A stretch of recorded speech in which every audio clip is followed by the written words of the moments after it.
Welcome to the Principality Stadium here in Cardiff once again, where the roof is closed for the women's finals day, and this is the first trophy that will be contested. It's the Welsh Rugby Union North Wales Cup in 2022, and it will be contested between Carnarvon ladies and the ladies of Cobra, Carenion Old Boys Rugby Association female section, clearly, and they're in good form coming into this tournament, as indeed are the ladies of Carnarvon, who may be the favourites because they're more experienced and long established. And just to remind ourselves that coming up after the North Wales Cup final, we'll have the South Wales Plate final between Lampeter and Blackwood, and then the hotly contested South Wales Cup final itself between Bonamine and Llandaff North. That kicks off at 5:30 in the afternoon, the Plate final at 3:15, but ready to go here at the Principality Stadium are the ladies of Carnarvon and Cobra. So joining me in commentary today will be former referee and now TV presenter Owain Gwynedd. Welcome, Owain. Looking forward to this afternoon's entertainment. Afternoon, win, yeah. Looking forward for the three games this afternoon, especially as a North Walian, the Carnarvon Cobra game, I have to say.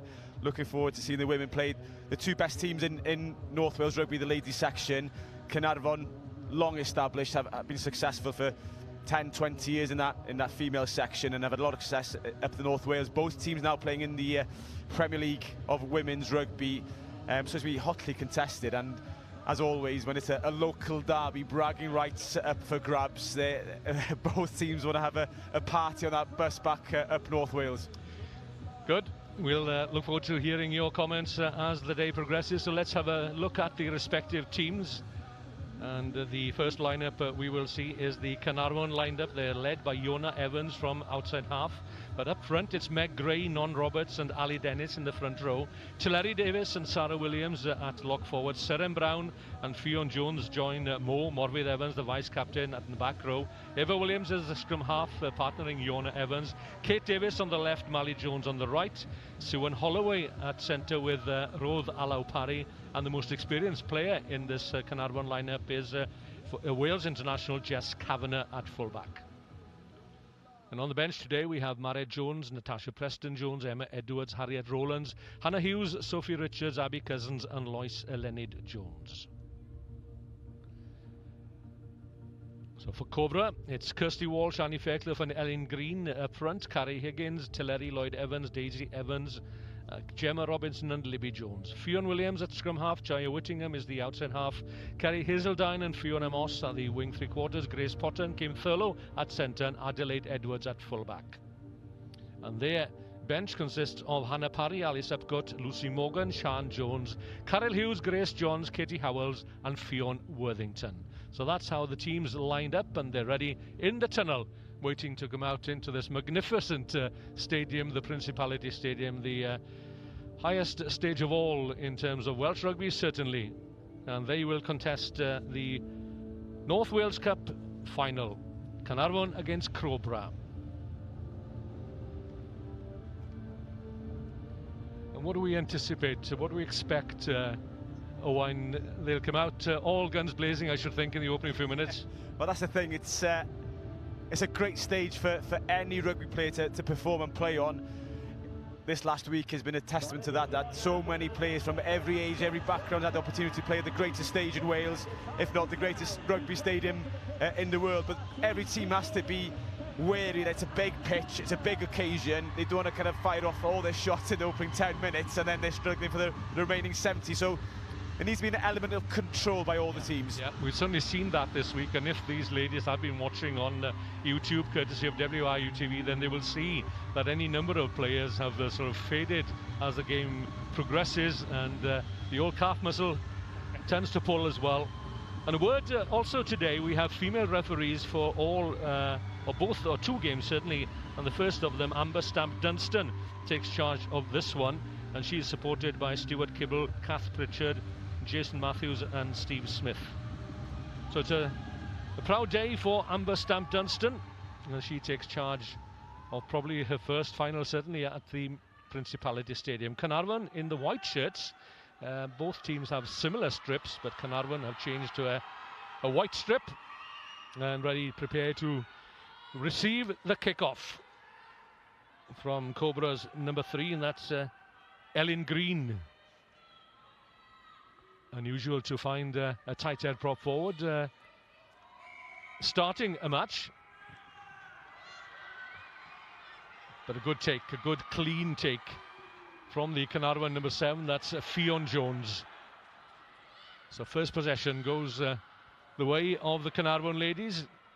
Didn't go forward, so they can regroup and send it wide. And this is what Carnarvon want to do, and there'll be a few butterfingers, certainly Owen, in the early minutes here. Yeah, it seemingly saw that early nerves by the Carnarvon ladies, not getting their hands on the ball and not securing possession. It's all about accuracy, isn't it, at the start of these games? It's just play yourself into it, just cut those mistakes out, and unfortunately those early 2 errors just giving easy possession to Cobra on the edge of the 22, and a perfect opportunity for Cobra to launch their first real attack with the try line in sight in the background. Cobra only formed 6 years ago under the leadership of Rodri Davis, who's their coach.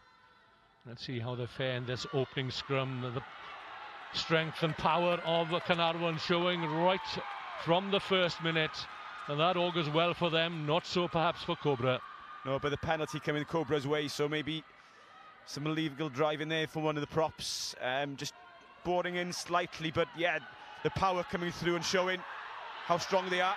And Cobra showing how strong they are too. That's Tilleri Lloyd-Evans leading the charge. She is the captain for today. Out it goes to Jaya Whittingham, looking to work the ball out to Kerry Hazeltine on the flank here, or Fiona Moss on the far side. All a bit tight by Cobra at the moment, keeping amongst the forwards. If they look left, there is an overlap there. If they can utilise the possession and give it a bit of pace, Carnarvon spreading out nicely now. Yeah, dashing over from right to left was the centre, Grace Potter. A hint of a gap opening up for Whittingham. Just still powering forward and takes play to within 5 metres of the Carnarvon try line. This is good stuff from Cobra. If they can get the early score and steal a march on Carnarvon, that will make them think again. They came here as hot favourites, certainly, but Cobra have other things on their mind, and that's the tight head prop, Ellen Green, a police constable and a former football convert. Has she been held up on the line? The referee is right on the spot. Not quite there yet. One more effort might do it this time. And the arm is in the air. Great start for Cobra. Scored by Gemma Robinson, the flank forward, wearing 7 for Cobra. That's great continuity by Cobra. Gifted that possession, just nice continuity going through the phases, not forcing the pass, knowing they may be winning those edge battles on the fringes of the ruck, winning a metre or two. We saw Whittingham get that kind of half a yard on the outside shoulder to make the break, and then good work by the forwards, topped off by Robinson for the try, and a nice score to settle the nerves for the Cobra team. Steadying herself on the far side, that's Jaya Whittingham. Had a hand in that try for Gemma Robinson. It's a good attempt, it's a very good effort, but not quite on the mark. So first blood then to the Carnarvon Old Boys Rugby Association - ladies section. They lead Carnarvon by 5 points to 0, and Carnarvon incidentally come into this final with just 7 tries scored against them in the North Wales Cup, but they've coughed one up early doors here at the Principality Stadium. Yeah, and Carnarvon will be disappointed, as you said, when they are favourites, probably just by looking at the results in the Premier League, the ladies section. Both sides have played 3. Cobra losing their 3 matches, with Carnarvon beating Derry a few weeks ago, a convincing away victory there as well. So I think they'll need to steady themselves and try and get their hands on the ball. So Cobra come again, buoyed by that excellent effort by Gemma Robinson and the forwards, showing good intent here. That's Libby Jones driving forward over the Carnarvon 10-metre line, looking for quick recycled ball. Penalty coming their way. Yeah, Carnarvon need to get these first up tackles to stick, like we just seen there. Good hit. That's a brilliant tackle, but the advantage was being played by the referee, so she'll bring them back to the 10-metre line. Yeah, Cobra just breaking those tackles slightly too easy from a Caernarfon perspective. Just dropping off, not getting the technique right or enough power through the legs to bring the Cobra girls down at our first opportunity. So Whittingham takes play up to the Caernarfon 22. And the Cobra team, the forwards, communicating well here, knowing that they've got the first try on the score sheet. They've reduced the numbers at the line out, a preset move.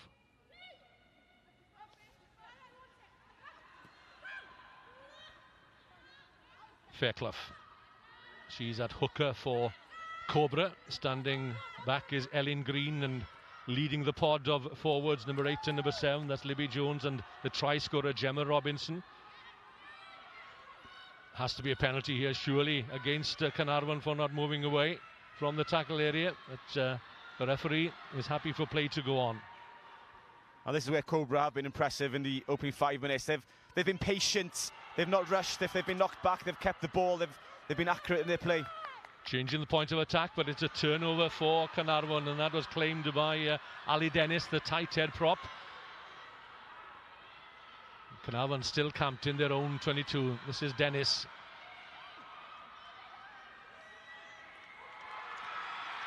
Yeah, he's just about to pop in there, say Caernarfon, be careful not overplaying in their own 22. Maybe needs to start playing a bit of territory, kick the ball, seeing the space in the backfield and being caught out in the ruck.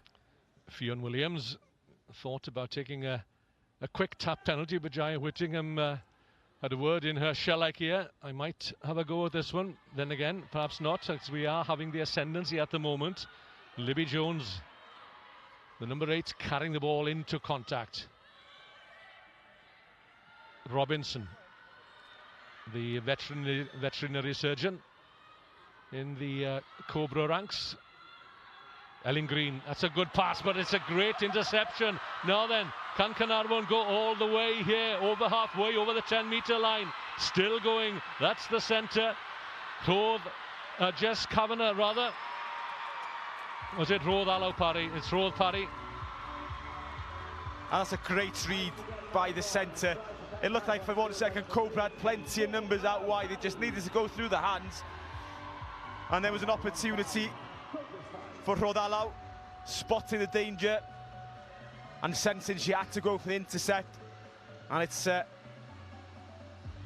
try that just also at the same time prevents a try. So a great score, an opportunistic try for the Caernarfon girls. Yeah, great interception, great vision there from Rodd Alw Parry. And would you believe it, the English translation of Rodd is gift. Well, that was a gift of a try, but she had to work for it. The length of the field. Yeah, showed good pace to get there as well from her own 22.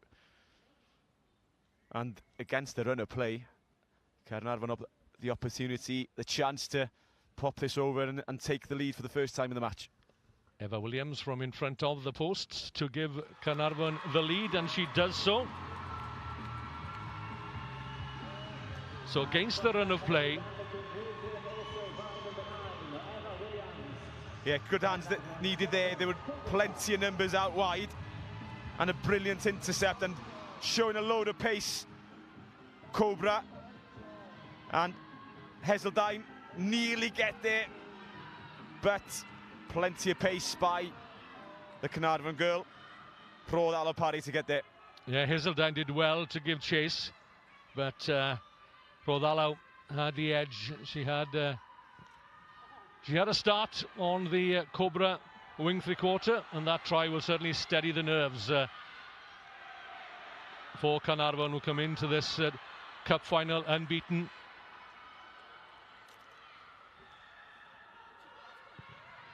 Safely back into the hands of Jess Kavanagh, who sends it away downfield. Yeah, that's better by Caernarfon this time. Understanding there's no point trying to push things within their own 22, but yeah, maybe we missed that as well. The pass back into the 22, straight out on the full. So a mistake nonetheless by Caernarfon, although a better choice in terms tactically to play the territory game. So we've seen this tactic used to good effect throughout the week.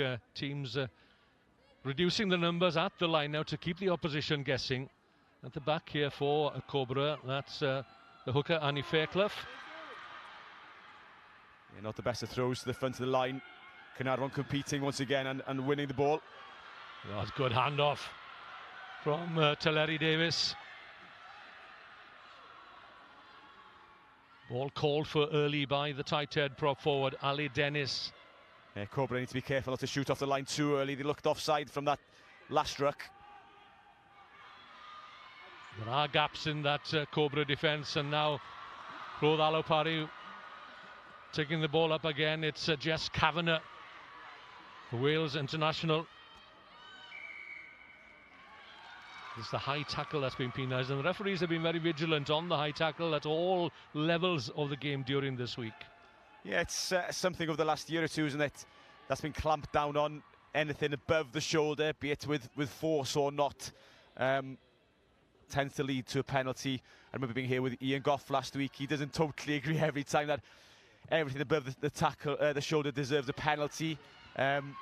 But then again, that's the directive these referees have given, and they have to follow the laws of the game. Yeah, anything above the chest demands scrutiny, doesn't it? And it's a timely reminder. Even at under 11s here, we saw earlier this week, the referees are very vigilant. And if you can start there at that level, then you've got a chance later on when everybody gets accustomed to keeping the tackles low. That will get rid of what is a blemish on the game without doubt at the moment. And take it out of the referee's hands, basically, Owen.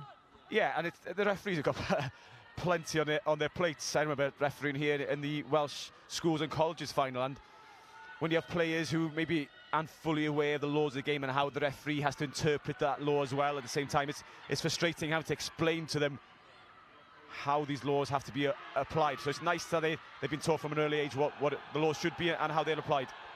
Oh, good chasing there. The ball didn't go to hand, but excellent footballing skills by Mally Jones on the right. Did look forward, I have to admit, from the first glance at it. Caernarfon fairly fortunate there that the long pass outright did look forward off the left hand. Not the easiest pass to throw off a weaker hand usually for most players, but the referee playing on and Caernarfon getting the penalty to follow. Yeah, Ellen Green couldn't quite gather the ball in, so it's Mo Evans at number 8. This is Fionn Jones, the flank forward. Caernarfon coming more into the game. Yeah, it does feel momentum's on the side of Caernarfon. Seems to be a flow of white shirts making ground, crossing that gain line at the moment, and Cobra need to stem that flow. Dogleg defence in the Cobra ranks as the ball is moved out left to Kate Davis. She rounds the Cobra fullback, and this is going to be a second try for Caernarfon. Now they're hitting their straps. After that nervous start, which saw Cobra steal a try in the opening minute, and an injury, and perhaps the referee might want to have another look at that. Yeah, it was great play by Caernarfon. Rodalo in the centre again. She just twisted out the tackle, got the offload in, and that created a 2-on-1 on the outside. Although the Caernarfon winger, Katie Davis, still had plenty of work to do, and did it with some class as well. Here we see that there are numbers. The delay pass, Rodalo takes the hit and offloads nicely, and plenty of pace, and that's going to be a warning for Cobra. They need to stop Caernarfon from getting the ball to the wide channels, because they have plenty of pace if there's grass ahead of them. Yeah, the injured player down is Kim Thurlow, the Cobra centre, but she's back up on her knees, so that augurs well, and now back on her feet. Just in time to see Eva Williams setting up a second conversion attempt. Some 10 metres to the left of the uprights. It hits the post, but over it goes. They all count. Doesn't matter which way they come. So 2 tries, 2 conversions. And having been behind by 5-0, Caernarfon ladies now would lead Cobra by 14-5. Yeah, it's been a devastating 10-minute period for Caernarfon. They've taken both those opportunities that they've been given. Maybe slightly fortunate with the first one, with the intercept try, but that's given them the platform and the confidence to build. And it's been 10 minutes control by Caernarfon, and a lovely try to top it off and give that gap on the scoreboard. Caernarfon, a very experienced outfit, and they travel length and breadth of Wales, of course, to complete their league programme. Travel south very often, and last Sunday Llandaff North will be in the cup final. They travelled to play Caernarfon, and Llandaff certainly got off to a good start and a good result as well, 33 points to nil. But Caernarfon probably knowing that they had a date here at the Principality Stadium also, so one shouldn't read too much into that result, I don't think. And the one thing that a lot of people don't remember is that same with RGC, travelling every other week down south, and these girls doing similarly, where it's a trip a season, maybe up north for most teams. And it's a lot of work for these girls to compete at the highest level. Certainly, and they've got jobs, all of them, of course. It's an amateur sport. Yeah, and saying that, how many of these girls over the last few decades who have represented Wales and have had to travel down south midweek, travel back up north to work, and the pro contracts definitely for the North Walian girls will help them significantly.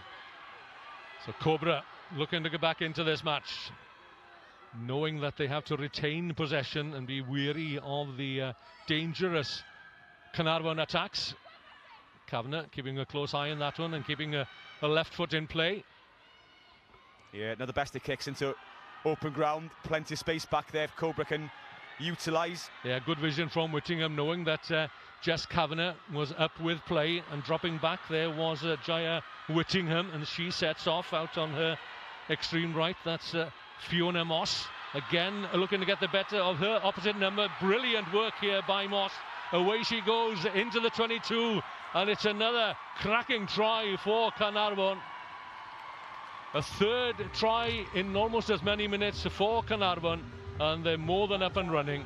That's a great finish by Fiona Moss. There was an opportunity to get the ball out her hands earlier on, but the ball wasn't released. There was a mismatch out there. And if you see the ball, it's Mally Jones actually in the 14 shirt to change the numbers from our team sheet, and Mally Jones just pins her ears back and gets to the line. But if the ball's released to her sooner, I think there was the Cobra number 3, the Cobra tight head, Ellie Green. That was the mismatch to start off with, but Caernarfon luckily had a second opportunity to take that try. Yeah, good chasing by Fiona Moss. Couldn't quite catch Mally Jones, and Eva Williams at the moment getting kicking practice from in front of the posts. Shaved the upright with the second conversion, makes no mistake with the third. So 3 tries, 3 conversions, and Caernarfon leads Cobra by 21 points to 5.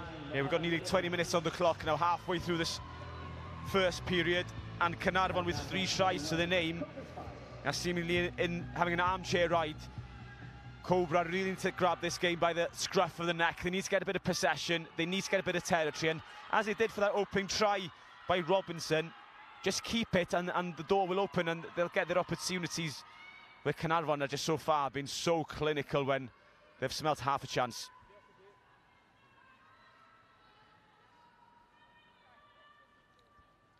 And Cobra will need to get those defensive structures better, get people like Ellen Green away from those wide channels and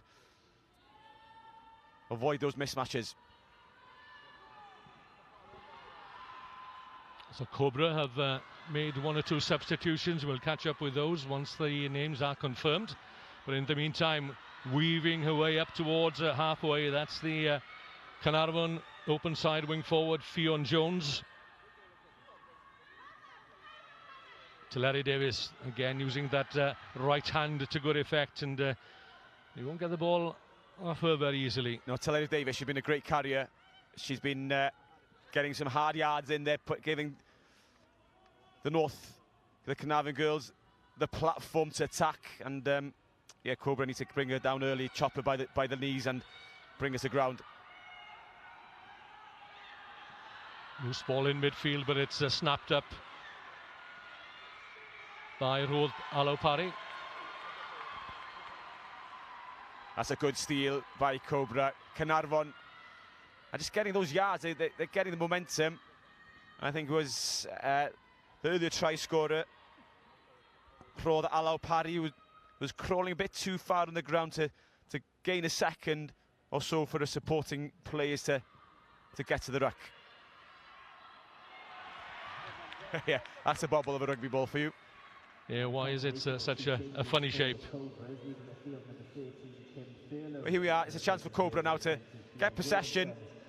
Nothing flashing the line now, just get the jumper up in the front if they've been slightly insecure that they lost the last one, the Carnarvon competing. Just cut the numbers, get the ball and just tuck it up the jumper for a bit.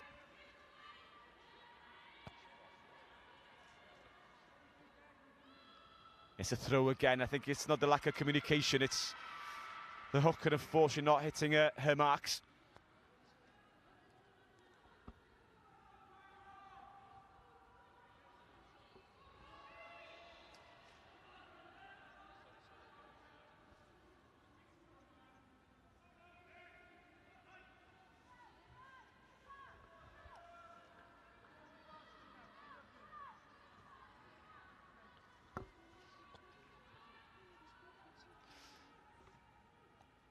So we've seen Carnarvon try to put a bit of pressure, put a bit of power through this scrum.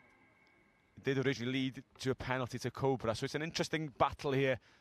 Who actually has the legal upper hand in the pack to put a question in the referee's mind, who has superiority? Because early doors, every team tries to put that question in the referee's mind because it dictates maybe the resulting scrums and the decisions that are to be made. Referee's assistant on the far side, that's Kath Pritchard. But this time it's Cobra who get the penalty at the scrum. Yeah, Carnarvon seem upset with that. It's obviously they've got the power, the weight and the advantage in that front eight, but they're not applying the pressure in the referee's mind, legally anyway.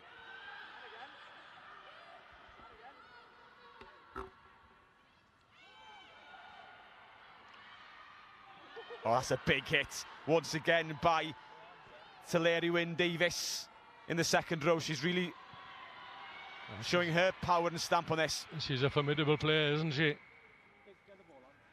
Ball cleared into touch. Looks maybe that's a penalty against Teleri Wyn-Davies for the shoulder charge and the lack of use of arms in the tackle. But I have a feeling there's such a big hit and that the Cobra player, I'm not sure who exactly, just bounced off Teleri rather than she had the opportunity to wrap her arms around. She just loves her rugby, does Teleri Davies. From Bala, I think, Owen, if I'm right. Yeah, Bala, a hotbed of rugby, back in my day anyway.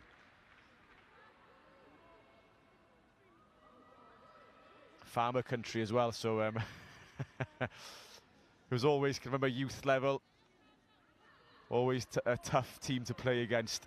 Always strong, strapping men and women playing rugby down there.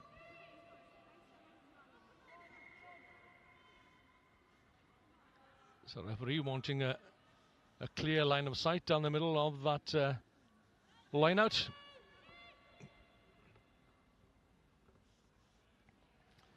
Another one goes adrift. And that's the third in a row for Cobra now. That's been unable to find the mark, and that'll be something they'll need to sort out quickly if they have an opportunity to try and get back into this game. It's not too late, far from it, but it's an area of weakness at the moment. And referee doing an excellent job at the breakdown, Ellen Green. Teleri Wyn-Davies again, laying the law down in the tackle. Grace Johns it is, then the replacement at scrum half, digging it out. Driving forward, that's a great effort from Cobra. Yeah, they have a penalty advantage, I was about to say. Wonder if the referee's going to have a word with Carnarvon here. But that's where Cobra have been doing well. When they've had possession in the 22, they've kept it well. They've gone through the phases, and they were starting to build again. So if I was Cobra here, I would probably stay away from the line now. It's not working. Most teams would maybe think about going for the rolling more from this position. Maybe just a tap and go. Keep it away from the scrum if Carnarvon are trying to put the pressure on there as well. as we see today, when Davis getting stuck in. She's been a wrecking ball in this opening quarter. And she's certainly causing mayhem among the Cobra ranks with her tackles and carrying strongly as well. And look out for that right arm, that right paw when it gets stuck in your face. And just to mention perhaps about the female game in Wales at the moment. We were talking here the other day that there's been a surge in popularity of the female game, and possibly because of the recent development, in as much that the senior players, or 12 of them, have been awarded professional contracts. But all over the country, apparently, there are 5,000 women and girls now actively registered for female hubs and clubs this season, the highest number of female players so far. Particular growth compared to prior to the pandemic is the reference point. And it's nice to see the professional girls, or the girls in a Wales setup, so active as well in promoting women's rugby.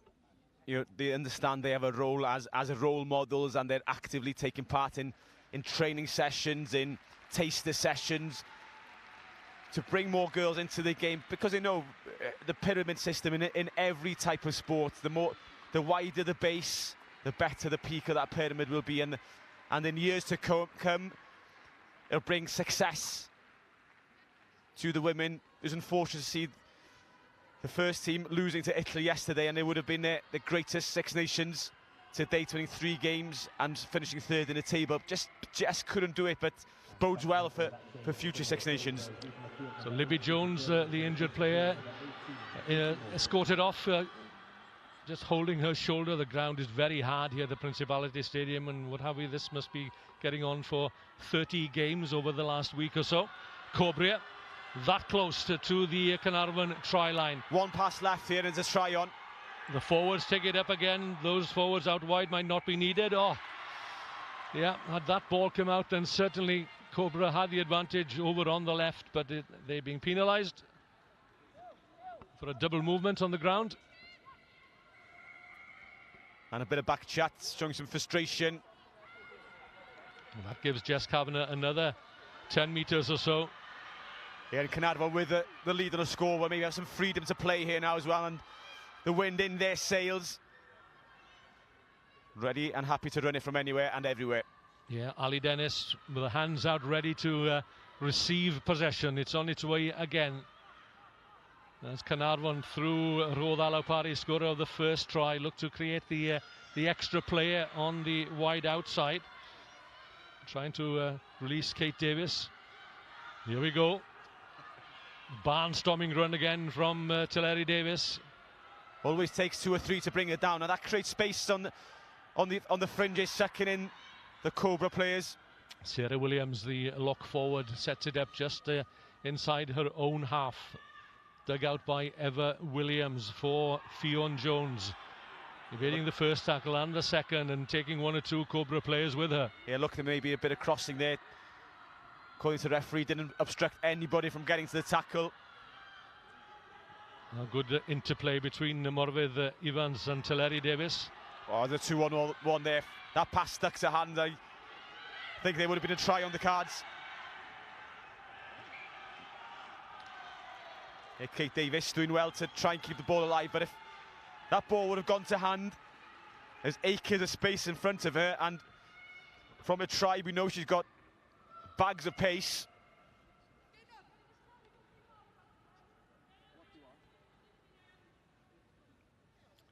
An opportunity for Cobra. Right.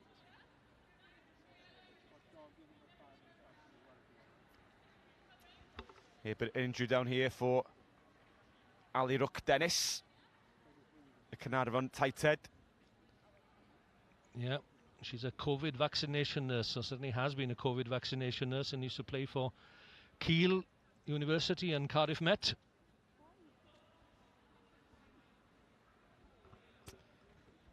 Yeah, scrum time next up, and the Cobra. Yeah. Just looking, Ali's digging into the medic bag herself. She knows exactly what she wants. Yeah, step aside. Probably a plaster, I should think. I used to join being in teams where we had physios as team members, because you always had good strapping before a game.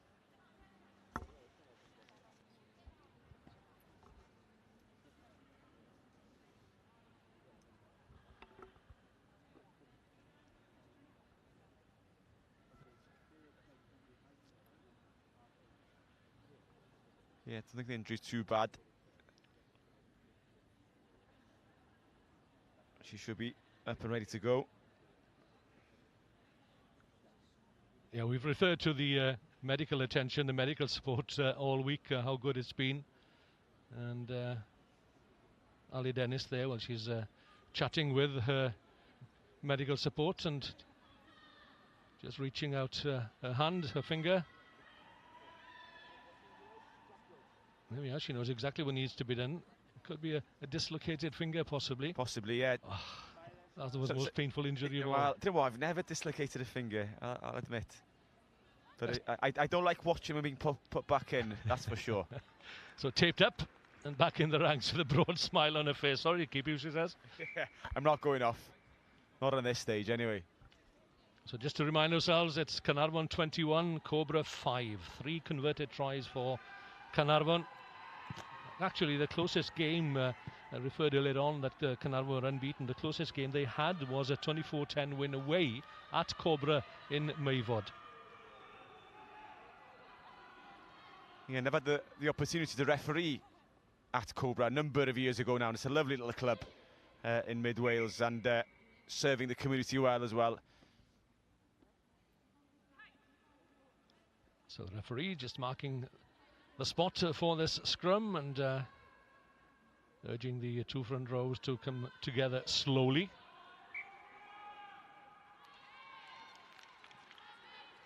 Free kick to Carnarvon. Yeah, the early engagement, I think, is what's penalised there. I think it's the first decision that's gone Carnarvon's way in that scrum. 7 on 7. Gemma Robinson with a tackle on Fionn Jones. Oh, it's a solid hit coming in from Tulleri Lloyd-Evans, the Cobra captain, but hasn't been able to dislodge the ball. That was a double hit. Molly Jones out on the right, turns, presents the ball. Yeah, Carnarvon very narrow here. They need to get a bit of width in their back line.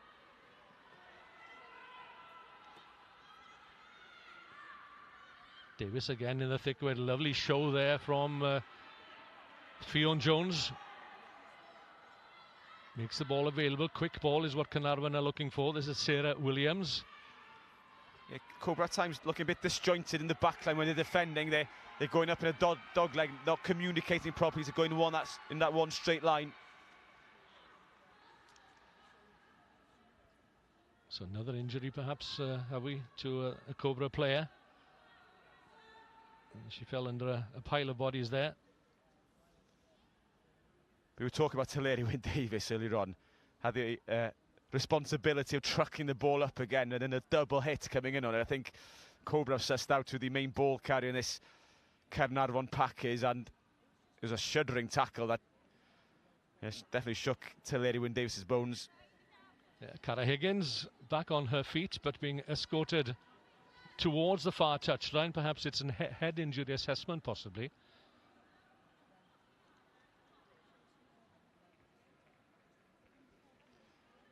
You're being 21-5 now.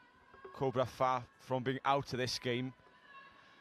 But you do sense if Carnarvon score next, another try, that gap on the scoreboard is getting tougher and tougher to close.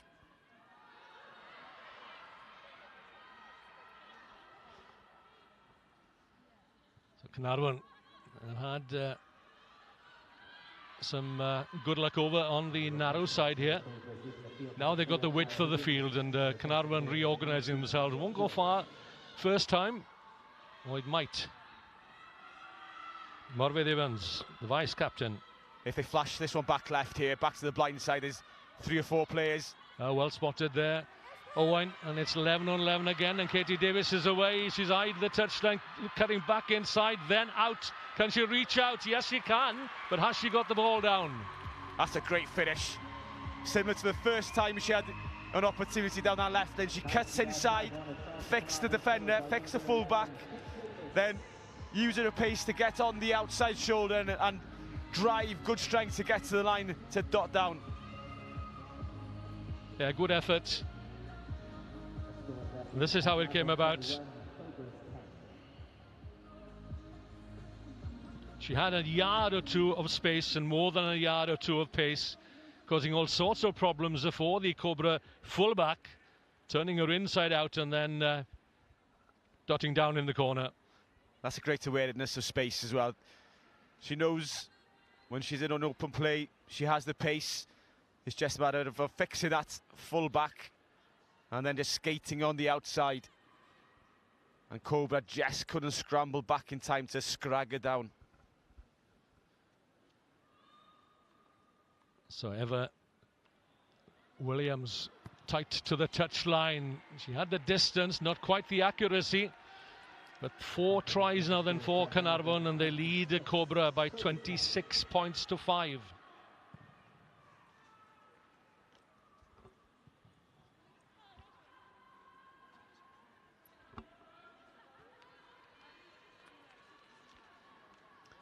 So we got, well, less than 5 minutes, or approximately 5 minutes left in the second half. Cobra started well the first 5 minutes. They need a good 5 minutes to close this first half. You might say they need a score as well to give them a confidence boost going into the half-time team talk. Cobra need to score next, but Carnarvon here, they're going into overdrive, it would appear. They've worked out the Cobra defence, and if they can work the ball out to Kate Davis on the left, then she's going to have a profitable afternoon. Jess Kavanagh doing well there to buy her forwards a bit of time. Dragged down, not held down, popped back up on her feet immediately.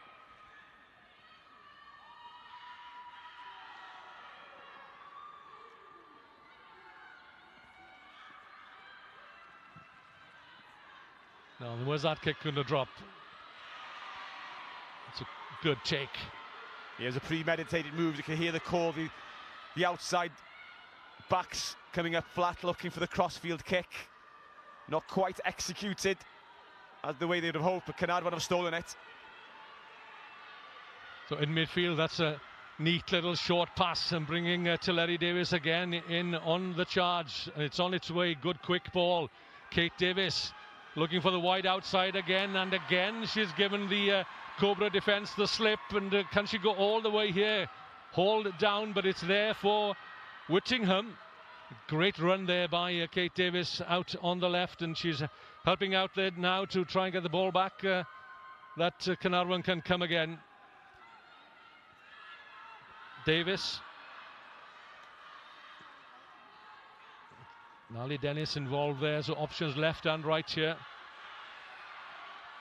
Cobra asking for numbers on that far side. Spreading out, but Carnarvon have options left and right. Now the forwards are coming tighter around the ball. I think they may have lost it on the ground. Well, if they have, that's a good turnover for Cobra. As an important turnover, but that's a kick into open play. This is danger here.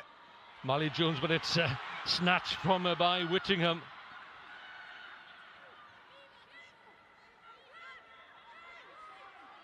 Yeah, great steal by Cobra. Much needed steal on their own try line. He sends there with another try, the 5th of the afternoon for Carnarvon. It was game over. And the ball goes over the head of the replacement. Yeah, Tilleri Davis needs to be careful here. That's the second big hit she's put in without wrapping her arms. So we're surprised if the ref has a word with her here and warns her. She'll have had the number of the Carnarvon lock forward. So the clock runs down towards half-time, and it's been a solid performance from Carnarvon since that early score for Cobra. Yeah, that was a dump tackle. Yeah, Carnarvon are winning the physical battle, winning the collisions. that one, maybe not legally, but that winning those collisions makes it so much easier to offload in the tackle and to create that space on the outside. So the line-out has been a little problematic for Cobra. It's back somehow and safely into the hands of the replacement, Sian Jones, wearing 19. Still not cleared now then. Whittingham gets it away safely into touch, but the referee was taken back in again. Unfortunately, it's tight margins at times when you're close to that 22. You know, totally aware of where your feet are or where the balls come from. And you're desperate to clear your lines, desperate to get it away. So I'm just looking at the lineup of Carnarvon here out in the backs, and Jess Kavanagh is up. It's Larry Davis busting tackles, and what a try. A solid run, and if anyone deserves a try on the performance, on the evidence of the opening 40, it's the Bala and Carnarvon lock forward to Larry Davis. She's done some sterling work in attack and in defence as well. She's caught the eye of the referee more than once probably, but that time she did what was necessary. It wasn't the best of lineouts, popped out to Larry Davis. It may be a premeditated move, getting her off the 9 position to carry the ball, but weak tackling by Cobra. And Larry Davis has definitely been a key player in this Carnarvon pack, and Carnarvon 15. Oh, you have to take her down early, don't you? Because once she gets those legs going, then you're not going to stop her. It's a brilliant solo effort from some 25-30 metres out. Yeah, it's one of those cases, you know it's going to hurt, but you have to dive in headlong and just chop her down by her ankles. Yeah, shut your eyes and hope for the best. Yeah, and try and grab on. So 5 tries in the opening 40 then, and this conversion attempt might well be the last act of the first half. There may be time to restart.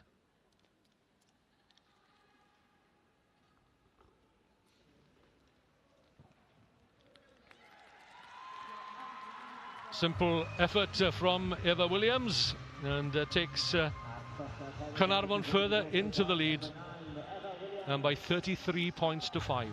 Yeah, it's a commanding situation on the scoreboard now for Carnarvon.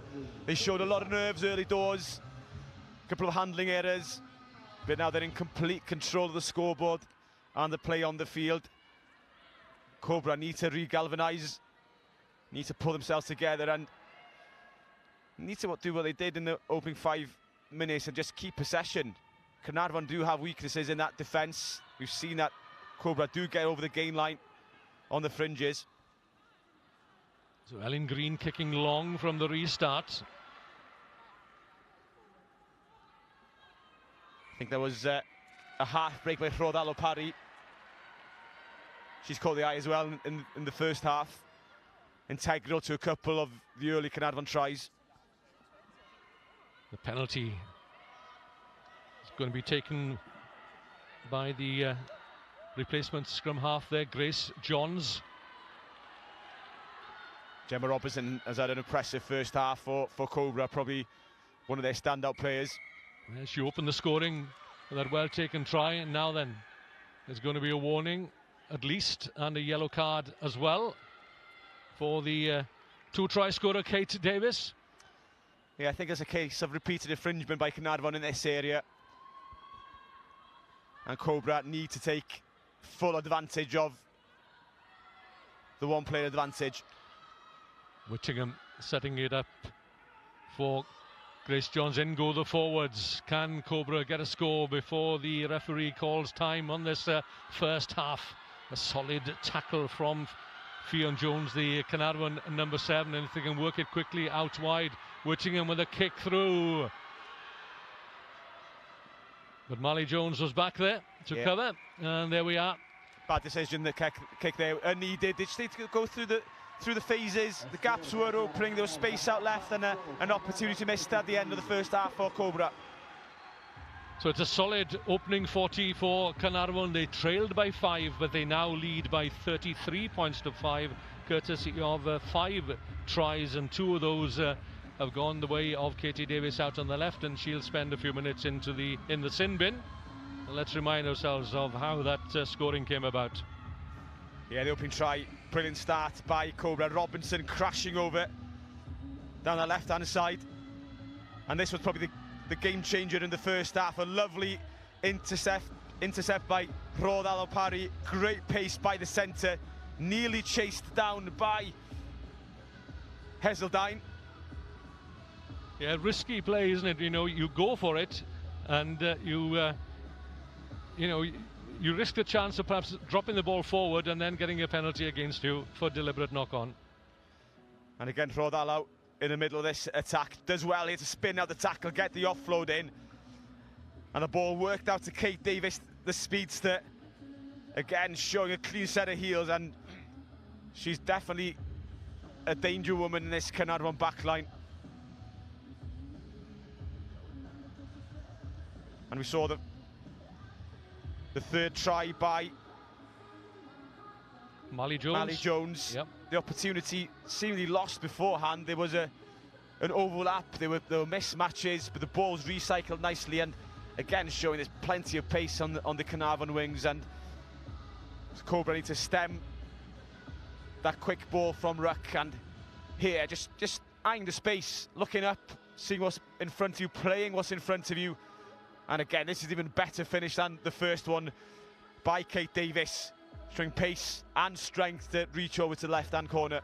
Yeah, it's a wide field, isn't it? And Caernarfon, well, they're covering every blade of grass. And this lock forward to Larry Davis, she probably is on first name terms with every blade of grass in the stadium at the moment. But what a try that was to crown an excellent performance from her and from her Caernarfon side in the first half.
Okay, here we go then for the second half. The teams are about to get ready.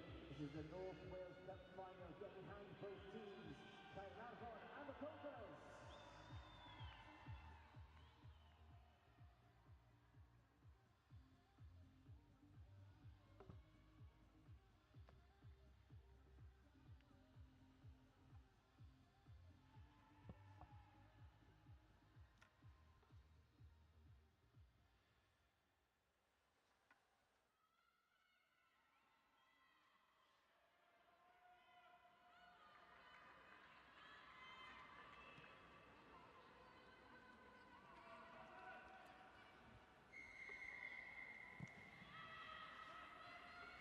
So Caernarfon get the second half underway, and they have a healthy and a commanding lead. That was Iona Evans, the captain for Caernarfon. But Cobra have first possession in this second half, and they have a mountain to climb, it's fair to say. Yeah, but maybe not insurmountable yet.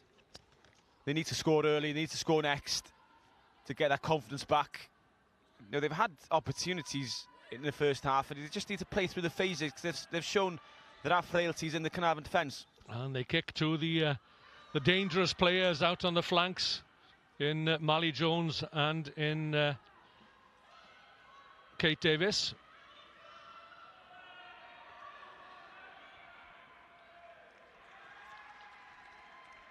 Yeah, early mistake by Caernarfon, just a forward pass in, trying to shift in that pointed attack, tipping it on. And just to remind ourselves as well that Caernarfon are down to 14 players, with Kate Davis dispatched to the sin bin, taking one for the team just before the break. That means there's a extra space in the wide channels, and Cobra just need to play the ball through the hands. There is a space on the blind side here. It could be open to an 8-9-14 move on the right hand side to use the blind side, a big blind side, 15-20 metres. Whittingham, the Cobra, outside half on tippy toes. The outside backs are lining up very deep. Yeah, maybe too deep. They're giving themselves a lot of work, a lot of space to cover. Yeah, before they cross the gain line. And also makes the pass a longer pass, a more difficult pass to execute. But good scrum by Caernarfon, turning Cobra infield. And they are going for the 8-14 move. Yeah, Libby Jones couldn't quite get the ball away initially, but she did well. Yeah, it's always difficult when you're a number 8 with the ball at your feet. The scrum pivots the wrong way, the wrong direction that you want to go. You're running straight away into that blindside flanker. And Caernarfon have stolen it through Fionn Jones, the number 7, number 18 for Caernarfon. That's Emma Edwards. Come on, that tight head. Oh, big hit. Mara Jones is the replacement hooker. Yeah, Caernarfon under pressure, wisely punting that one downfield. It's a good chase by Rodallau. And she's got support on the inside. Lovely little reverse pass. But that's what a good chase does. Turns a potentially poor kick, which wasn't too bad a kick, but turns a kick into a good kick just from the chase itself. And a substitution for the Cobras, using the field number 8, Libby Jones, and replacing her with number 18, Lucy Morgan. That's a decent start from both sides in this opening 5 minutes of the second period.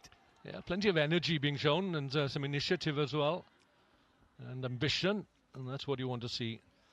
But it's a tough ask for Cobra. But here's where Cobra have an opportunity. I know it's deep in their own half on the left-hand side. But you're looking on the wide picture here that Caernarfon have 3 defenders in the front line of the defence. Cobra have 1, 2, 3, 4, 5 defenders outright. So it's essentially a 5-on-3.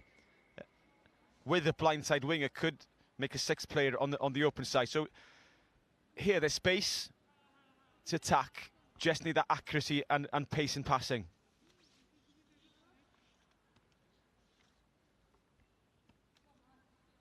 So Caernarfon will be without Kate Davis for another 5 minutes or so.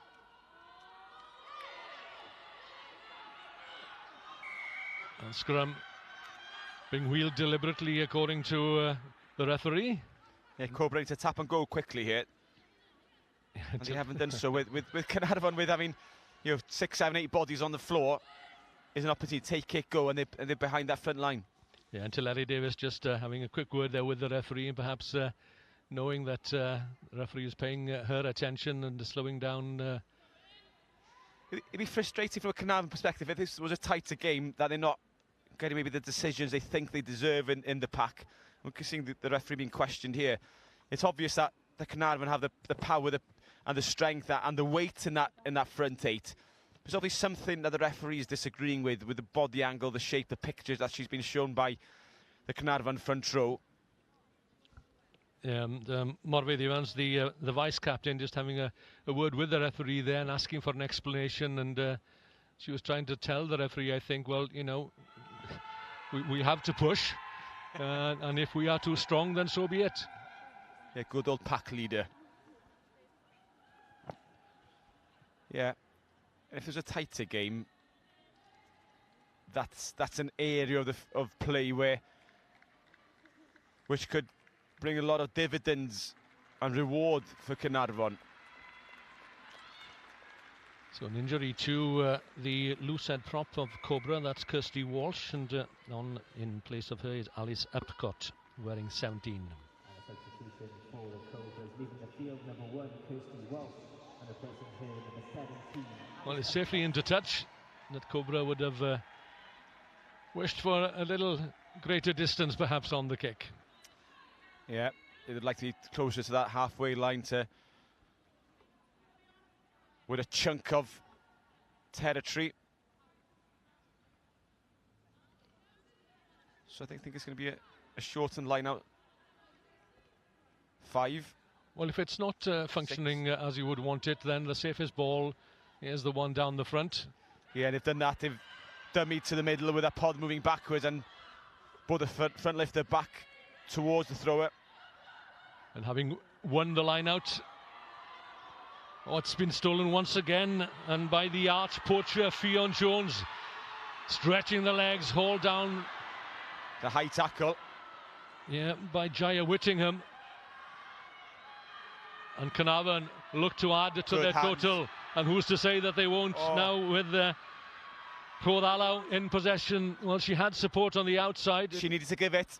Might still come for the Covies. And Siwan Holloway dives over in the far corner for the opening score of the second half, but they had to work hard for that score. Yeah, Prodalo maybe getting a bit of white line fever, sensing her second try was about to come, but again Carnarvon rescuing the situation and utilising the spare players they had out left. But I was thinking at the time, from that high tackle from the initial break here by the open side flanker, was there a penalty try as a result? Great chasing by Jay Whittingham, and yeah, that one final pass out to Holloway surely now puts the game to bed. So Eva Williams just lining up the conversion.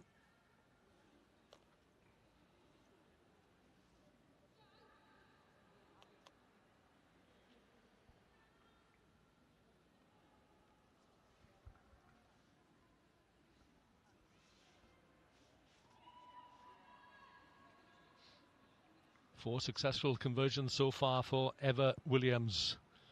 Strokes it nicely, but just dips under the bar. So the score remains at 38 points to 5. Carnarvon looked as if they'd butchered that scoring chance, but the ball came out to Siwan Holloway. And that's been a key part of the scoreline, really, how clinical Carnarvon have been when they've been in the 22. They've come away with points. When you think they've missed the opportunity, they've somehow recycled the ball and gone over from the second, third opportunities, third bite of the cherry. Williams, the scrum half, to Tillery Wyn-Davies. And you and I probably remember her father, Brian Yogi Davies, a stalwart of Bala RFC. who suffered that very serious injury and ultimately led to his demise. But a proud Bala RFC player, and his daughter is certainly waving the flag for Bala and in memory of her father as well. And I'm sure as well, Teleri Wyn Davies has been part of the Welsh setup in previous years.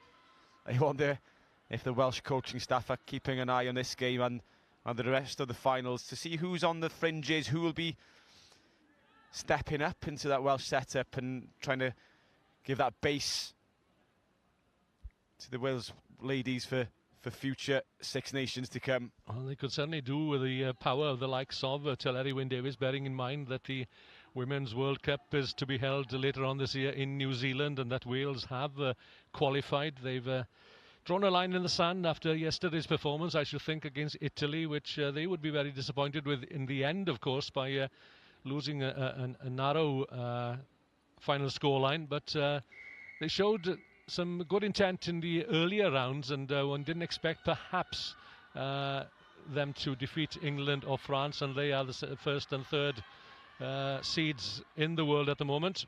Yeah, Ewan Cunningham probably got what he wanted out of the Six Nations, progress in the ladies setup. He's had an opportunity from the start of the year to get his programme in place, to get his structure in place, and they'll just keep building on that, and those two wins will definitely give them confidence moving onwards. Yes, they would have liked to beat Italy yesterday, and that would have topped a splendid Six Nations for them, but look, they're going in the right direction.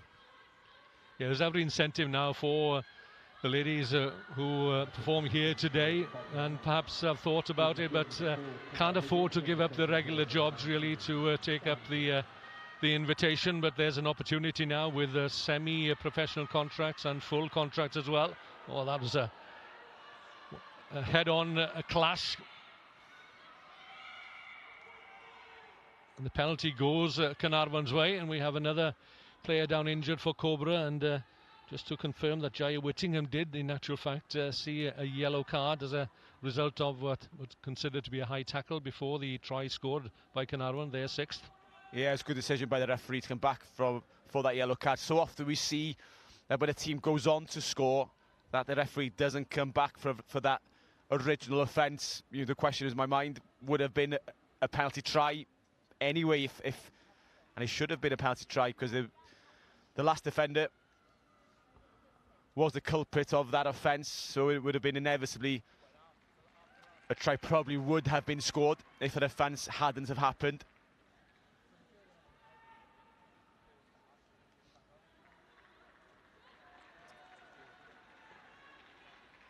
So an opportunity for the Cobra ladies to get their messages sorted out as the injured player receives the medical attention on the far side. And we've said it time and time again, the medics come on, and more often than not it looks worse than it actually is, and that is the case again with the injured player back on her feet.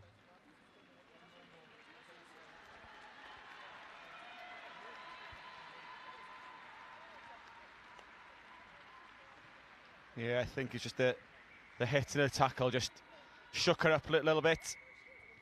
But it's good to see her back on her feet and just being checked out before potentially she comes back to the field. Yeah, we've seen rolling subs throughout, haven't we, in this match, and rolling forward. And that's the Carnarvon 18, Emma Edwards, but knocked back in the tackle. Teleri Davies this time decides to give the backs a chance. Rodallo sees that one go over her head, and it's Marley Jones who has to recover. On a good tackle flying in there. Yeah, flying being the operative word. Yeah, by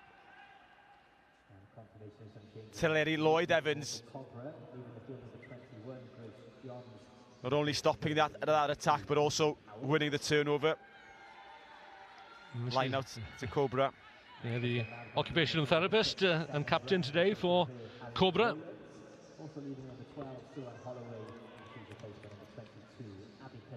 Annie Fairclough Struggled a bit with her throwing in.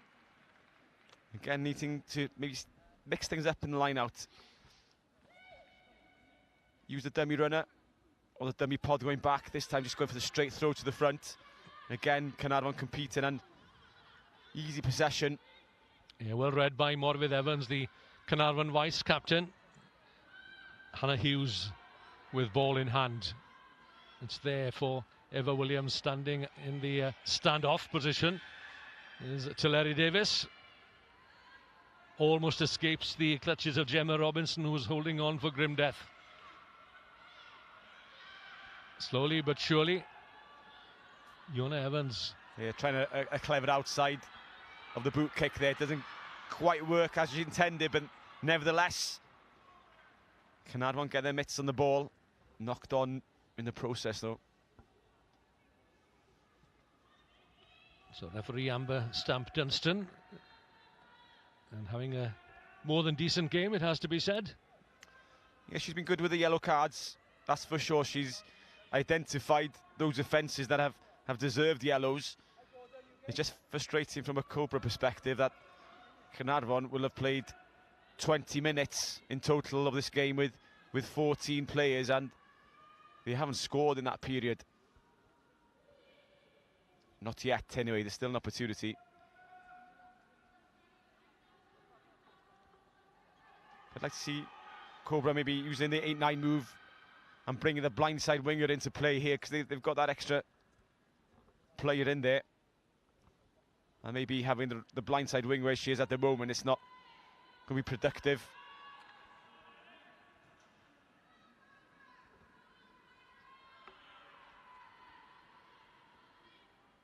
Yeah, Caernarfon at the moment are 10 metres back from the hindmost foot, and I think it's Mally Jones and this right winger trying to push her back line up an extra 5 metres. They're gifting a 5 metres, but the blind side, the attack here. Yeah, well read there, Owen. It's Fionn Williams back at number 9. This is the captain, Tulleri Lloyd Evans, setting it up. Kick over the top from Fionn Williams. That's a good kick, spotting the space. Driving Caernarfon backwards and putting the pressure on. And Rodallow ducking under the tackle, bringing the ball back into play. Otherwise it would have been advantage Cobra. Superb play by Rodallow. There's so much pressure. Scrambling back. What a good chase that was by Sophie Richards, who's just come on. I think she may have been offside. Hence she had the turbo boosters on. There was just a head start. Well, in fairness to her, I don't think she was that much offside, but she got there in double quick time. This is a great play, evading the first tackle, pushing off the player. That's where Cobra ducking under the second. That's where Cobra needs to stick to tackles and put pressure back on the Covies. So Cobra come looking for a second score through their scrum half, Fionn Williams. And that means that somebody else has to assume duties at the base, and it's Tulleri Lloyd Evans. Cobra pressing forward, they need to retain possession because Caernarfon are very dangerous on the counter, and look, they've turned it over. And for the kick here, the full back is up in the attacking line by Cobra. And there's an opportunity out left as well. Cobra very narrow in the defence. And they're a player down, of course. Yeah, that's just a maybe sensible touch finder just to relieve pressure. But Caernarfon well in control, leading by 38 points to 5. And against 14 ladies for Cobra. It's maybe a sensible choice to go for touch if Caernarfon are going to kick, knowing that Cobra are struggling in the line-out. They can compete and win possession back 10, 15, 20 metres downfield and not give Cobra the opportunity to run the ball back into the heart of the Caernarfon defence. It's another line-out lost. Fortunately, knocked on from a Cobra perspective. Yeah, the set pieces have been somewhat difficult for Cobra. They're being outmuscled at scrum time. And Caernarfon, well, they know that they've got the advantage there. They don't need to push that hard, really. just to control matters, as more replacements I think might be coming on, hence the delay. Yeah, and it's an opportunity. You want to empty your bench. You want to give everybody an opportunity in a day like this. It may be the only opportunity some of these girls will get to play in this stadium. And it's a special day, and it's a day that's going to last in the memories. You don't get a chance to run down or walk down that tunnel into this theatre. And it is breathtaking if you haven't been here before. Especially with the roof closed as well, the echo of the crowd, the cheers ringing in your ears. But I'm sure it's a case that everybody wants to get on the score sheet as well, just to say, I've scored at the Principality. Yeah, we've seen some cracking scores over the last week or so at all levels of junior, intermediate schools, senior schools, youth as well, and in the national finals yesterday and in the championship finals last Saturday, and still you're here with the ladies finals today, and the junior ladies will be here tomorrow at under 15s and under 18s as the road to the Principality reaches its climax. That's a frustrating move for Cobra. A nice start to move set up, the scrum half running across field, drawing in the Carnarvon oncoming defenders, and it's a nice pop ball on the angle for the runner, and just the accuracy taking everything out from the play. And Carnarvon with possession once again.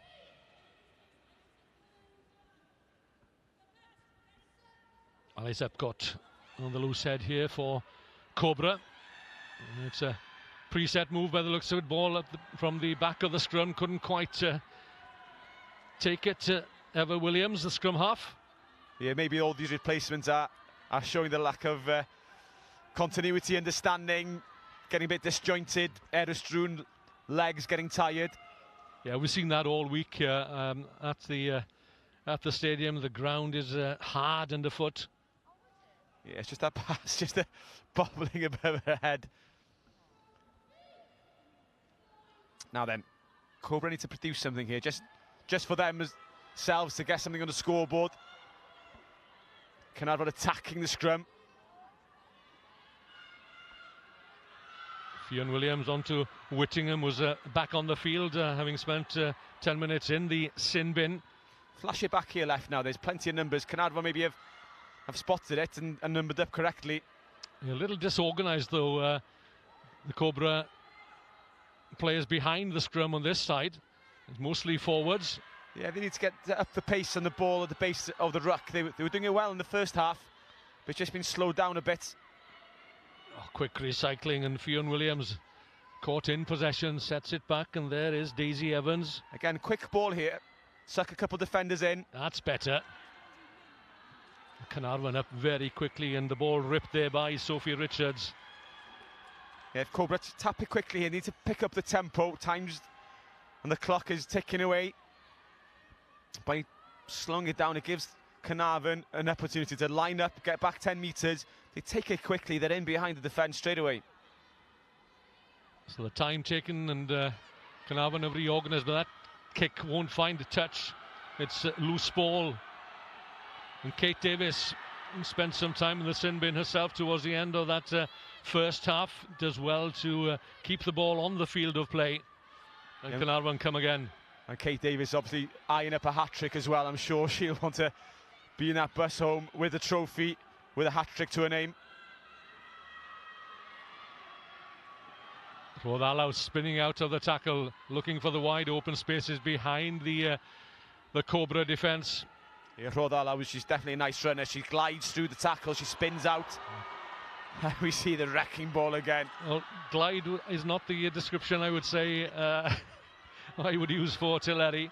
No, smash maybe. Oh, she's had a great game, hasn't she?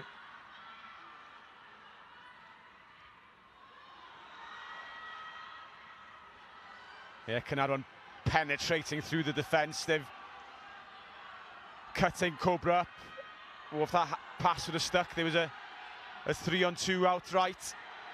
Yeah, good into passing between the forwards and the backs there. Good passage of play from Carnarvon.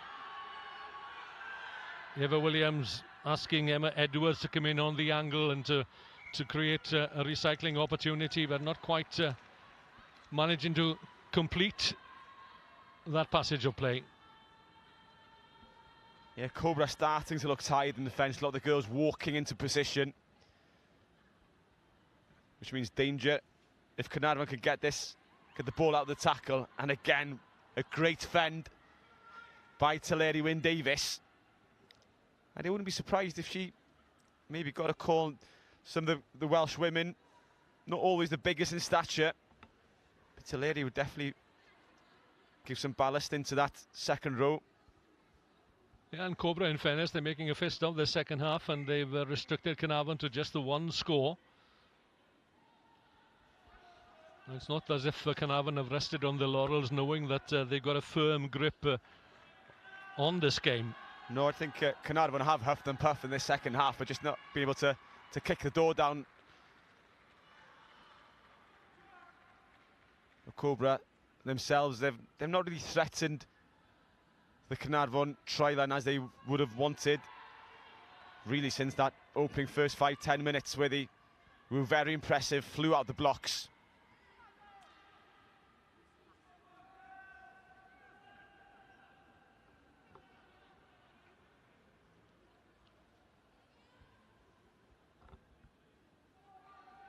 And Carnarvon again, they line up in scrum defence. The back line are so far back from the hindmost foot from of the number 8. It's 5 metres that they need to be, and they're a good 10 metres back. They're gifting easy territory and easy front foot ball if Cobra can attack that space, just get it out and attack that 12 channel. Yeah, getting it out is not so easy, is it, when you're faced with the power that the Carnarvon pack have got in their ranks. Ball kept in play. Yeah, done well there. Now these pace on the ball. We hit it up once again here to set up this next ruck, then a quick ball out wide. Maybe put it back too close to where the original ruck was. And Carnarvon not committing players to the breakdown this time, concentrating on the defensive capabilities. That's better. Get to the fringes of the Carnarvon pack. Lucy Morgan with 18 on her back. It's there somewhere underneath a pile of bodies, and Fionn Williams at last has sight of the ball. But it's so slow. Gemma Robinson, seems an age since she scored that opening try. Didn't go forward, says the referee. Let's play on. And she's always threatened that Carnarvon defence when she's had ball in hand. She's attacked the person in front of her and usually had success. Williams sending it out in the direction of Sian Jones, and that's better. Take it quickly. Carnarvon being penalised. A quick take here by Cobra, by Fiona Moss. Again, the challenge comes in from the number 6, Daisy Evans. Carnarvon not back the 10 metres. Yeah, probably not the best of choice to take it up the blind side there. She ran away from her supporting players, but fortunately, the penalty was there. And Whittingham urging her colleagues there. Now then, here's an opportunity, 5 metres out. Yeah, they need to attack the posts here, split the Carnarvon defence. Taken up by Robinson on her own, she needs support. Yeah, not for the biggest of girls, she's powerful in the contact. Determined run initially from Robinson, and what is the decision? Held up over the try line. Rodallo comes up with the ball. Yeah, it's a drop out from beneath the posts. Last season, of course, there'd been a scrum 5-2 Cobra, and I'll admit I'm not the biggest of fans of this change in law. I think the attacking sides deserve a bit more return from their attacking intent, and especially from the men's game, they find themselves back on the halfway line. So you prefer the pick and go? No, I think when a team's attacking, they can't ground the ball. I think it's unfair that they find themselves back on the halfway line. But I do enjoy the other version where it's kicked into the dead goal line, where the defences need to run the ball out, and then they get the drop out beneath the post otherwise. That's a fair comment. So the referee's assistant on this side has spotted an infringement, so another opportunity then goes the way of a Cobra, and it's taken in by Fairclough, the hooker. Williams, the scrum half, won't go far, goes to the pod of forwards. I think may have been Sean Jones who took it up there, wearing number 6 for Cobra. So close to the Carnarvon try line. Yeah, I don't see this one being released to the back line, but if it does, they're coming back to the left now. Numbers to the left if Cobra release it. One more pass. And the pass goes to hand, and it's a try for Adelaide Edwards. It's well worked in the end, and the patience bringing its reward. It's no less than they deserve. In the last 5 minutes, they've camped down here. They've put Carnarvon under pressure, and they've utilised the space well. They were numbers outright. Then they spotted Carnarvon was short on the blind side. They came back left, created the opportunity. Carnarvon tired, not numbering up properly, too close, too tight around that ruck, and just getting it a bit of width and getting on the outside shoulder. Whittingham timing a pass to perfection, opening the door then for Adelaide Edwards. And from the second half perspective, well, it's 5 points all, although Cobra trail by 38 points to 10.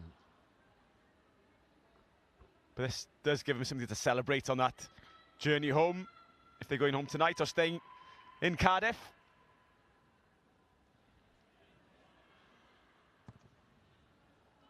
The ball won't turn in. It's a difficult kick for a left-footed kicker from the left side of the field.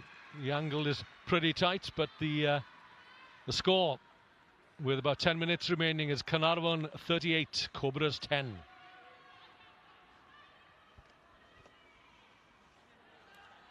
And Carnarvon are starting to look tired, and maybe that's a timely boost for the Cobra girls, giving an injection of adrenaline to carry them through the last 10 minutes. It's a big ask to threaten the scoreboard in terms of winning the competition and winning the trophy.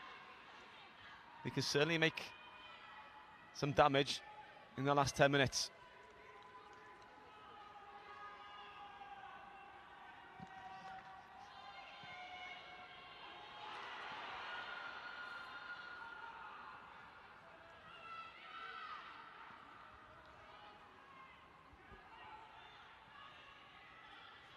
Carnarvon defence in one straight line across the field.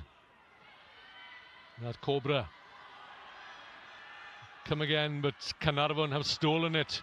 Oh, great breakthrough here from Sophie Richards. She'll go all the way. So no sooner have a Cobra struck the other end of the field and possibly taking a breather, but Carnarvon on the attack, and their replacement Sophie Richards, who's shown some glimpses of what she's about since coming onto the field. Yeah, it's a nice try for Carnarvon, just a great steal under contact, ripping the ball out. And it's just a simple one-on-one tackle, a nice little step back inside, the cover defence coming across, just couldn't get there. And good pace to get beneath the posts. Yeah, backing herself was Sophie Richards, as Eva Williams sets the ball up on the tee here and lines it up with the post, but she's right in front of the posts.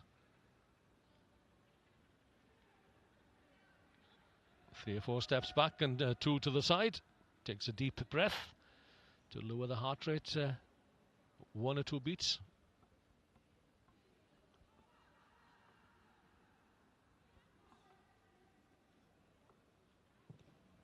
Makes no mistake, and you wouldn't expect her to make a mistake, would you? From directly in front of the post. She's kicked well this afternoon. That's 5th conversion. Yeah, and Carnarvon now threatening the 50-point mark.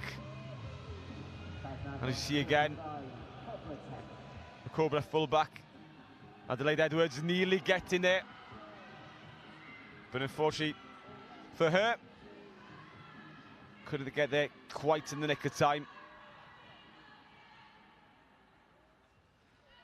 I wonder how much Carnarvon will want that 50 points. One more try, to crown a wonderful day here at the Principality. Well, it's an incentive, isn't it? But all credit to Cobra as well. The team just formed 6 years ago. As I've already alluded to, they have a squad of some 40 playing members. And now in Mid Wales, they've got a school, Calon Cymru, which is a hub in Builth Wells.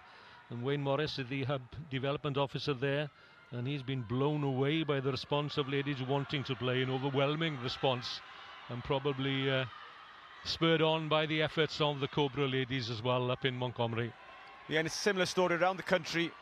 Castellnewydd Emlyn starting their own ladies section as well, and having a great response early doors. And probably a shout out to them. They're looking for a set of coaches. So if anybody interested in West Wales to get involved. There are 1 or 2 former players down that way, which could do the job. Down at Dol Wiber on the banks of the River Tavy, we saw some young ladies from a school, Bro Tavy, who played for the Wiberod, as they're called, the Vipers, down there at Newcastle Emlyn, and in readiness for the formation of the ladies' representative side in West Wales, or on the banks of the Tavy in Ceredigion.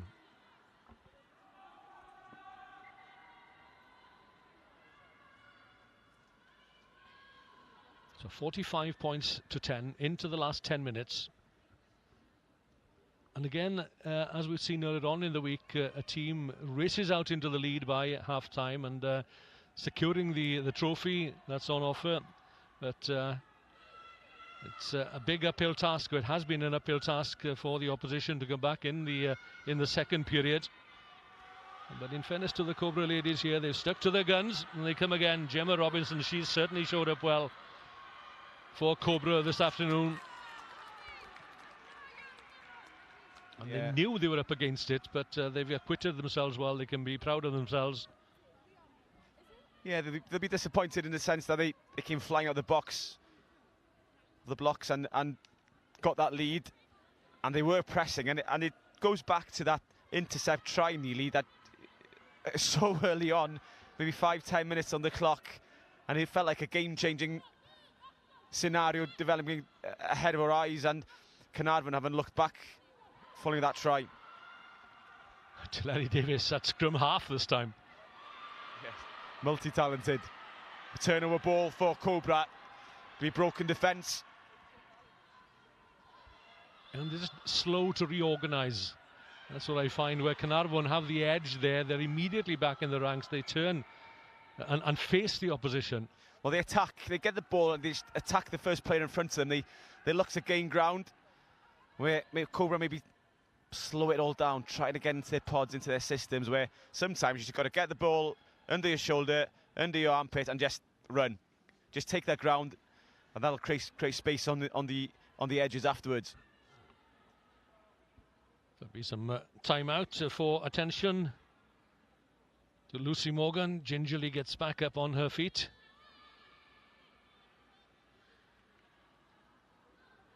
And Teleri Lloyd Evans has called for a replacement.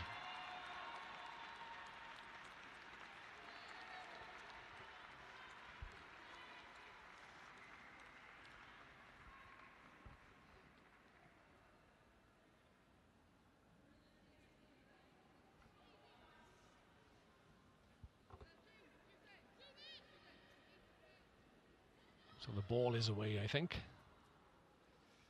Yeah, Cobra have lined up everyone on the open side. They've attacked the blind side as often as they've could. They've tried to look for that 8-9-14 scenario, but this time they're looking to look at the open side, and Carnarvon are still forced then to keep one player on the blind side to make sure that the number 8 and number 9 don't combine. So they've got a player missing as such in their open side defence, Carnarvon. So it's the type of scenario where Cobra, if they're accurate in their passing and their running angles, they've got the superiority of numbers on their side. Yeah, I think it was a case of stretching the calf muscle there.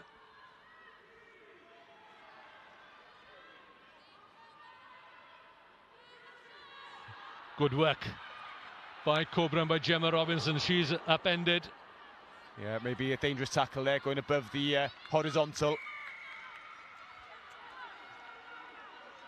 I don't think it was intentional. It was more of a momentum carrying tackle where she just picked the legs up slightly, but the right call by the referee. Yeah, it was a powerful drive from her, and she's been asked, I think, to come off. Yeah, I don't think there's anything dangerous in it, but it does.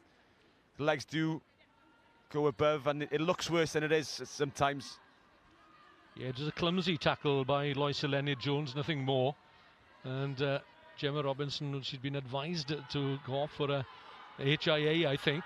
So Tilleri, Lloyd Evans, the captain. Can she get a try, albeit a consolation score for Cobra this late in the game? She's so close. Yeah, they deserve something once again. 2 tries to the names. A third would be just. So Cobra stack up the forwards. And Robinson back in the thick of it. She got the first word with the opening try. Yeah, I think there's a knock-on in there. And Cobra be tearing their hair out, thinking we've butchered another chance.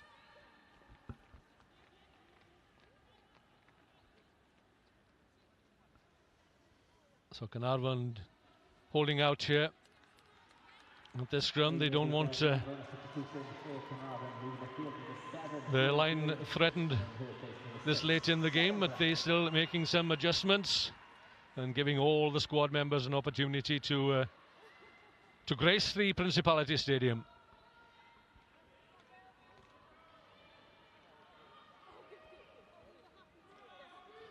So Jess Kavanagh is back on the field, but she's now at scrum half rather than full-back.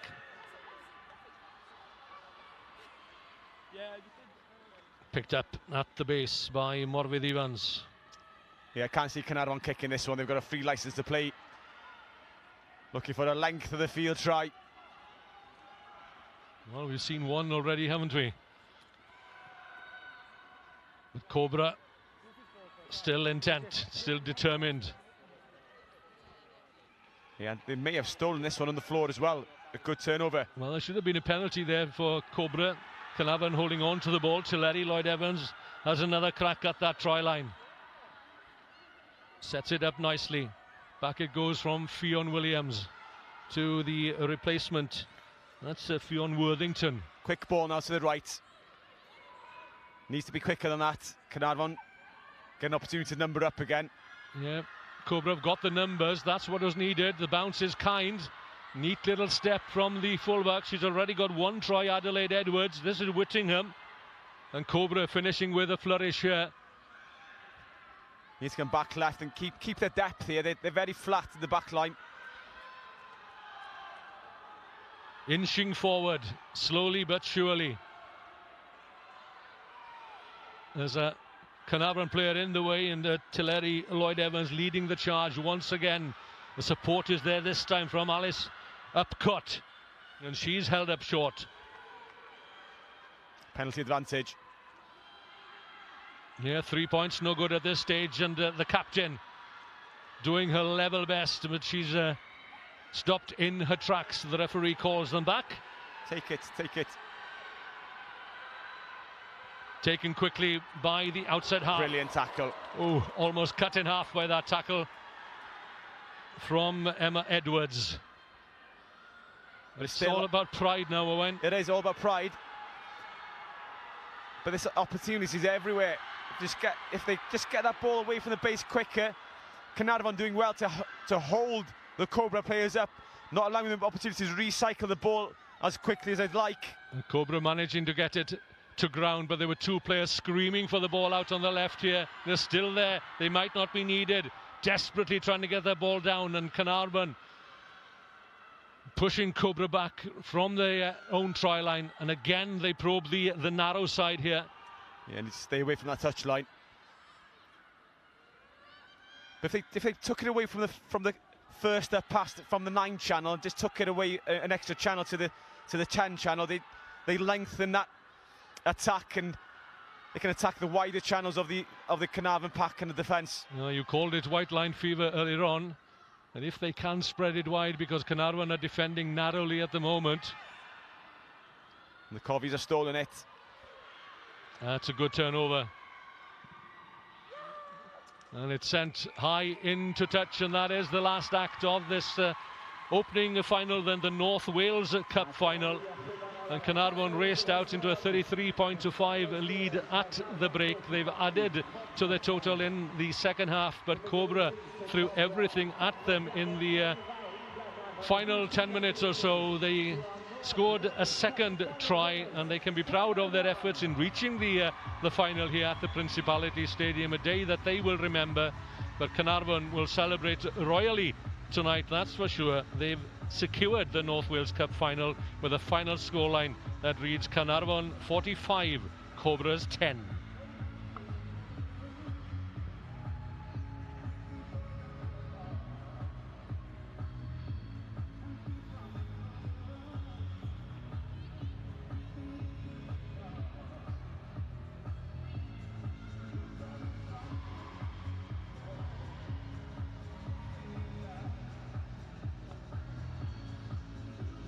A good advertisement for ladies rugby in North Wales, and it'll encourage more ladies and girls to pick up the oval ball, that's for sure. And there's always a welcome for more players. And bearing in mind that there are hubs based all over Wales, of course, it's an opportunity to perhaps try another sport. 37 female hubs all over Wales, with teams from under 7s to under 18s, and senior women, of course, additional age groups with under 12s, under 14s, 16s and under 18s, following on from the yearly groups from under 7s to under 11s. Plenty of enthusiasm, Owen, and determination, and some endeavour and ambition as well. Yeah, mightily impressed from both sides. Carnarvon deserved winners in the end. It had a bit more quality, especially in the back line, the pack as well, with the likes of Tulare, Wyn Davis just a cut above, maybe able to fend off, carry hard and make those yards, and yeah, setting up the pacey Carnarvon backline to finish off a few good moves. And Cobra will be proud enough, as you mentioned, win only a young club, a young ladies section, and with ladies rugby a growing sport throughout the country, it's only going to get stronger and stronger over at Cobra, where Carnarvon are, well, they've been tried and tested over the years, over the decades. They've had a good system there, along with the men. So the officials being presented with their medals first.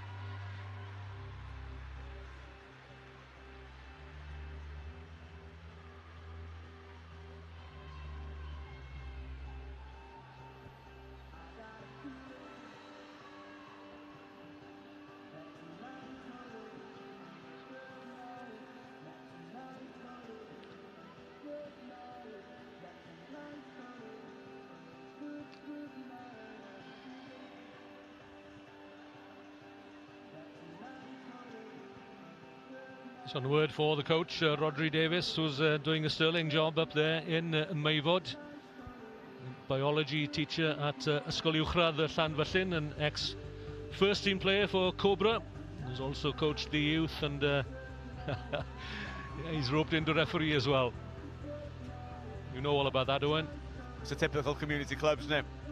Yeah, Nigel Rudge also part of the coaching in the first few years there, and the girls are grateful for his input. And Rob Rudge also has had a tremendous input into the forwards of the past few years. And the girls want to wish him all the best. Yeah, and a word for all those who volunteer in these clubs. Without these coaches, referees on a weekly basis who turn out in their own time, these clubs, these girls, men's, juniors, wouldn't get the opportunity to come down to places like the Principality to play.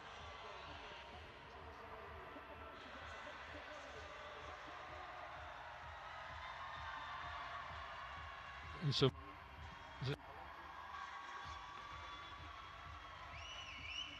the Cobra ladies coming up to collect their medals, as Alan Roberts, the District J representative, the North Wales region, is the gentleman presenting the medals. And one or two of the ladies also have a scar or two to remind themselves of how hard this game can be, but smiles all round ultimately. Yeah, they'll be glad there's a day off tomorrow. Well, for most of us, hopefully.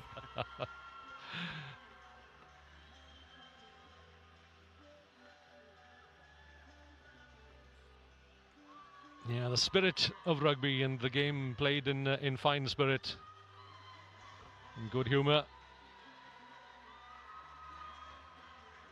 So to the victor, the spoils then, as we await the victorious Carnarvon team to come and collect the North Wales Cup, which they've won by courtesy of 7 tries to 2. Eva Williams kicked 6 conversions. The scrum half.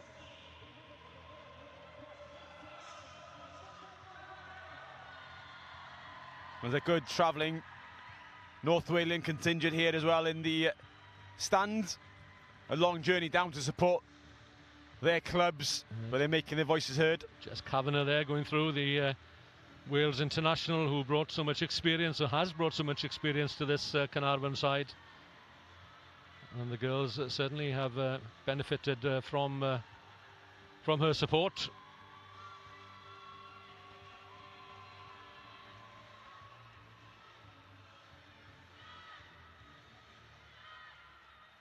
And the rampaging Tillery Davis, who ran riot in that first half and caused Cobra so many problems. Yeah, I think she's probably the difference on the field. A couple of standout performances by Carnarvon. Rhoda Alopari was excellent. Mally Jones and Kay Davis on the wings, showing their ability to finish off moves.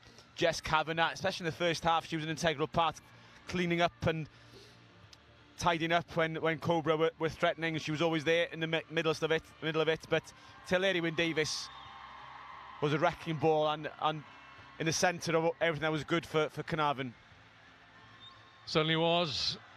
And Alan Roberts and the captain of the victorious Carnarvon side, Iona Evans, just waiting there for the obligatory photographs to be taken. There's one more photograph, and there's one more task to be performed, and that's to lift the cup high into the sky here at a closed Principality Stadium. So here we go then, and congratulations, llongyfarchiadau I dîm Merched Carnarvon. The Senior Women's North Wales Cup has been taken out, and it will be taken home by Carnarvon RFC. They are the winners of the North Wales Cup final in the season 2021-2022. And commiserations and congratulations in equal measure go to Cobra for an entertaining cup final. Didn't quite get there on the day. 2 well taken scores, and the final scoreline 45-10.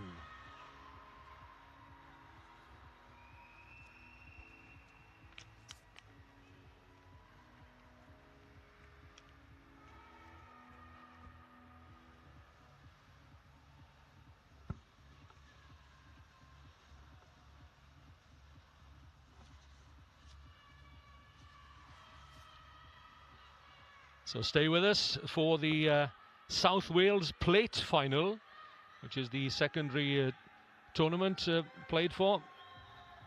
As we congratulate once again the ladies of Carnarvon on their achievement in winning the North Wales Cup final.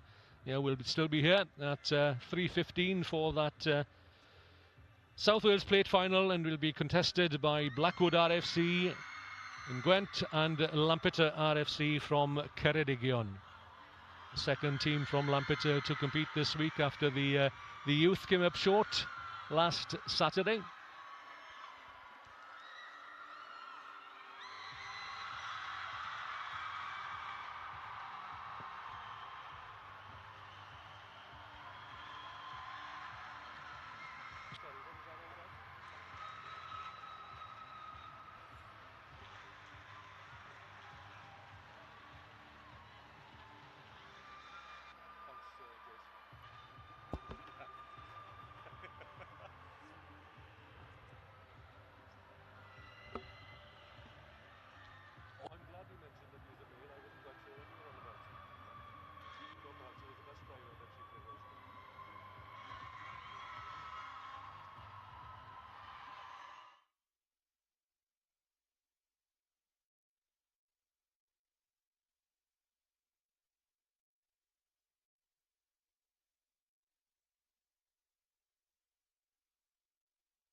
That is the trophy that awaits the winners of the South Wales Plate competition, and it'll be contested by Blackwood RFC and Lampeter RFC. The second representative side from Lampeter in the finals this week. The youth team just coming up short with the final conversion of the day from Llandaff, beat them to the youth final by 26-24. So pride at stake here for the Lampeter ladies as we have a look at the teams. For Lampeter then, it's Nerys Davis, Branwen Lewis and Chloe Fletcher in the front row. Caris May Schofield and Nia Gwither in the boiler house, and it's Ellen Gapper, Caris Davis and Rhian Thomas forming the back row. Chloe Evans and Natasha Roberts start at half-back. Ellie Pitchford and Carwyn Richards are the wing three-quarters. Shona Jones and Sian Davis at centre, with Ashley James completing the 15 starting lineup.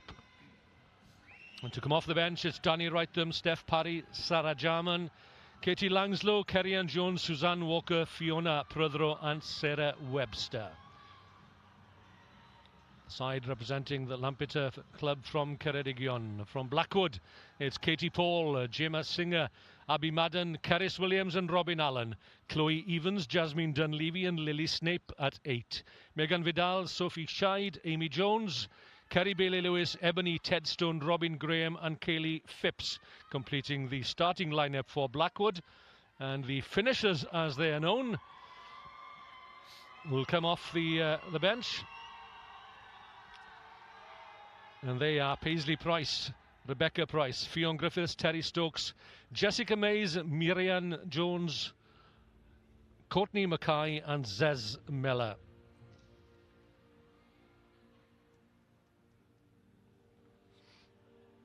So here we are then, getting ready for the South Wales Plate final. The roof is closed at the Principality Stadium. The teams are in the tunnel, and I'm joined again by Owain Gwynedd.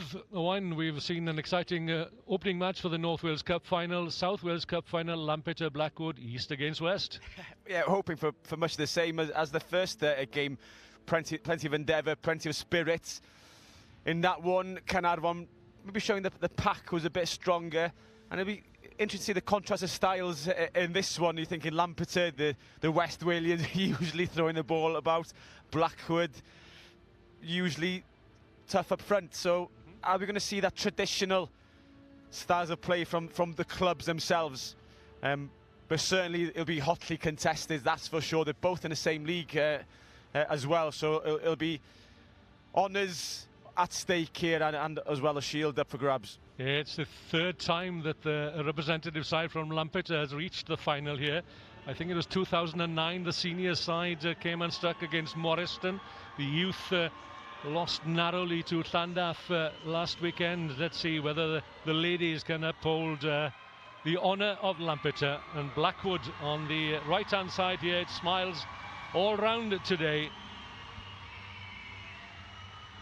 Well, it's an important day in the history of Blackwood RFC, and likewise Lampeter as well.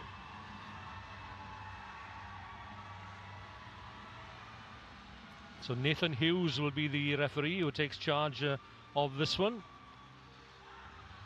And the mascots have done themselves proud, and their clubs as well. Llambed. And the hairs on the back of my neck are standing.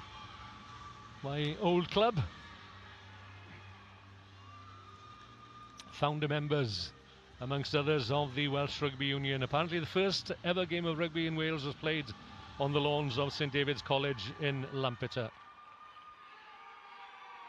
And that was back in 1866, so it may have been 1850 even. So here we go, Nathan Hughes holding the whistle. Hope he doesn't need to put it in his mouth too often now.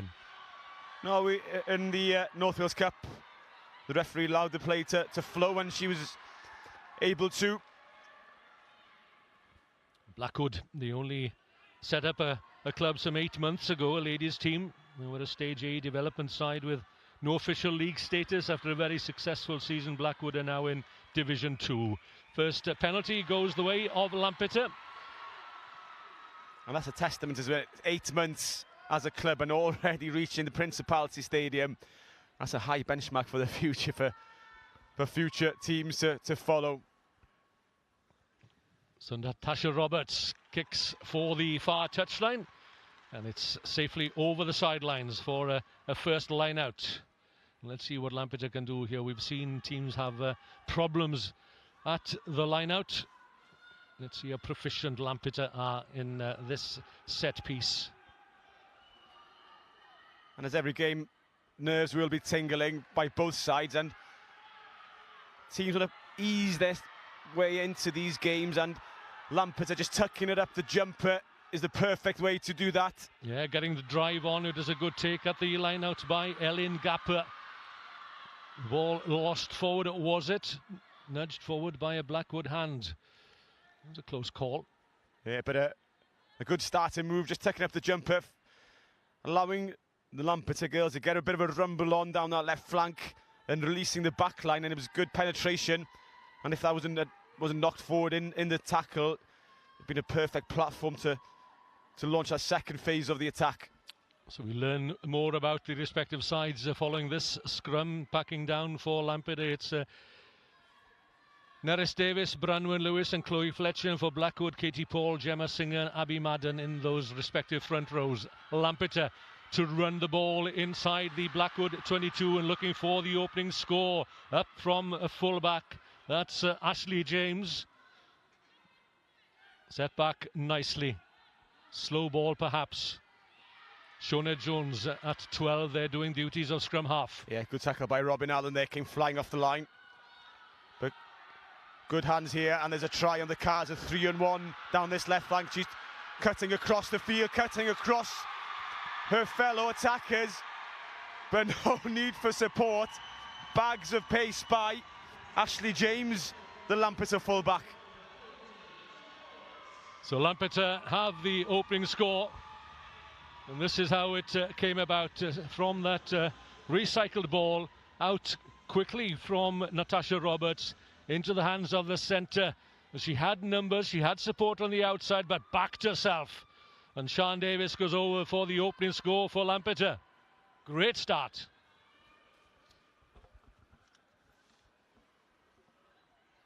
Lampeter definitely showing some early quality. A solid pack, a solid scrum, evenly matched seemingly so, but a perfect platform to launch attack down the right-hand side, then switching the play, and Blackwood not able to number up properly.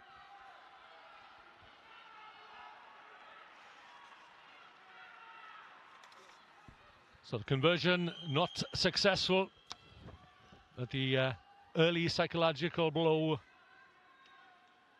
from Lampeter then through Sian Davis, who's played for Wales Emerging Women, has played for Wales Sevens, so plenty of experience in this Lampeter side, and certainly if they can move the ball wide behind the scrum, they've got some devastating runners.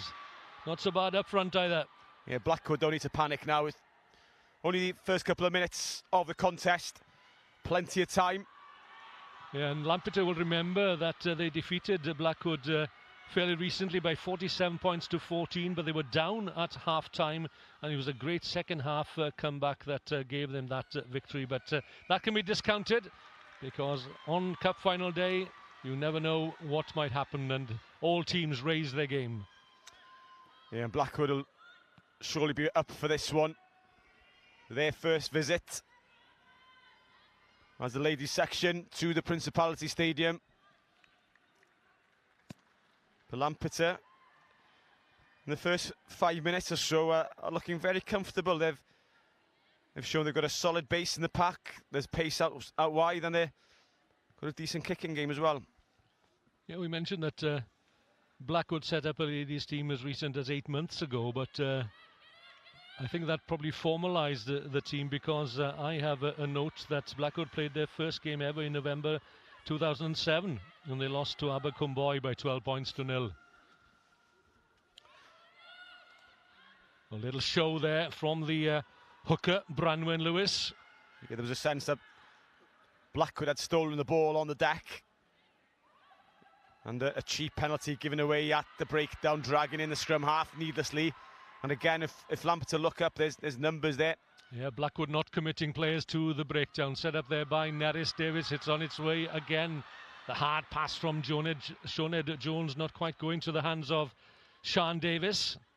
But you can see the intent from the Lampeter side. They want to spread the ball. They want to send it wide early if they can. And they're showing good core skills, good basic skills in their passing ability. There's no delay. There's no ropey passes. They're all going to hand. They're fired out. And the wide backs have been drifting across, finding space in those wide channels, and they're catching the Blackwood defence napping slightly, and they're not numbering up correctly. And if they can be accurate, Lampeter may get some success in these wide channels. It all starts with a throw-in. Branwen Lewis. Down the front it goes. And the drive coming on.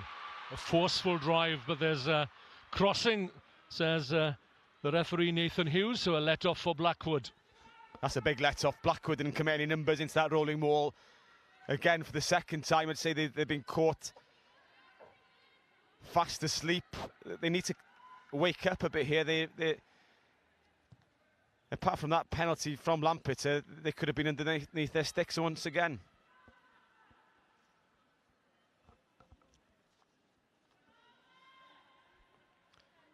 So the first lineup for Blackwood, and Gemma Singer needs to be on the mark. Not much of a gap at the front there, yeah. The referee just asking for them to separate. Wanting a clear channel down between the two sets of forwards. And Blackwood secure possession from their first line out. Number 4 there, that's Cerys Williams. Lays it back to the scrum half. A little kick over the top, a gap perhaps spotted, the bounce. It could be kind, it could work out for Blackwood, but it's snapped up there by Cerys Davis. And again, they go wide quickly.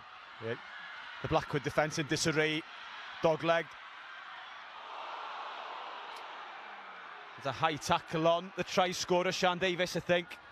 But for the second time, Sian Davis, even though the success of the first try, running across field, taking up the space of the players outside of her, maybe it's wiser to straighten up and give the pass, and she's inviting the drift defence to come onto her. There are two dangerous wingers in this Lampeter side in the form of Carwyn Richards and Ellie Pitchford.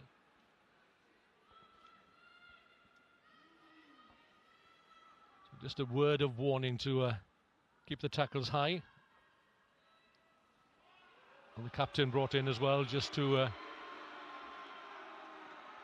remind her players of what is expected. That's a very useful touch finder. That's a lovely kick. You couldn't ask for better from that situation. Just plonked the team on the 5-metre line. And from the first rolling maul we've seen from Lampeter, the Blackwood side needs to be switched on and pile the numbers if a rolling maul is going to be set up. So walking purposefully into the line out. That's the Lampeter forwards.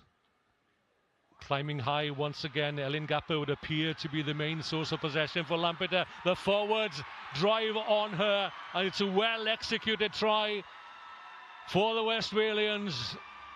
And they double their account. Yeah, I'd like to have another look at that. I think Blackwood intentionally stood off the driving maul. They were looking for the truck and trailer once again, but I think the tight head prop, maybe harshly so. Abby Madden, she wasn't bound onto the maul, but maybe in contact.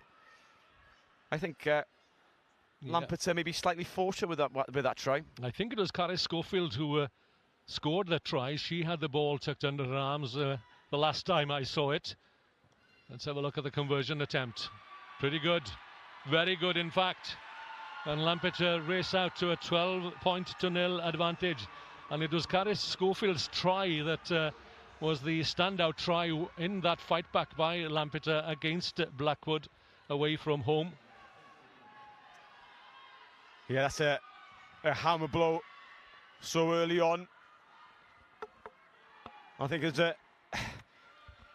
a tactic, an intentional tactic by Blackwood to step off, to allow Lampeter to have the driving maul, to look for that truck and trailer and draw the penalty. But so close to your try line, it's such a dangerous tactic if you don't get it right. Nerys Davis, strong ball carrier. Over the top come Blackwood. Yeah, another penalty, that's the third now. Yeah, really snaked it was. Oh, it's a powerful run, pumping the legs. That's Robin Allen, and gets Lampeter on the front foot. Yeah, nice passing from the Lampeter half-backs, firing the ball out off their left hands. Shona Jones setting it up from fullback. That's Ashley James. Number 8, Rhian Thomas gets involved.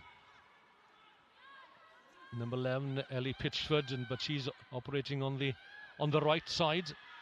Chloe Fletcher pumping the legs. That's Branwen Lewis taking play into the Blackwood half. It's all Lampeter in the opening minutes. Yeah, Chloe Evans is a sharp passer as well, releasing the back line.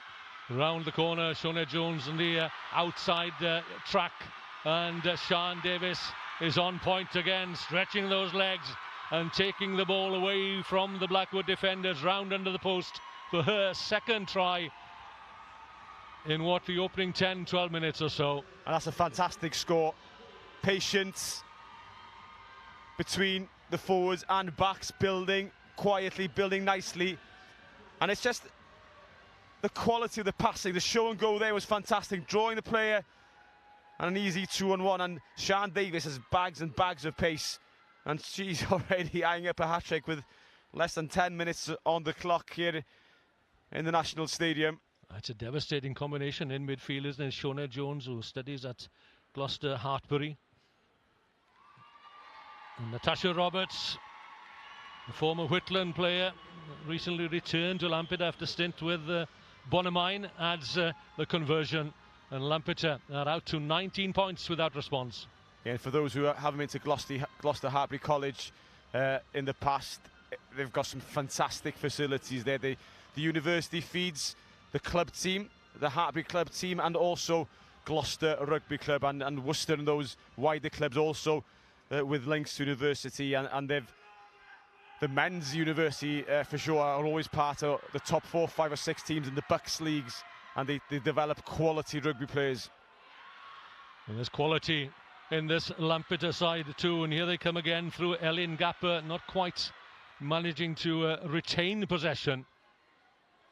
But there's a long way to go in this match, but if you can get a head start, as indeed Lampeter have done, then you're on the front foot.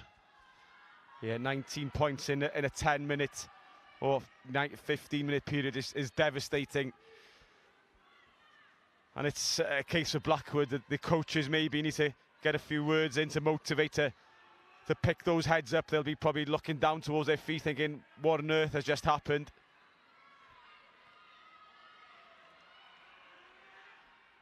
But Lampeter so far seems to be a complete team. They've got strength up front and pace out wide. Well, they arrive at the Principality Stadium unbeaten in 10 games.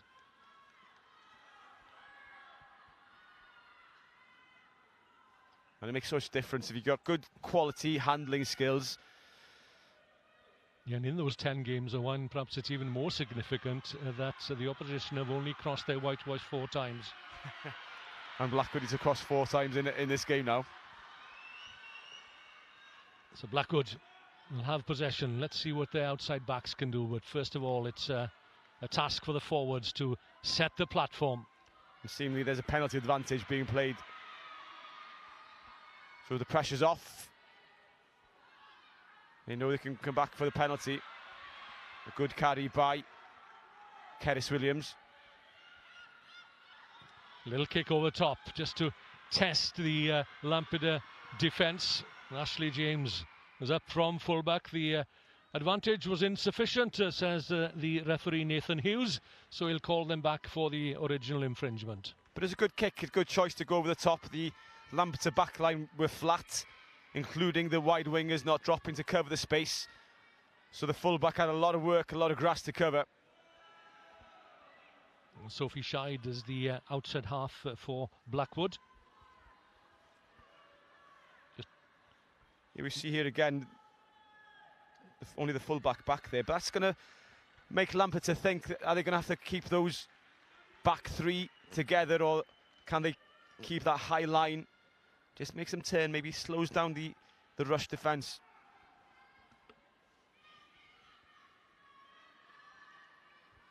So Gemma Singer started the season as prop, but moved to hooker following an injury to Rosie Powell. And I've been asked to make special mention of Rosie, who couldn't play this weekend, having suffered a horrific injury midway through the season, but here today to support her colleagues. And that's a good kick downfield, and a great chase. 5, 6, 7 Lampeter girls. So nudge forward, thought the referee might have allowed a little bit of advantage, a little bit of leeway there perhaps. Yeah, if Lampeter had turned that over, the Blackwood girls were nowhere to be seen. They were walking back where Lampeter were rushing forward in numbers.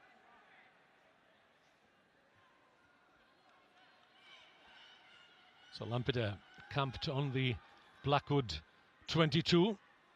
And Chloe Evans to feed. First season with the Lampeter ladies. But somehow... Yeah, may have popped out the tunnel in the hook, and I think, yeah, Blackwood were looking to poach on that. Well, they'll have to take every opportunity, every chance, every half chance perhaps that comes their way. Katie Paul packs down at loose head alongside Gemma Singer. She is the Blackwood pack leader. Lampeter on the charge. That's a good tackle coming in from Ebony Tedstone. That was a telling tackle. Yeah. Taking a bump there. Not looking comfortable at all at the floor. But Blackwood needed something to spark their day here at the stadium. So far, they've been second best to almost everything. Almost that they haven't got out of first gear. The Lampeter were going through the processes before the game at the warm-up, and you could see that they were up for this match with their crisp passing. Let's remind ourselves, Sian Davis, well, she had numbers on the wide outside. Carwyn Richards was there, but Sian having the confidence to back herself, the first of her 2 tries. Yeah, great swerve of the hips as well to commit the attackers. And this was a competent line-out throw on the drive, and Blackwood, well, they couldn't stop Lampeter from crossing so close to the try line. And then the pace of the Lampeter 12, Shona Jones, and the last pass going to hand. Yeah, the best try of the 3 so far. This is going to be a blow for Lampeter. Natasha Roberts, the fly half, who's kicked well in the first 15-20 minutes, and her day out in the final is prematurely brought to an end.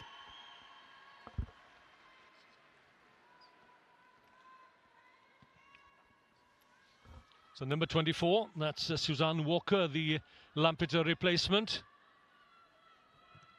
Well, it's a shame certainly for Natasha Roberts, who looked to be very proficient, and her game management was good at outside half. Let's see how Suzanne Walker goes. First of all, it's Neris Davis bundled over. Chloe Evans has a quick look. First touch then for Suzanne Walker. Neat pass into the hands of Shona Jones there. And again, it's the scrum half. Sian Davis checks back inside, finds a gap, a half gap in midfield. Wow, how determined is she? Yeah, she got some quality about her. She got some strength, determination, throwing herself into every contact. Walker again, nice little dummy to bring in the Lampeter number 8, Rian Thomas. The Scarlets under 18s representative before now. Ashley James. Yeah, Blackwood falling off the tackle slightly. Need to rush up here and box Lampeter in. It's slow off the line, dog-legged. Stretched across the field as Shona Jones takes the direct route. That's a good counter-ruck by Blackwood. That's a potentially a try-saving counter-ruck. Yeah, and again, Lampeter did have the numbers on the wide outside. And Blackwood needs to pick their heads up here. There's plenty of space if they kick it, especially down to the left-hand side. Nobody back there for Lampeter. So Scheid. Oh, the bounce should fall back into the hands of a Blackwood player, but no, it's there for Shona Jones. Again, she will have a go. Sets it up inside the Blackwood 22. Ellen Gapper.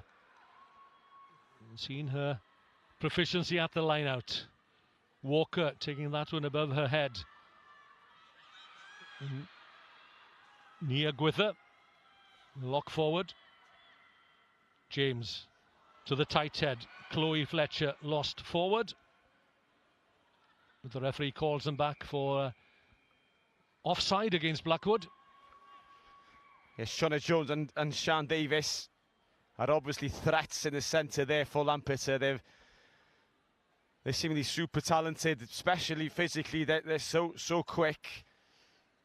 And the service they're receiving from Chloe Evans and Suzanne Walker, who's now just come onto the field, is just feeding them nicely. And if I was a Lampeter coach, I'd just say, just give our centres the ball. Yeah, certainly Neris Davis is receiving little attention. I think it's a case of getting the old contact lens back in.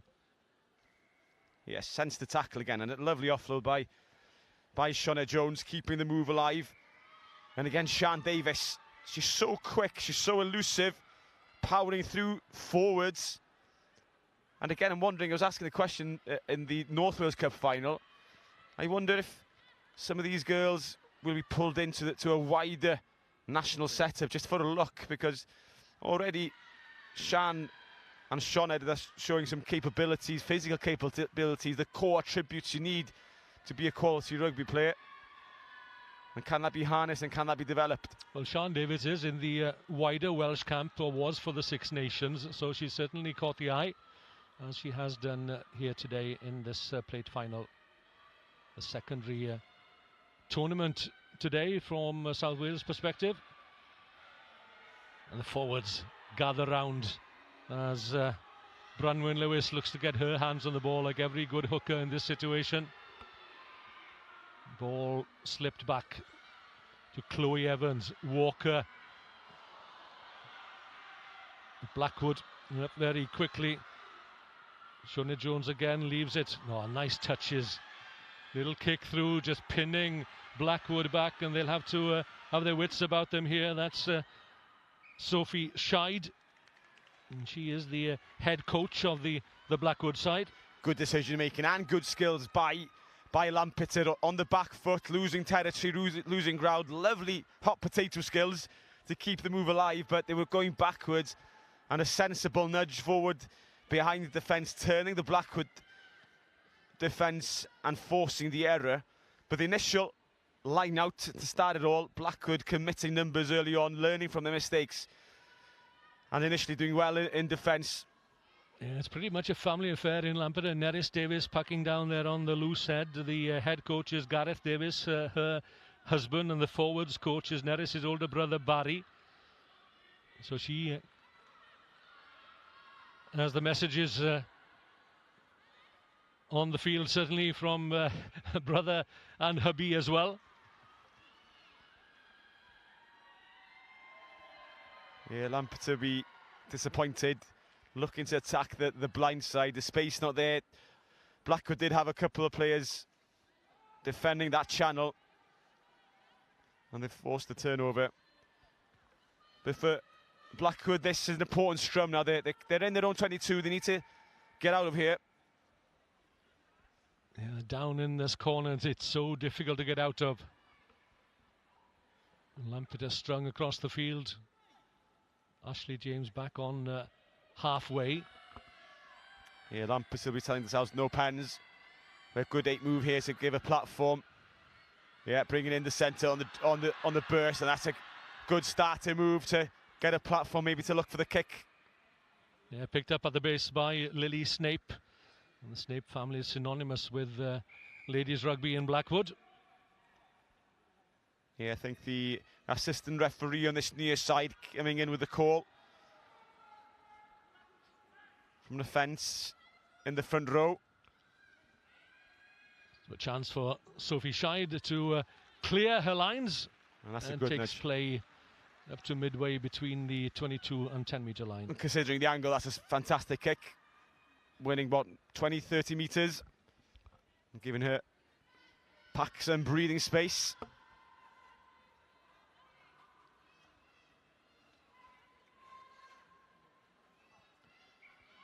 Need to look to bring Amy Jones, so Kerry Bailey-Lewis and Ebony Tedstone in the centre, maybe on the angle here. Off this back of this striding wall. Advantage Blackwood. Scheid attempting the kick over the top, charged down by Caris Davis, the Lampeter back row forward, still playing under referee's advantage, and Blackwood have it through Katie Paul. Yeah, Blackwood still in possession.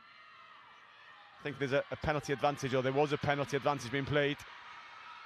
Yeah, no distinct advantage.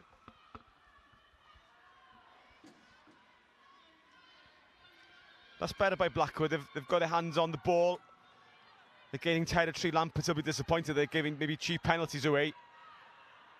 Blackwood still in their own half, just about reaching halfway now, as the forwards pile in. If they switch this left, there's space, there's numbers. But Lampert again, they're winning the contact area and then driving Blackwood back. Good support for both these teams in the middle tier of the East Stand, as Blackwood punched their way upfield. Scheid thought about the kick perhaps, but it's this time with Kerry Bailey-Lewis, the vice-captain. And now Blackwood have the bit between their teeth, and Lampeter forced on the defensive.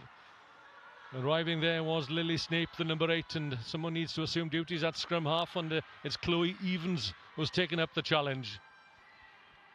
Yeah, Blackwood, this is their time. They need to string some phases together in this area, put Lampeter under pressure, and there's numbers over to the left-hand side. Plenty of numbers if they can look up or even take this quickly. Another infringement by Lampeter, and this is the closest that Blackwood have been. Now, can they turn this pressure into points? Taking the short route towards the Lampeter try line, that's Lily Snape. Hold up short, but still Blackwood press on, looking for their opening score. This is a good passage of play from them. Kerry Bailey-Lewis at scrum half, picked up by Katie Paul. And she's hauled down a metre or two shy of that Lampeter try line, and Lampeter defending very narrow on the far side. And Blackwood have the numbers if they can work it quickly. It's on its way this time. Scheid, but bringing the lock forward, Keris Williams back in on the angle. And Lampeter somehow they managed to turn it over, and I think it may well have been the number 5, the lock forward, Nia Gwither. She seems to be taking the congratulations. But that's an opportunity missed. If Blackwood have just picked their heads up and scanned the field,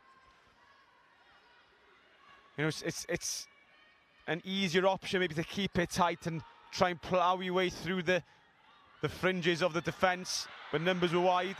Well, the kick from Abby Madam straight down the throat of Kerry Bailey-Lewis. Another penalty. Blackwood going off their feet. So a chance for Lampeter to clear their lines.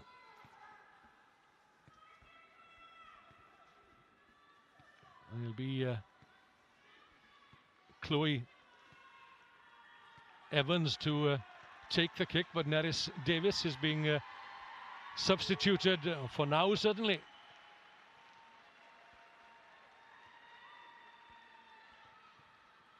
So on comes Sarah Jarman, wearing 1.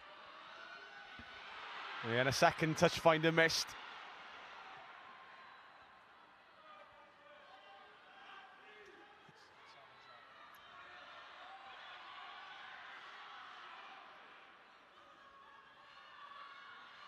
Scheid floats that pass out into midfield. The first opportunity then for Robin Graham, but she's going nowhere. Well tackled.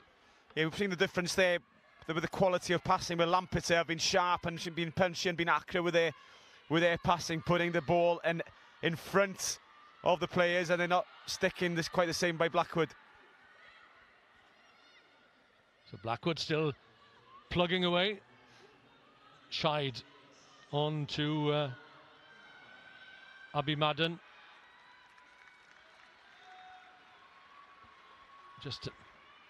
Yeah, Lampeter putting the pressure on in and around the contact area and forcing the error.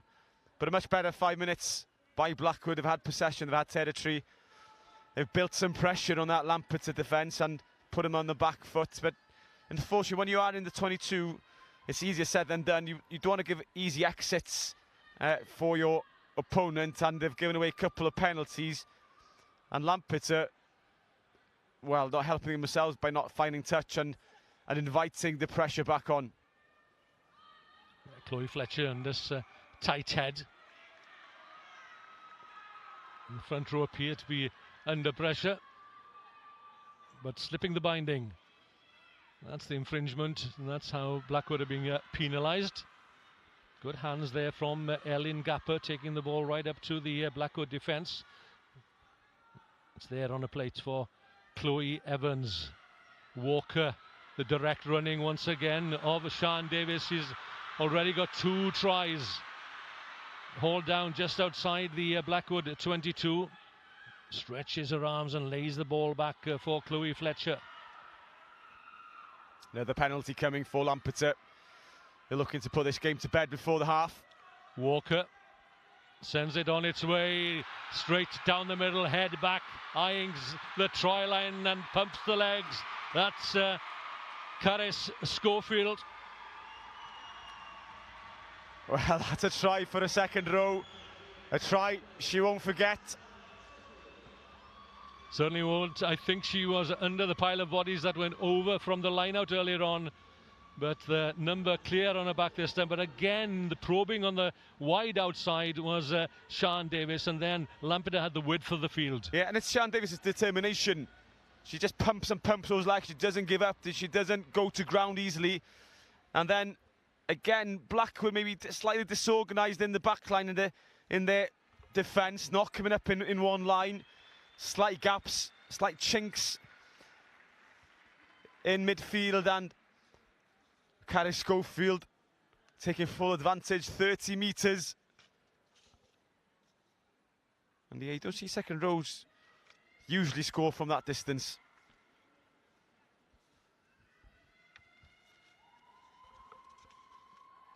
Well, I mentioned the Davis family earlier on, and the next generation is on the field as well. That's young Dion Davis. He is the young lad carrying the tee for Lampeter, Neris' son. Yeah, we could see the fly half, Sophie Scheid, trying to get across to plug a gap, but as she was getting across back into position, some of the other girls have started rushing forward. And there's good heads-up play by Caris Schofield, spotting that disjoint. So Lampeter out to a 26-point advantage, and we've not arrived at half-time yet. Yeah, it already feels like an unassailable lead so early on. Yeah, but Blackwood have had their moment, they've had an opportunity. But Lampeter, good vision again being shown, and good intent as well. Ellen Gapper leading the charge from number 6. That's the try scorer, Schofield. This is Fletcher. Yeah, that pass did look forward. Just maybe overrun it, a lack of communication. But Lampeter do have threats and penetration in every area of the field. If the forwards want to carry, they're making yards. And then they have probably the superstars out wide, as it seems at the moment, with Shauna Jones and Sian Davis, who are eating up ground for fun with their pace and strength. So an injury to, I think it's Chloe Fletcher, who's receiving treatment. Bang on the shoulder, perhaps. And considering that Lampeter have lost Natasha Roberts so early on the fly half, that's not upset them and their style of play at all. Suzanne Walker has stepped in and done a good job so far. The continuity has remained, and Lampeter's superiority has remained on the field. Yeah, Blackwood need to put her under pressure, and Chloe Evans as well, but the organisation of the Lampeter forwards has been impressive, and Ellen Gapper certainly caught the eye. Yeah, Lampeter seem a well-drilled, well-organised side, a well-coached side. Yeah, it was always the same, Owen. They had some good players too back in the day. We need to ask who.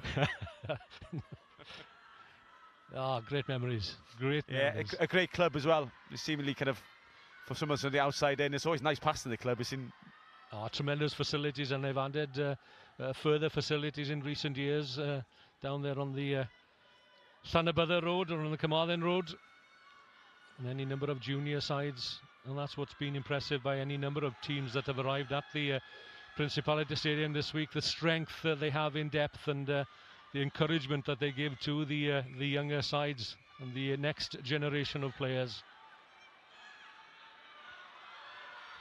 Taking the ball on there was Megan Vidal, the Blackwood scrum half. Lampeter holding up the ball carrier, preventing her from going to ground. Come on, says the Blackwood player, give me a hand here. Yeah, and the Blackwood side need a score now, just to give them a shot of confidence. If they can get into the sheds with a score on the board, you know, who knows in the second half. Maybe Lampeter have come out all guns blazing, and we've spoken earlier on in the first game and all the games here throughout the week in the Principality. You've got to control your emotions and energy, and sides do tend to dip off later in the games. It's probably a wider field, a bigger field than most of us are used to playing on. A lot of grass to cover. Walker shovels it out to the very impressive Shona De Jones. And first touch then for Carwyn Richards on the far side. It's the first time she's had ball in hand. And the Blackwood players step through, but saving the day is Sian Davis. And she's a bundle of energy, isn't she? Wants to get involved in everything that's good about the Lampeter play. And so does this young lady, the flank forward, Ellen Gapper. Yeah, for Sian Davis, because she's so impressive, she needs to be careful that she doesn't try to do everything for the team. She needs to stick to her position and not trying to get through too much work, or otherwise she'll burn herself out. Nice step from Rhian Thomas, bringing Ashley James in from fullback, and it's the lonely Ellie Pitchford out on the near wing here, who couldn't quite keep the ball in the field of play. Yeah, good position for Blackwood now. We've seen they've been in this area of the field for the last 10 minutes, not been rewarded for their efforts yet. But what that does do, it gives Lampeter a half a field to attack from, you know, far enough away from Blackwood's try line. So it just keeps building the pressure down here and keeps Lampeter away from the Blackwood try line. Palm down to Jasmine Dunleavy, the number 7 for Blackwood, and this is their most potent threat. Kerry Bailey-Lewis at centre, the vice-captain. Coming through very quickly was Caris Davis. She's managed to turn the ball over there. Referee on the spot, and spotted that Nia Gwither had just lost the ball forward.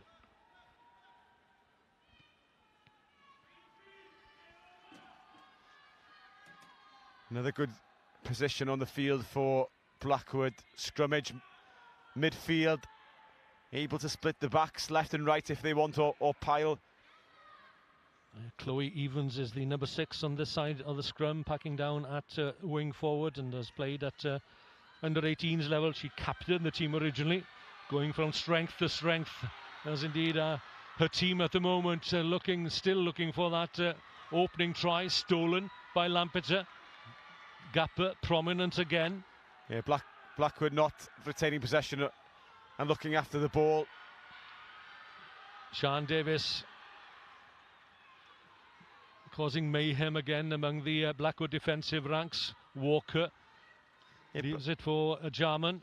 Blackwood have definitely stepped up their defensive responsibilities. They've been eager to rush up, and that's good vision by Lampeter, the chip and chase. Walker finds good space behind the Blackwood defence and giving chase. But the referee's assistant, I think on the far side, may well have spotted a player in front of the kicker.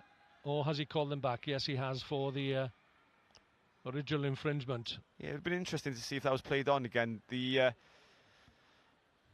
Blackwood fullback or covering winger was totally isolated with a number of Lampeter girls rushing forward. If she'd been tackled, had to release the ball, and then Lampeter consequently would have been in possession in the 22. Maybe the referee slightly too eager to come back. Or perhaps not as fit as he would hope to be. Hey, referees are all fit these days. I knew he would bite. Or back in my day, Win. Back in the day. Those were the days. Referee looking at his watch, and he will see that there's time for one more play before he calls time on the opening 40, which has been all Lampeter on the scoreboard, although Blackwood have tried their level best. One or two opportunities, but very rare opportunities there have been for the Gwent side. Or the Caerphilly County Borough side, I should say. One of 7 teams, incidentally, who went from the Caerphilly County Borough, who've got to the finals this week. So it's a good omen for rugby in the County Borough. And Penallta won the National Cup final yesterday, defeating Treorchy in style.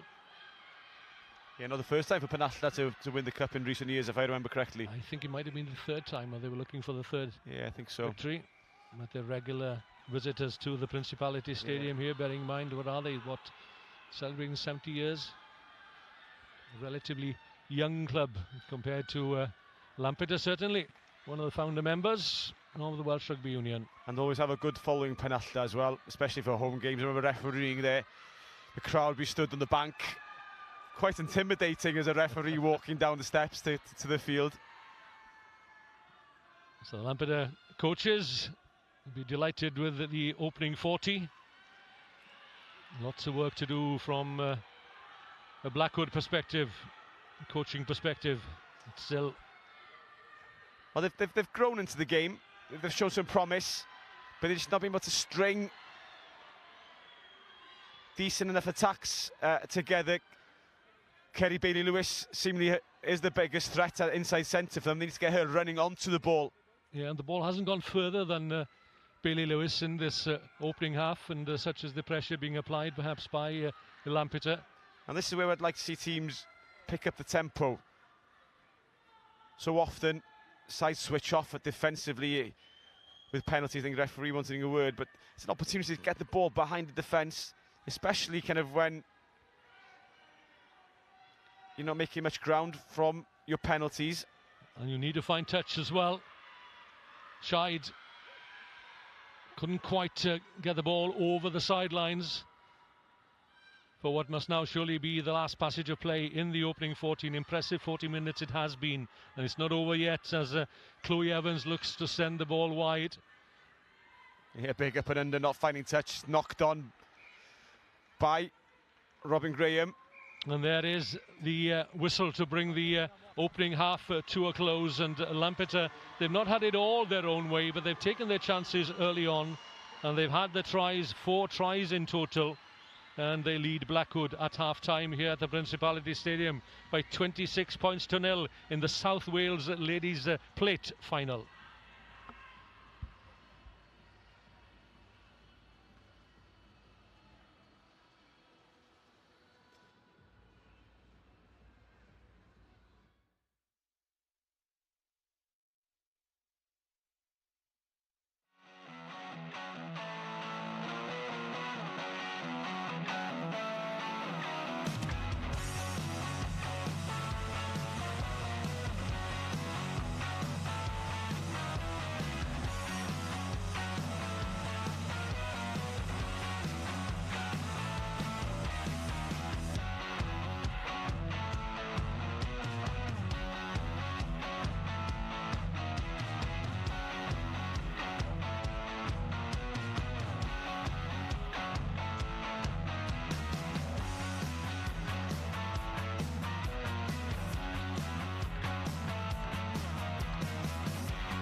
So the second half is underway here at the Principality Stadium. Tracking back, that's Sioned Jones with her side.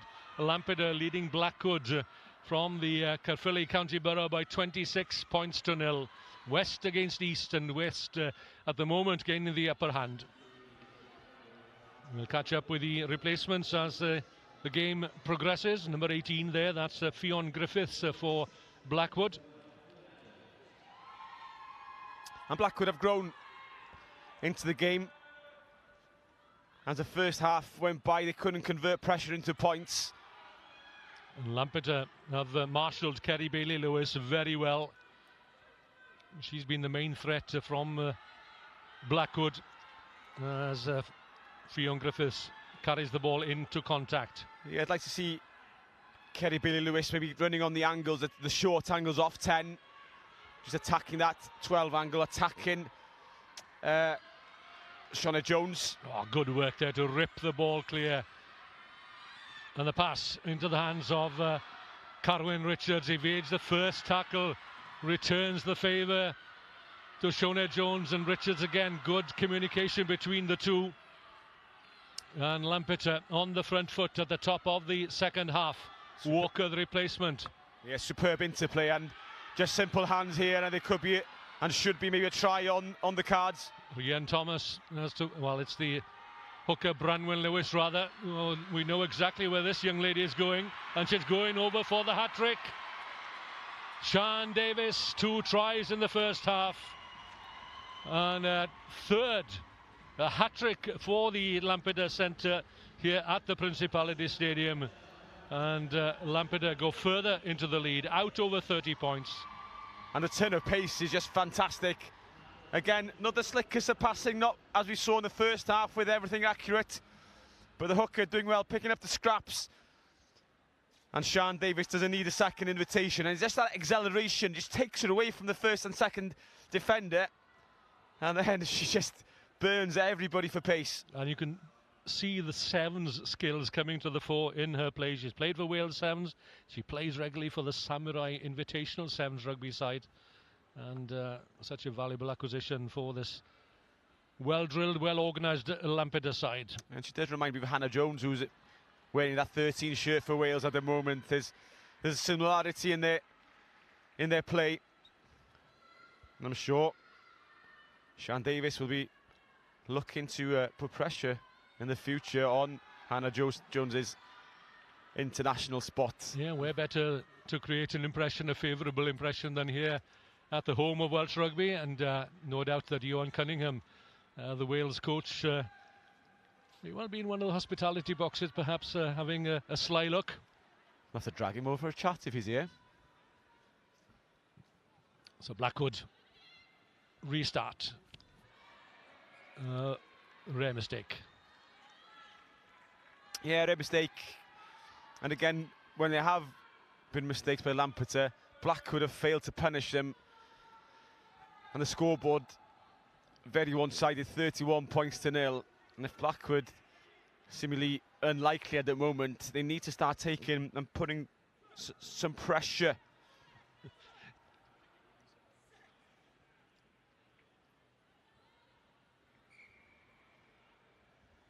Yeah, Kerry Bailey-Lewis at 12, with 12 on her back. Nice to see her running off 10 hard here, running off Sophie Scheid and attacking the hinges between that pack and Suzanne Walker at 10 in the Lampeter backline.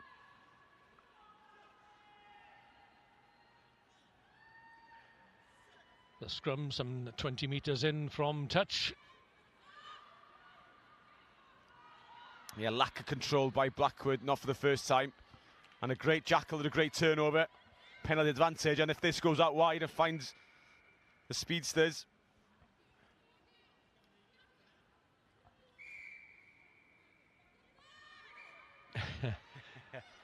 Well, a good old trick by the scrum halves to waste some time. Yeah. Whose penalty, sir? Chloe Evans has looked sharp, in fairness. Not given her any real mention. First season with Lampeter ladies, a product of the Carmarthen Quins setup. Yeah, she's good delivery off both hands. Walker under pressure, taken by Sioned Jones. Does well to retain possession. The support arrives in the form of Caris Davis, the Lampeter number 7.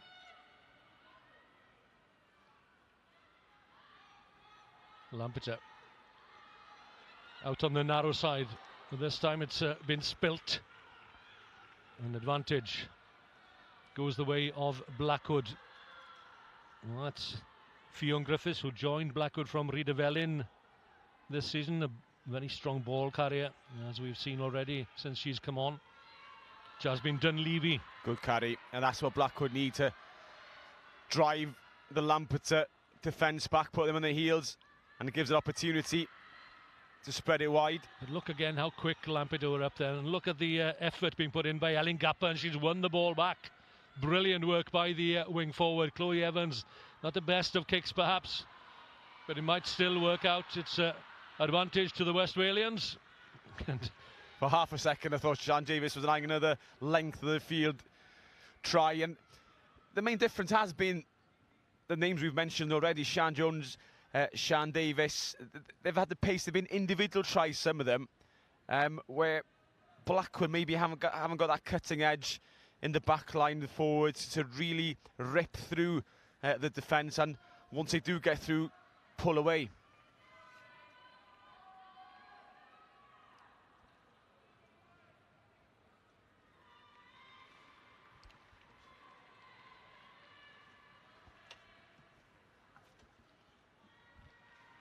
So Chloe Fletcher will I thought for a second she'll go into the sidelines, but no.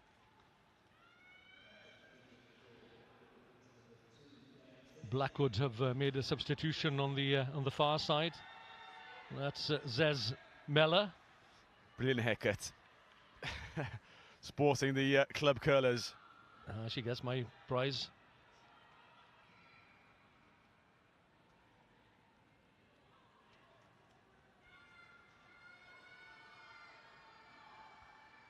Started with a team just 4 months ago. Never picked a rugby ball in her life before then, but she's thrown herself into rugby and flourished. And then my little note here says she's got the best coloured mohawk on the field. So there we go. I'm not going to argue with that. But Lampeter starting to creak and starting to show some cracks. Seemingly comfortable in the pack and the scrum earlier on in the match. Now on the back foot. And like to see this. We don't see this that often now. A pre-prepared penalty move. Well, this should be good. Straight into the tackle goes Jasmine Dunleavy. I'm surprised there's no penalty in there for not releasing on the floor. Well, Gappa's done so much sterling work, hasn't she, in that breakdown area. She's turned the ball over time and time again. She's ripped the ball away as well. Robin Allen, she's the Blackwood number 5, but can't make any headway. Yeah, it's just an element of control at the base of the ruck. They do some good work, some sterling work, and then maybe let themselves down with some lack of control. The ball popping out on that near side. You do feel if Blackwood could string a few phases of play together, there are points out there. It'd be nice to see him to get on the scoreboard. Yeah, Elin Gappa there, she's played for the Scarlets, former Whitland player.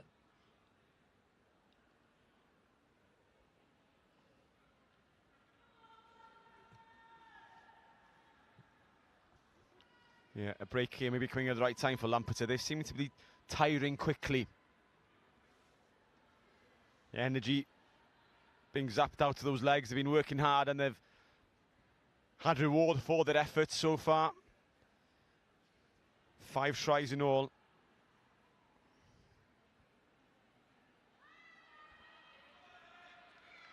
So welcome respite. Gappa is back in the ranks, the mother of 2.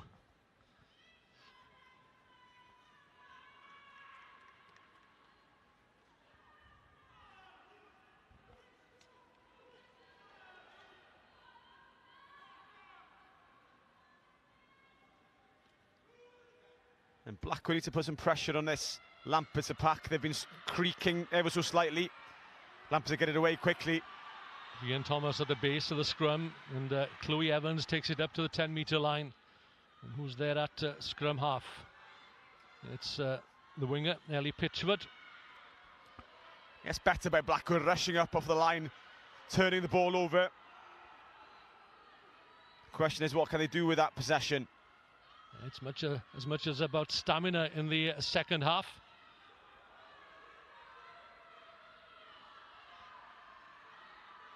Abby Madden. Yeah, Vidal. Not sure if that's the right decision. They were players out wide. The penalty advantage. And the penalties are racking up against Lampeter now, and wondering if the referee's starting to think about these repeated infringements. It's a long way back for Blackwood, but if they could get a score, that would certainly lift the confidence. Yeah, never say never. And Blackwood definitely haven't given up on this one yet.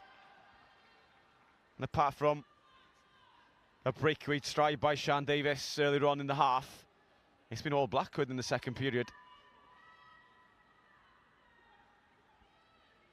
So Fionn Griffiths at the back of that Blackwood line-out, keeping a watchful eye on the Lampeter breakaway forwards. Chloe Fletcher sets it up with the Lampeter backup players slow in arriving. Yeah, I think Chloe Fletcher isolated on the floor. Blackwood competing for everything now. They've got nothing to lose. An opportunity to nudge this one into the corner. Kaylee Phipps with a kick. And a useful kick it was. Well, we saw Lampeter, didn't we, force their way over the Blackwood try line from a similar position, a little closer to the whitewash perhaps in the first half.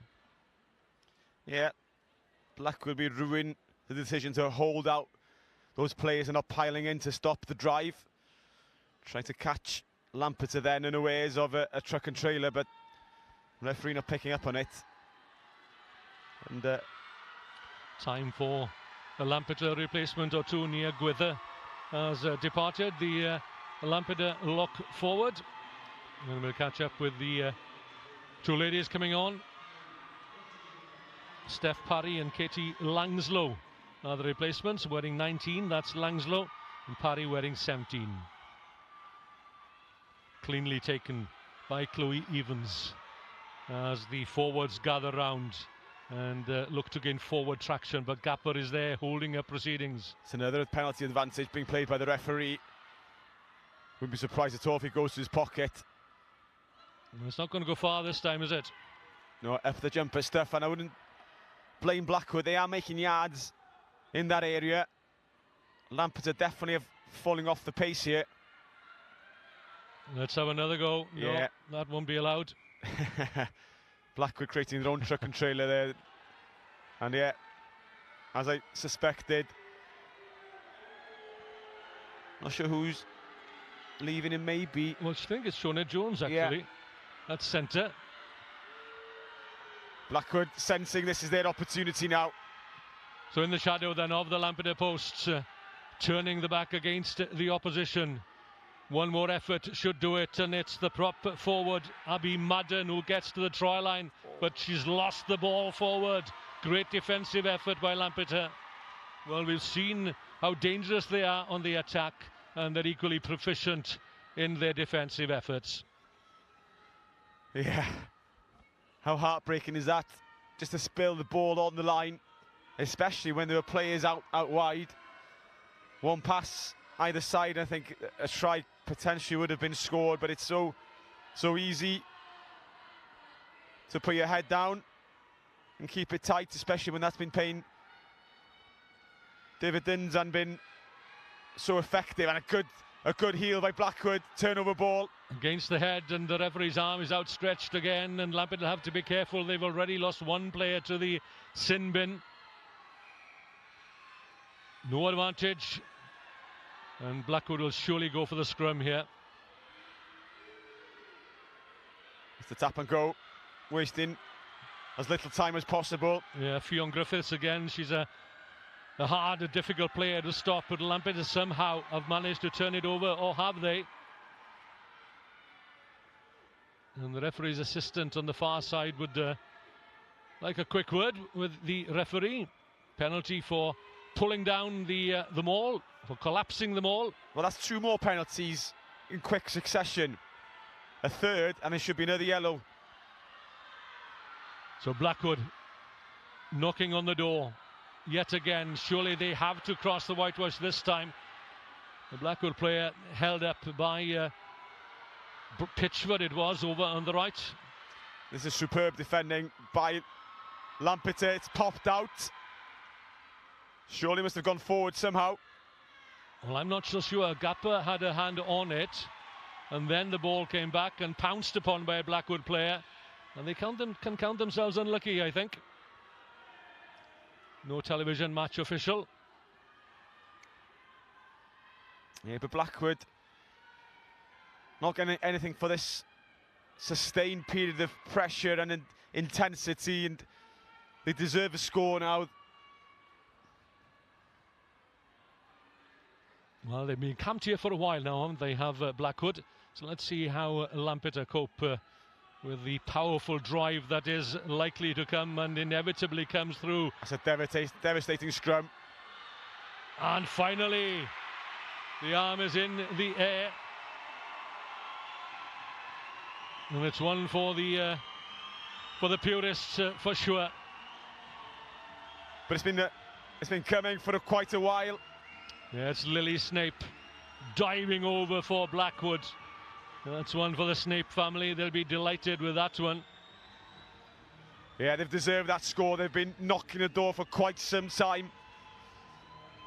Maybe it should have come a while ago, but it's relief for the Blackwood team to get on the scoreboard. But at least now they can build, knowing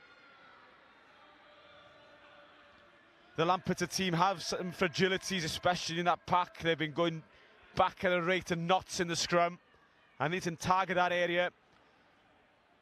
Maybe try and force a yellow card as well. They've got a lot of penalties. Not a bad effort. Not a bad effort from Kaylee Phipps, but Lily Snape, and she's vying with Kerry Bailey-Lewis for top try scorer this season for Blackwood ladies. A prison officer by day. She corralled the Lampeter players there, and Lampeter still out front on 31 points, but Blackwood have finally broken their deadlock, broken the whitewash rather, as Chloe Evans goes off for Lampeter. Yeah, Lampeter still down to 14. And if Blackwood get this ball back down to 22 again and threaten the try line. And Blackwood back up to their own 10-metre line, taking the restart cleanly. Phipps on to Snape again. And she's the daughter of the coach, Geordie Snape. And Mum still plays. I won't tell you how old she is, but Rosie Snape, well, she's still there, battling away. At an age where most players would have given up, but obviously enjoying her rugby with her daughters. But it's been a dominant second half performance by Blackwood, and that's another break by the inside centre. Bailey-Lewis, ball dislodged. Yeah, Bailey-Lewis is an ever threat in the back line for Blackwood. Wasn't sure if he'd been knocked backwards by Lampeter hand in the tackle originally. Again, she's so effective when she straightens the line and attacks the inside shoulder of the defenders. You had to see from that angle if he was knocked backwards. I think she was looking to get the pass away, but may well have been impeded with whatever. It's going to be a scrum. Was Blackwood ball seemingly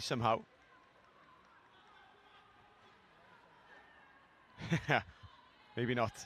But Blackwood wouldn't be too upset in this situation. They've got a powerful pack. We've got the upper hand. They've got superiority. If they can get that pressure through, time it right, and shove Lampeter off the ball. So Suzanne Walker has gone into the scrum half position. Fiona Prythro is on, and she is acting as standoff, as outside half. Yeah, I'm not sure if I'd agree with that decision by the referee. Lampeter were going backwards, but he's just going round naturally, in my opinion. Kick and chase, and look how hard the ground is. The ball bounces very high off the hallowed turf of the Principality Stadium. Giving chase there was Sian Davis, the hat-trick try scorer for Lampeter. The referee's arm is outstretched, and Lampeter already down to 14 players. Yeah, there's been a lot of penalty, a lot of offences in this second half. The referee even needs to have a word with the players about their discipline, or start showing some more yellows. Bailey Lewis taken by 2 Lampeter players. Yeah, Lampeter don't really need to overplay their hand. They can. Their defence is solid.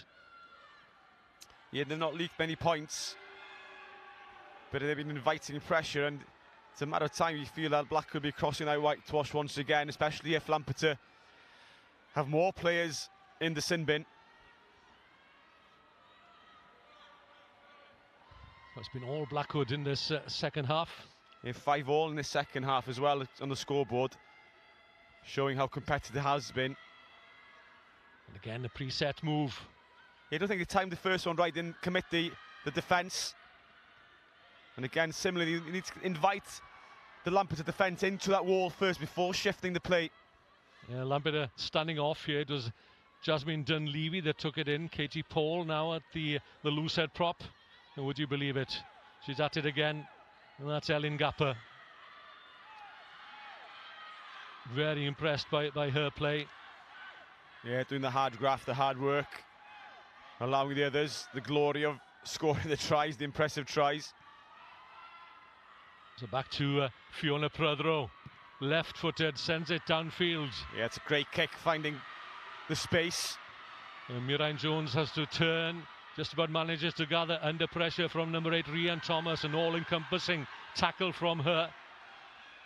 Ball tipped forward, so Blackwood will get the advantage at the scrum.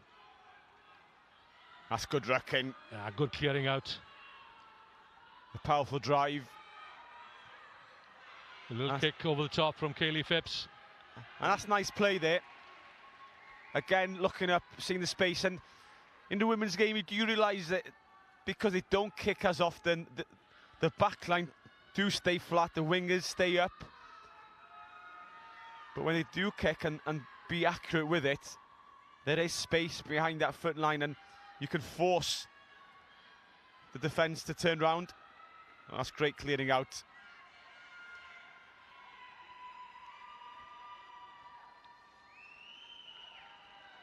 So Jessica Mays is on for Blackwood, wearing 20. So it's at this time in the proceedings that we see the bench is being emptied. Tipped back on the Blackwood side there by Chloe Evans, I think it was, the number 6. And the powerhouse that is Lily Snape. Yes, another good carry by Snape. She's been an ever-willing runner. Fionn Griffiths, surprised really that she wasn't on from the start, because she's done a few good things for the Blackwood side. Phipps at outside half. A little step, a neat step from Courtney Mackay. Lampeter in there. Hands on the deck. There should be another yellow card here, straight off the feet. Lampeter giving away penalties all too often. An injury to Fionn Griffiths, I think it is, over on the far side, following that charge.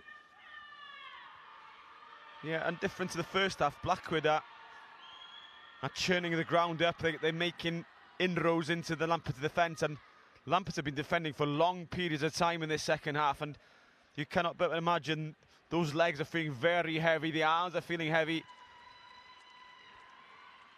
But if Blackwood could have converted some earlier opportunities into tries, it'll be a 31-20 on the scoreboard, then I'm sure Lampeter would be feeling the nerves, those legs would have been jangling.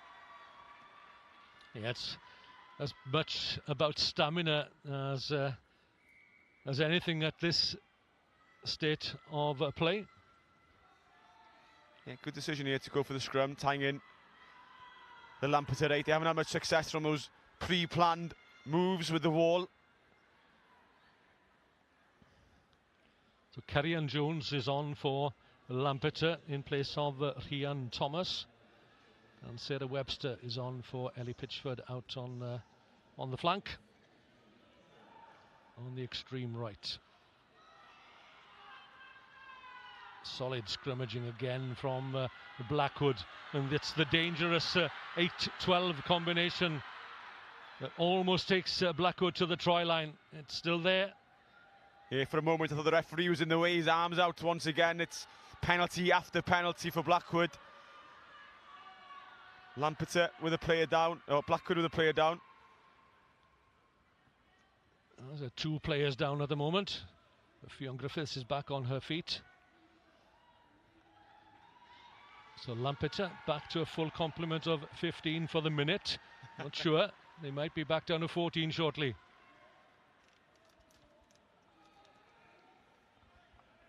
Yeah, they should be, because we've counted since that original yellow card. There have been 4, 5, 6 penalties in and around the 22. A couple of them fairly blatant, diving off the feet to slow the ball down.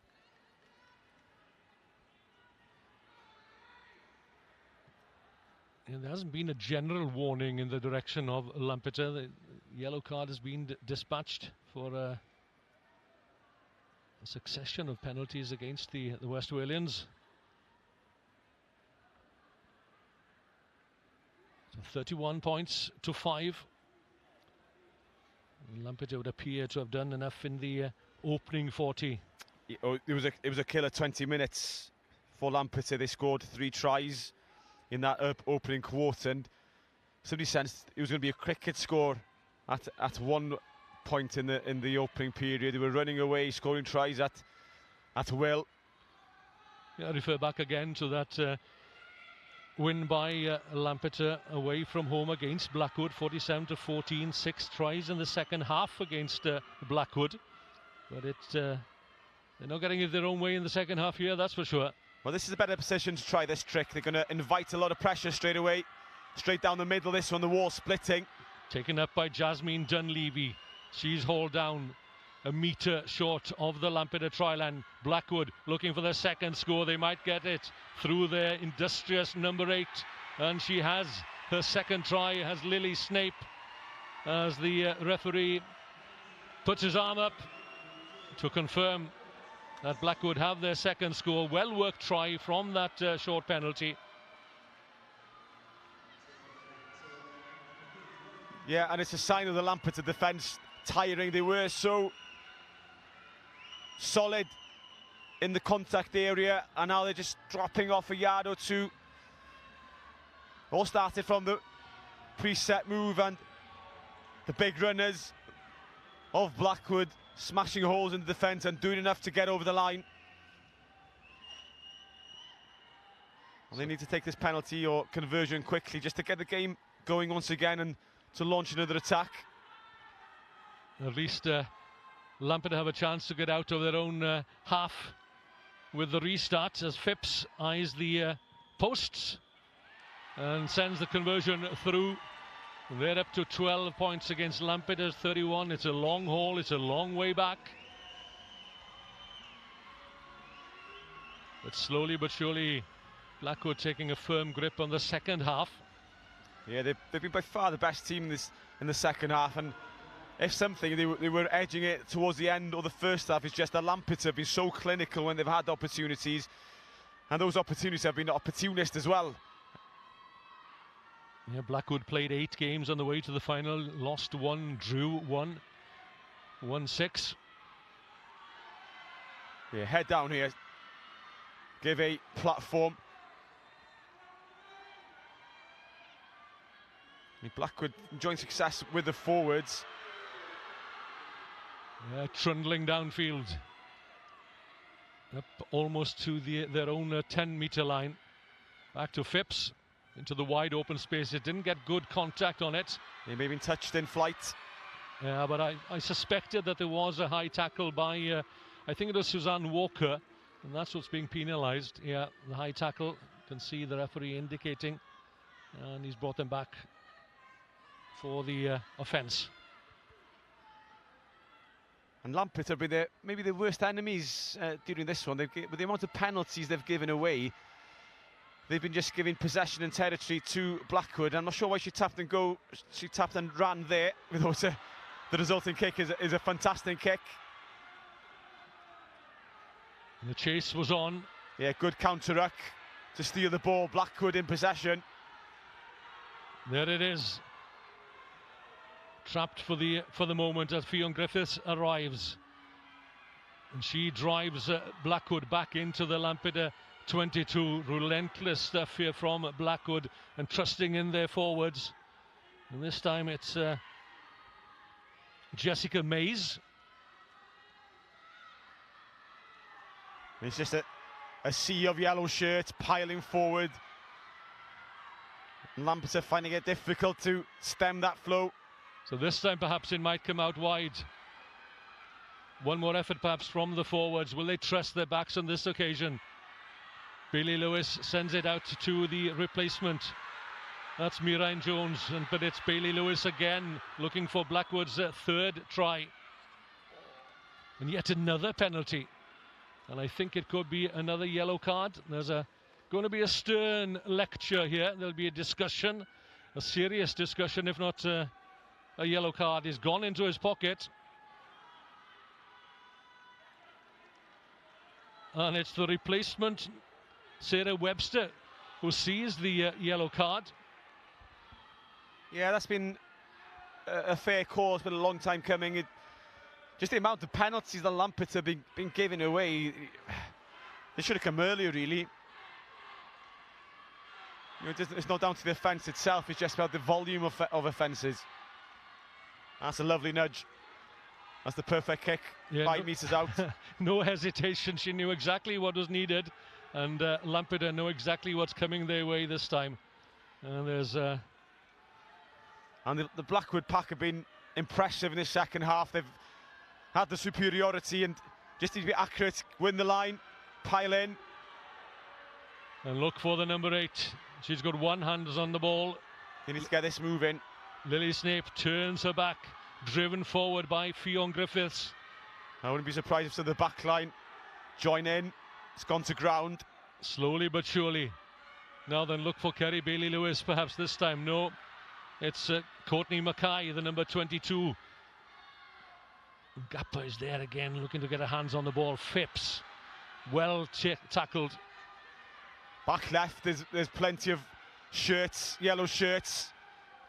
I don't think they've got the confidence to put it through the hands, knowing that they've got the might and the power up front.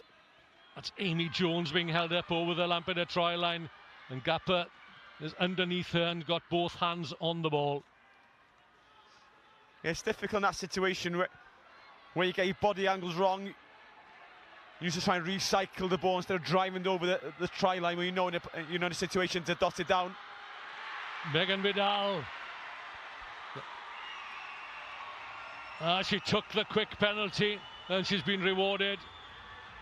The alert, Megan Vidal at scrum half, but slowly and surely Blackwood are clawing their way back into this match. Yeah, nice little step off her right foot. The tired Lampard to play, trying to get back into position. Just a sidestep, a mismatch in positions.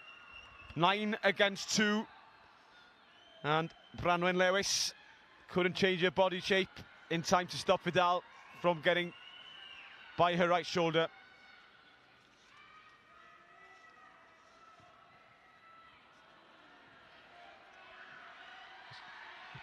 So the flags stay down.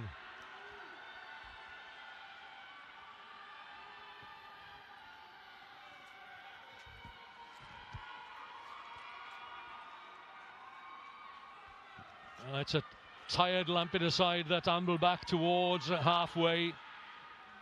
They're being out-muscled in this second half, and the team talk at half-time for Blackwood, well, you can clearly see what was said. Yeah, Lampers will be hoping that clock ticks away a bit quicker than it is at the moment. Prothero restarts.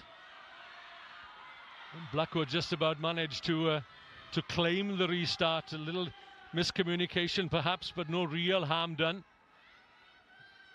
Dug out by Fionn Griffiths. It's on its way from Phipps to the danger that is Lily Snape, the number 8 forward, and the only player back in the Lampeter half is their fullback Ashley James. The bounce is kind, and she'll send it downfield where Miraine Jones waits. She'll have a run. Maybe they should have kept the ball in hand to start off instead of putting that kick through, especially with an overlap. Oh, good tackle from Fletcher. It's on here. It's into the hands of another dangerous player in Bailey Lewis. Prothero just about manages to pick it up on the bounce. Yeah, a couple of wrong decisions by Blackwood. They've found the edges with a couple of players as an overlap, and they've chosen to chip it through, but this is a great run. Miraine Jones, and she's got support on the outside, cuts back inside, can't get the pass cleanly away. Oh, that was a spirited run from the replacement fullback for Blackwood. Yeah, looking for the offload, looking for the support, but that was the opportunity. When the kick should have gone through, she drew in the fullback and the covering players. They could have put that in the 22 and just backed herself a pace to try and get there first.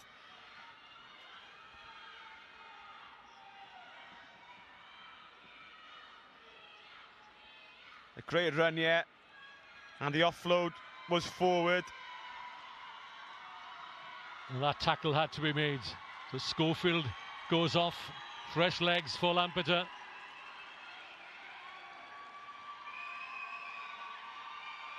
So Lampeter emptying the bench. Yeah, Blackwood making a couple of changes as well. So 31-17. 2 converted tries is their time.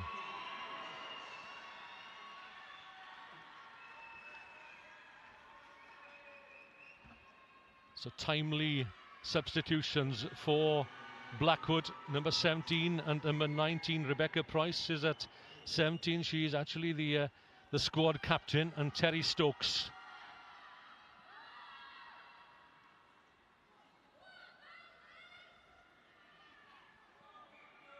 So a rare scrum in the second half, rare possession for Lampeter, Owen. Yeah, Lampeter just get this into the scrum and get it out as quick as they can. Blackwood will be targeting this, trying to get the shove on, to drive over, to steal possession, or even win a penalty. So for Lampeter, the number 8 will need to be switched on. Just get it in, get it out, and set up a ruck. Yeah, that's Kerry-Ann Jones packing down at number 8 for Lampeter. The shove comes through, but finally it's back cleanly in the hands of Sinead Jones, and that's Prothero to the dangerous centre. And look at her go again. Sian Davis cuts back inside. Oh, what a try this is. It's a fantastic score for Lampeter's Sian Davis. It's a 4 for her, and Lampeter should now be home and dry. If the word jitters, my goodness me, what pace has she shown? She's a real athlete, superstar athlete in the team, and she's head and shoulders and above anybody else on the pitch. And you can see why when she scored the first try, she ran it across field. She knows she's got bags of pace. Does exactly the same here. Just turns on the afterburners, cuts back inside. It just reminds me slightly of Shane Williams' try against Fiji. Wow, from inside her own 10-metre line. Radar vision from Sian Davis. And Lampeter will be breathing easier, much easier now that the conversion is successful from Fiona Prothero. Well worth having a look at this again. Look at the determination on her face. Look at the pace that she's got. The vision as well to cut back in between the 2 Blackwood defenders, taking her clear and over the try line. A superb 4th try for Sian Davis. You're just pumping those arms, pumping those legs, driving through, and even her own players couldn't keep up with her. And that's a score that surely now seals the plate for Lampeter, considering it's only like 3 or 4 minutes remaining here. Taken cleanly by Branwen Lewis. She's got Chloe Fletcher in support. And now, fresh impetus for Lampeter. Sioned Jones. And back on the field, that's Nia Gwither. Ball lost forward though. But the damage has been done. With all that hard work by Blackwood, they were clawing themselves back into this one. There was still enough time, maybe, if they did get another one, that they think they could sneak it. But Sian Davies has rescued Lampeter. Because that midfield combination again, wasn't it, Owen? Yeah, and considering kind of the first half, how devastating Lampeter were in that opening 20 minutes, Blackwood have been heroic in this second half. They've dominated possession, territory. They've won the scoreboard battle as well in the second period, and they've maybe deserved more out of this match. Well, they're not done yet, are they? Good tackle from Gapper there as Chloe Evans tries to spin out of the tackle. The Lampeter, well, they found some more strength and energy from somewhere, but it's that penalty count that's mounting against them. Yeah, here they go. Amy Jones runs at the heart of the Lampeter defence, finds Fionn Griffiths, an able ally. The majority of the Lampeter team are out on their feet, finding it hard to get off that defensive line.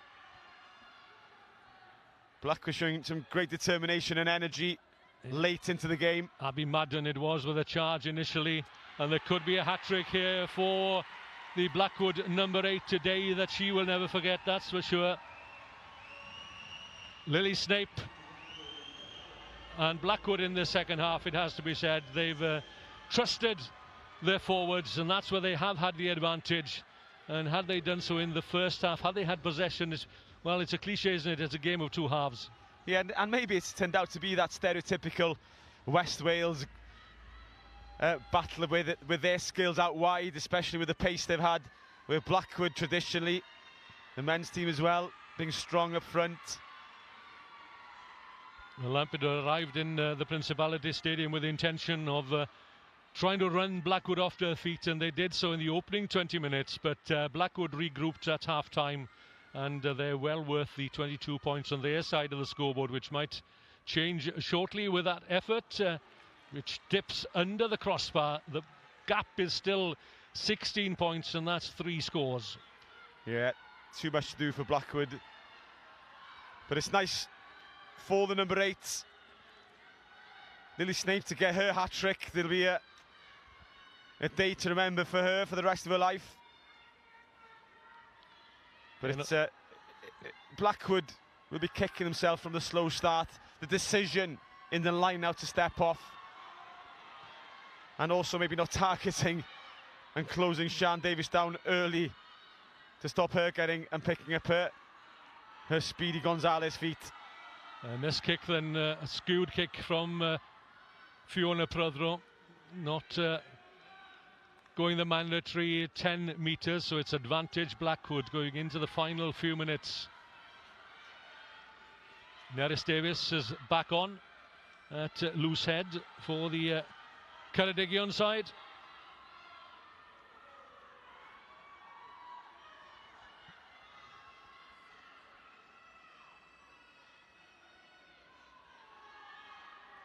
And she's added solidity to that Lampeter scrum.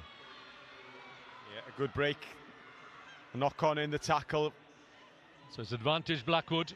Yeah, if Blackwood have backed their backs a bit more, maybe that they'd have scored quicker. They've relied on the forwards, which has been effective, but it just takes that ever bit more time to churn through the territory and down the middle, where when they've been able to suck the Lampeter defence in close, they've not backed their skills to take you wide. Now, similar to this situation, and you can maybe see why. Sian Davies again showing her defensive capabilities along with her attacking. She's definitely a star for the future. Certainly is, incredible player. They're in again with the tackle. She's had a fantastic game and a penalty to boot. Yeah, an inspiring tackle, allowing an opportunity for her fellow players to get in on Jackal, get in on the steal. And this kick down the corner, not much time left. Prodro asking the referee how much time. Is there time?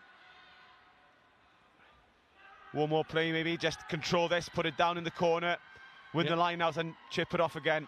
Yeah, she is looking for distance, so the suggestion is that there is time, certainly for the line out, otherwise you would have kicked it directly into touch.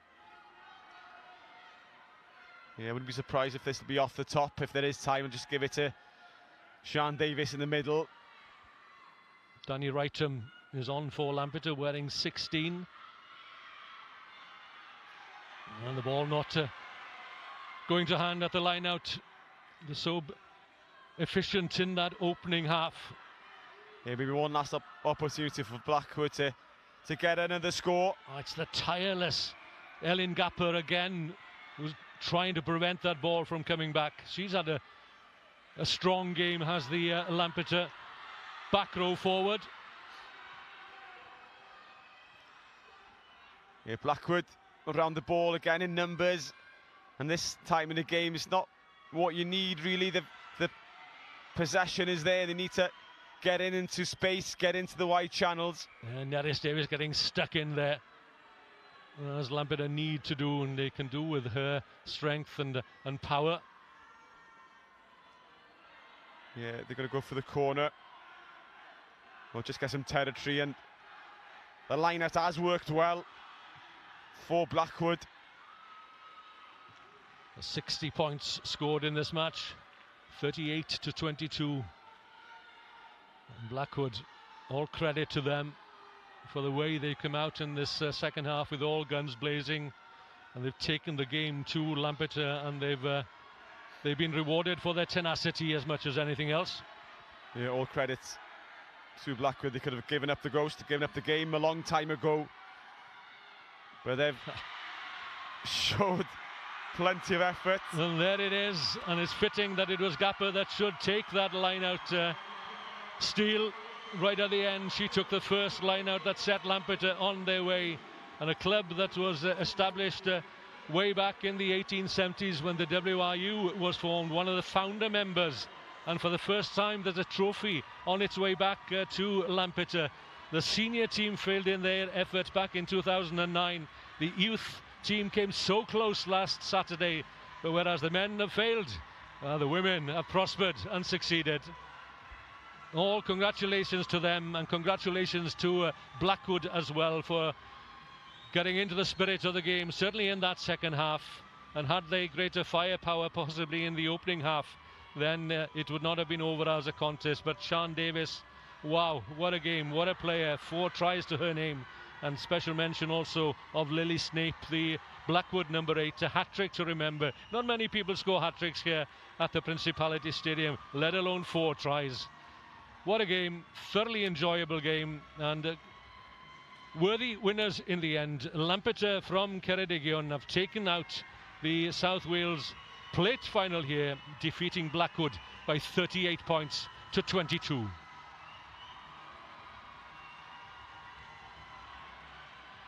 And it may be too simplistic to say, but the difference in the game was simply down to one player, Sian Davies. Such a cutting player, such a threat. Every time she received ball in hand, she was either scoring tries or chomping up turf.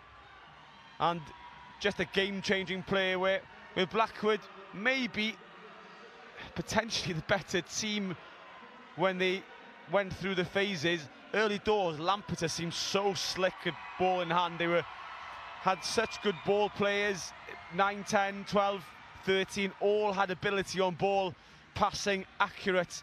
But somehow or other, they lost that after about half an hour. Either they switched off, thought the game was won, and they had to rely on some individual magic by Sian Davies, where Blackwood unfortunately just couldn't score in that first half.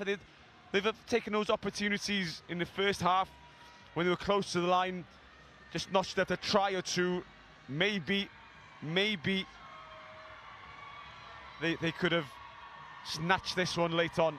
So Colin Wilkes, the District A representative, has presented the commemorative medals to the officiating team and now to the runners-up from Blackwood in Caerphilly, County Borough.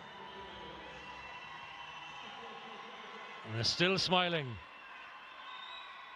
I wonder whether the Lampeter girls have any energy left to smile, because they were taken apart in the second half in the close quarters. But a breakaway try, and what a try it was from inside their own 10-metre line from Lampeter's star player Sian Davies. But they've all been stars, in fairness, all 23 of them, as indeed have the 23 who've represented Blackwood. Yeah, Lampeter, I think they're out on their feet for the last 10-15 minutes. I think they emptied the tank in the first half, and for the first time today we've mentioned how important it is to control the excitement, the energy levels, the jangling nerves coming onto the field. You come down the tunnel, it opens into this fantastic arena, the space around you. Yet another good advertisement, Owen, for ladies rugby. This the plate, of course, the secondary final, the South Wales Cup final itself is coming up next between Bonamine and Llandaff North, and this is the standard that we can look forward to. Then it augurs well, certainly, for women's rugby, and the surge that there has been in interest in recent times, and accounting for a surge in players registered with the Welsh Rugby Union.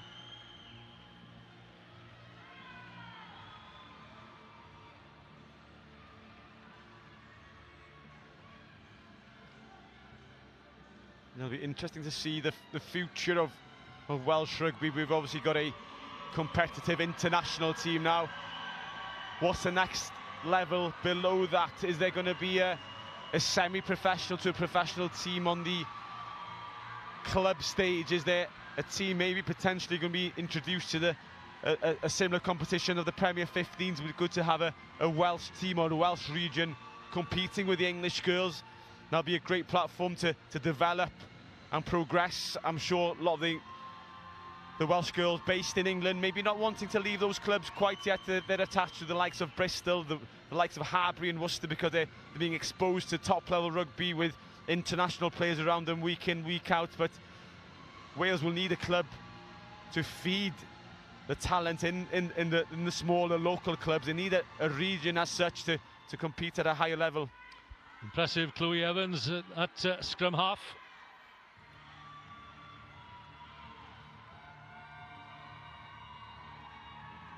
Ellie Pitchford.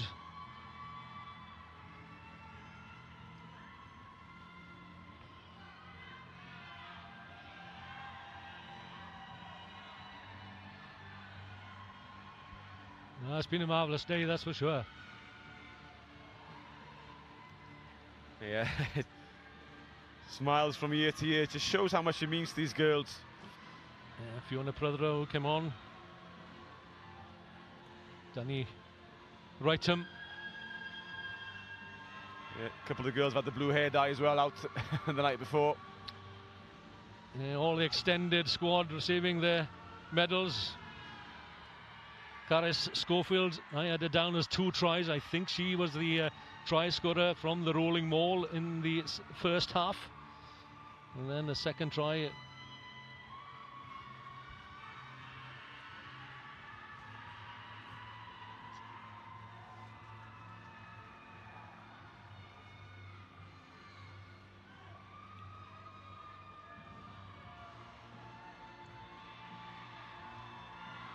The last player to receive a medal will be Branwen Lewis at hooker. Played most of the game, went about her work quietly but efficiently.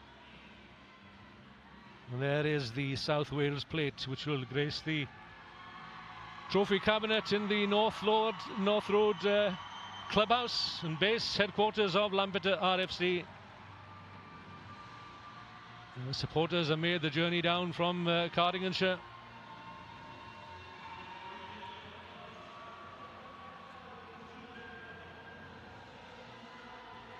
So one more photograph then for the album. Congratulations, llongyfarchiadau I ferched Llambed.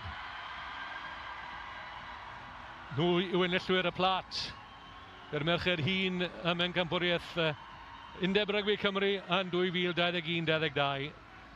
Congratulations to Lampeter, the senior women's South Wales plate winners in 2021-2022.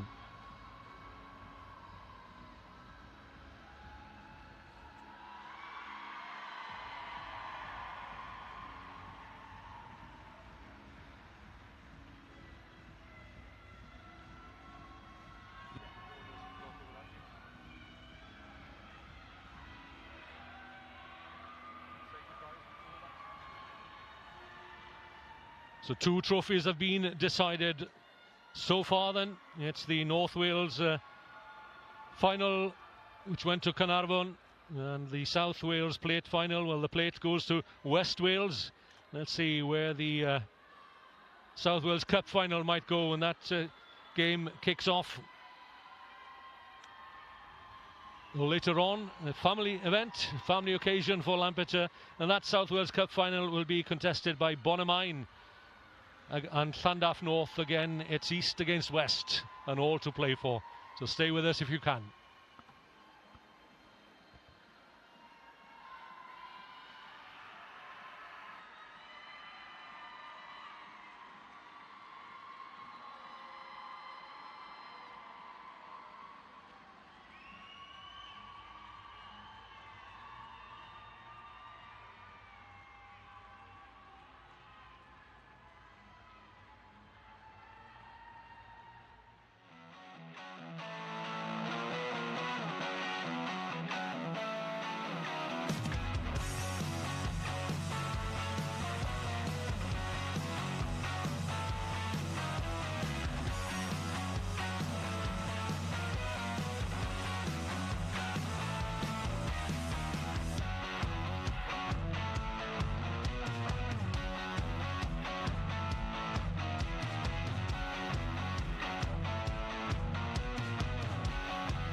Here at the Principality Stadium, we are getting ready for the main event of this Sunday. It's the South Wales Cup final between Bonamine and Llandaff North.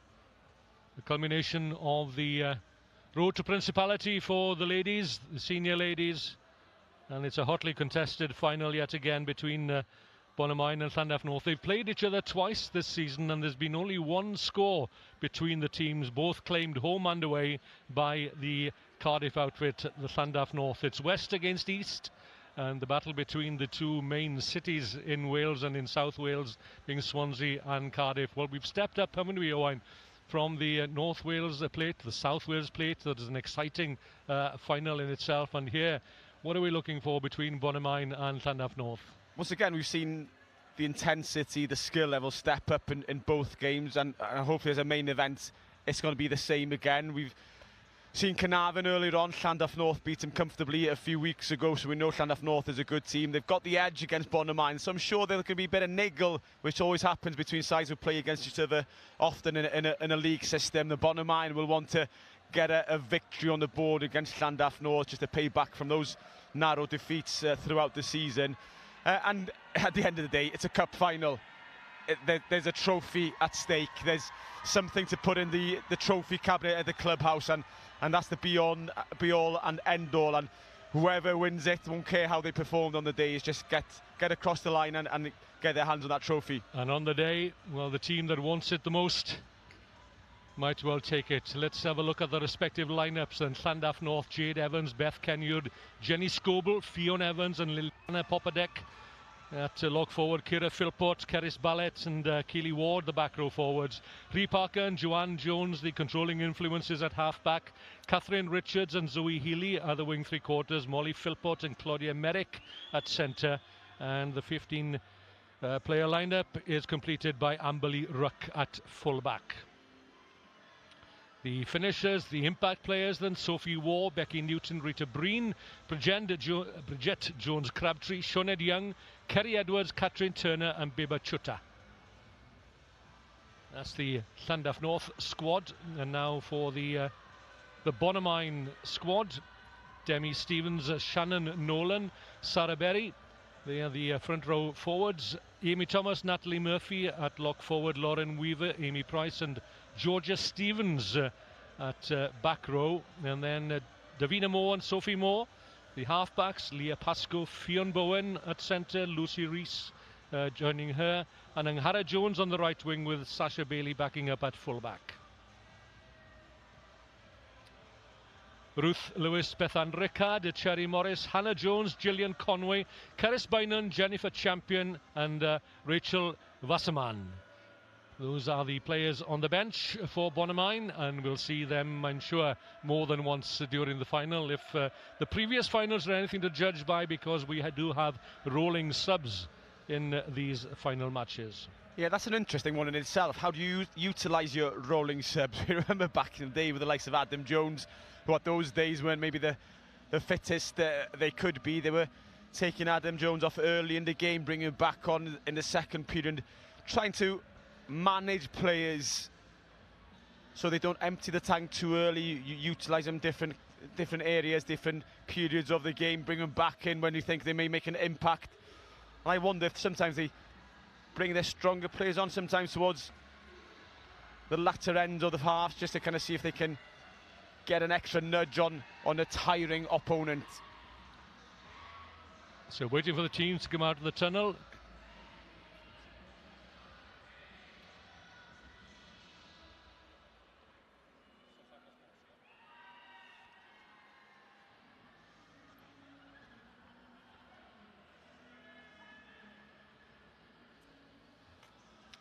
So there is the trophy that awaits the winners of this South Wales Cup final. But the indications are that it'll be an all-Wales Cup final before too long, Owen, because we've seen Cobra from Mid Wales and Carnarvon from North Wales, and certainly they're putting their hands up for inclusion in an all-Wales Cup final as and when. Well, considering that they're in the Premier League of the Welsh League, you can't see why not, where they can have an all-Wales League final, an all-Wales League Cup, but also it is nice to have those regional cups as well. and I wouldn't begrudge if there was a North Wales Cup to be competed up north on a separate occasion where they can maybe hold that final up in Colwyn Bay, and the same for the other regions. They keep it regionally, but then again, you do want to know who the best team in Wales is in a cup competition. It's always nice. Exactly, but you and I are both familiar with the setup there up in RJC Rugby, Gogledd Cymru, the North Wales region, and the facilities in Colwyn Bay are second to none, certainly, and we've seen the impact that's been created over the years. RJC, of course, coming to the cup final here, the men's Premier League Premiership down in the capital city. And winning it. And winning it as well, and worthy winners they were too. Yeah. And it's a matter of time, isn't it? The North Wales region, if it'll become a full region, that's a different question, but they will be supplying more and more players to the professional setup as years go by. It's a matter of fact that Sale are always poaching players from North Wales now because of that geographic connection. Yes, and we saw one or two players in the ladies' side of Carnarvon who have played for Sale, of course, yeah. And Liverpool being considered the capital of North Wales, and Manchester just a little beyond. Yeah, for those girls who still want to live up north, you know, Sale is an obvious choice and an obvious option. They can apply their trade in a professional, semi-professional environment without having to up sticks too far from their friends and families, and it just gives them an option of staying up north. And I remember myself being a youngster a long time ago, a number of my friends opted to play their rugby over the border in the Manchester Sale area instead of maybe trying to break through to one of the Welsh regions down here, which is further away. It's a 4-hour drive from the likes of Anglesey to get down to a South Wales region. And there's a greater incentive now, isn't there, promoted by the Welsh Rugby Union, having engaged the ladies, the women now, 12 of them as fully professional, and another cohort as well of semi-professional players. So there's every incentive now perhaps to think twice about career changes, career moves. And I think it's a matter of time there'll be more of those professional contracts handed out. I wouldn't be surprised if Johan Cunningham is targeting certain players to come into that squad on a full-time basis. And he was saying himself when I spoke to him a few weeks ago, towards probably the start of the Six Nations, that most of the semi-professional girls are in as often as the professional girls themselves. It's just that they've got to juggle a bit of work. They can work in the morning, come in and join the sessions in the afternoon. Well, I'm reminded we saw Jess Kavanagh here earlier on in the shirt of Carnarvon, and when she used to play for the Scarlets, it involved a 300-mile round trip for training and then off to work the following day. So here come the teams then, vying for the South Wales Cup from Llandaff North and from Bonamine.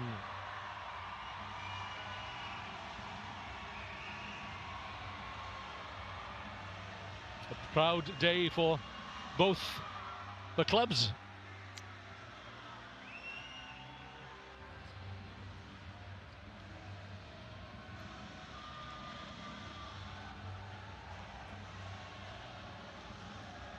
So Bonamine in the red and black strip, Llandaff North in the black and yellow. And our referee for this match is Jenny Davis, and she's supported by Fiona Davis and Kerry Parry.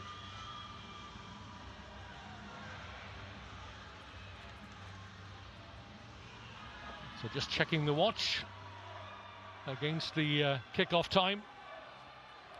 And again, female referee taking charge of this match, as we did have in the opening match of the day. It's an all-female officiating team for the first time this week.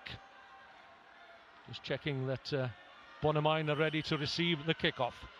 Llandaff North then, kick deep to start this South Wales Cup final. And I wonder who won the coin toss for the kickoff or the receive. If I was a captain, I'd always want to kick off. Just get the ball downfield, put the pressure on the opponent's early doors, allow them to make the mistakes within their own half, and then build from there.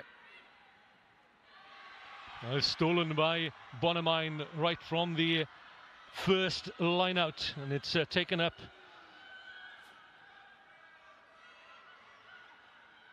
by Keely Ward, by Georgia No mistake. Keely Ward it is, yes, for Llandaff North. Yeah, an uncompromising tackle coming in there by Bonamine, knocking Llandaff North backwards and gaining possession. And I wonder tactically how they're going to approach this game. Are they going to be conservative and kick and look for territory, which hasn't been a tactic from the other games? They've looked to run from every position, and to start off with Bonamine seemingly happy to keep ball in hand. Yeah, they'll suddenly realise how wide this pitch is, Owen, and how far it is to the try line as well. It's a daunting prospect if you've not played on a full-size pitch before, and all the environs as well.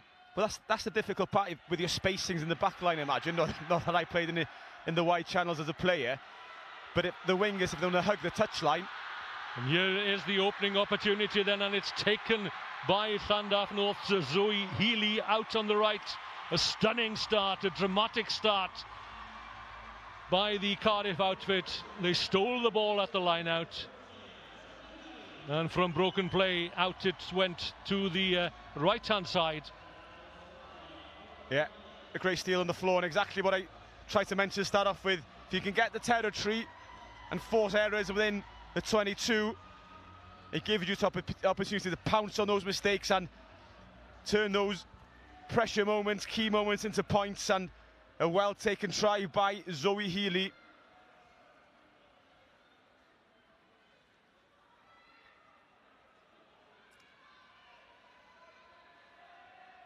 Zoe Healy played for the Worcester Warriors women from University of Exeter. And she's won the Universities Cup gold twice in both second and third year at university. As the conversion is sent flying between the posts by Molly Philpott, and Llandaff North go out to a 7-0 lead early on here at the Principality Stadium. Yeah, good hands drawing in the plays. We look at the replay. Cover defenders can't quite get across in time, and Healy showing plenty of pace. And she's situated in a great university down there in Exeter, especially with the men's. They're considered as a top 4 Bucks team. The facilities there are going to be fantastic. There's a good pathway to develop players, and a wise choice for any aspiring rugby player to go to Exeter University.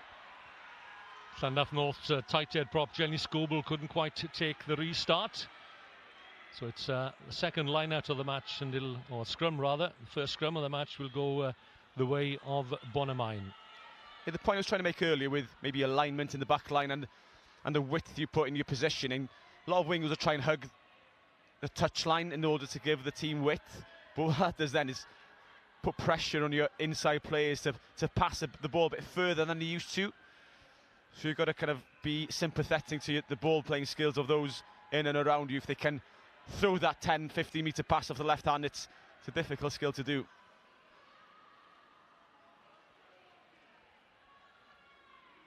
So Jenny Davis, the referee, keeping a close and watchful eye on the two front rows, that they don't pre-engage and that they keep their height. Let's have a quick word now before things get a bit silly, I think, is the the reminder. Drive straight and keep your height. It's always an interesting one. Referees will always go into each dressing room before the game, will lay the law down as they say what they want, what picture they want to see from the front rows. And yeah, players are going to try and do what they want in the early scrum, so you've got to reiterate what you're looking for, otherwise the scrums can descend into a bit of chaos as both teams want to get that supremacy early doors. And the number of times that we've said in commentary, of course, about front rows, they're looking for a penalty as opposed to get the ball out cleanly, perhaps. Oh, a nice little switch there between 10 and 12 for Bonamine, Sophie Moore and Fionn Bowen. Bonamine stunned by that early score from Llandaff North. The drive in now to the Llandaff North 22. It's out quickly into the hands of the lock forward, Natalie Murphy. Yeah, good carry by Fionn Bowen there to start off with. But Sasha Bailey thinks she's running across field. She needs to straighten up and use the ball, let the ball do the work across the ground, instead of churning up the empty space and allowing that drift defence to come across. We saw in the previous game, 4 tries by Sian Davies in the end. She had the pace to get away with it. But sometimes the ball is quicker than yourself over the ground. Solid tackle from the Llandaff scrum half, Rhi Parker. Yeah, good defending by Llandaff North, but it's a good reaction by Bonamine from conceding that early try. An orderly defensive line from Llandaff North right across the field, and they've earned themselves a penalty. But that was better by Bonamine. They kept the possession, they got the break that they wanted on the right hand side, recycled the ball, went through the phases, lost a bit of ground. But it's good to see a team not panicking, although they've conceded the penalty. Under pressure, they kept the ball for phases. Kira Philpott there, the number 6 for Llandaff North, having a quick word with the referee. She's one of the leaders in this Llandaff North side, and she wouldn't mind me saying that she's got a lot to say for herself. She stood alongside me here in the commentary position earlier on this week. She's a 100%er, that's her favourite term. And she gives nothing less than 100% of whatever she does.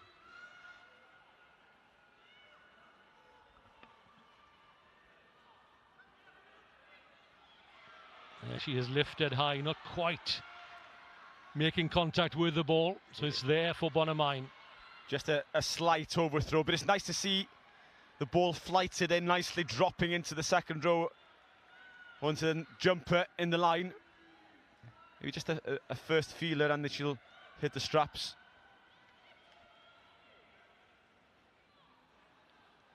And what a backdrop this is for the cup final, and a rare opportunity for these ladies to show their skills. And courtesy of YouTube, of course, and the WRU TV. Great drive coming through from Llandaff North, picked up though under pressure by Bonamine's Georgia Stevens. Yeah, it looks like it was knocked on in the tackle, not picked up by the referee, but Bonamine keeping possession. Nice handoff from Natalie Murphy, number 4 for Bonamine. Lamperton defending well, really getting stuck in. Yeah, Bonamine on the outskirts of Swansea. Alan Wyn country. That's right, high above the city. Catches all weathers.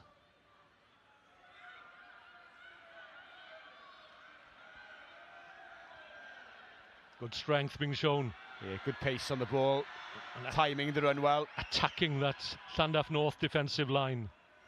But Bonamine keeping the ball tight at the moment. They need to be careful. They're sending up one-up runners, slightly being isolated, being forced to recycle the ball. They need to run forward in pods, as we see there, a couple on the shoulder just to get the ball recycled quickly.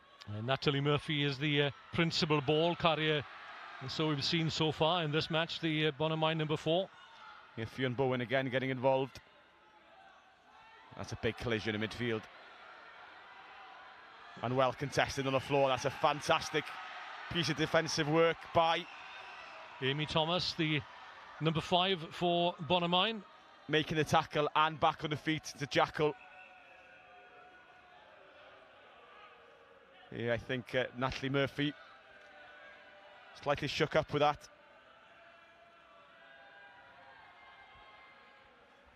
Yeah, it's been an interesting first 5 minutes, maybe most balanced first 5 minutes we've had in the final so far. Both teams seem to be evenly matched on the field. Llandaff North maybe with a nudge in the scrum from what we've seen so far, but Bonamine have shown that they're capable enough with ball in hand. Been not broken through yet apart from one cross-field run, but they've shown their capabilities, able to keep the ball, recycle the ball. And in games like these, it's about tiring the opposition out. It's getting those early jabs in, just testing the defence, spotting the weaknesses.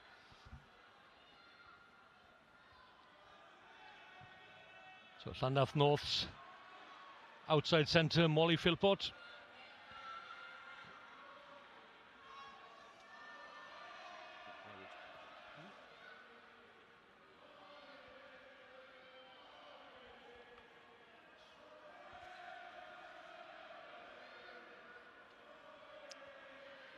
A lovely throw, spot on this time by Llandaff North, straight off the top. Opportunity to spread it wide again, but deciding to truck it up the middle to give the platform to go again. Yeah, it looked like maybe for a second there that Amy Price may have been lingering offside on the fringes, playing the tactical game, and that's a poor kick. Looking for territory, straight out on the head by Philpott.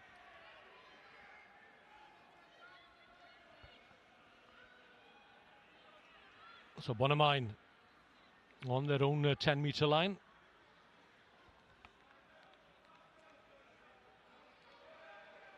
And throwing into a reduced line-out. And it's been a tactic that's been used effectively by teams in finals this week, but it's stolen again by Llandaff North. Checking, looking for an opportunity. Yeah, Parker firing the pass out again. She's got a lovely pass off her left hand. That ball, if it could have gone wide, it could have threatened the fringes. Bonamine scrambling well. That's a good run, a purposeful run by Amberley Ruck up from full-back. Bonamine very narrow on this right-hand side, left-hand side of the Llandaff North attack. Rhys Parker came flying out of that melee. But Llandaff North on the front foot, looking to get the ball wide, but I think the referee might be waiting for advantage here.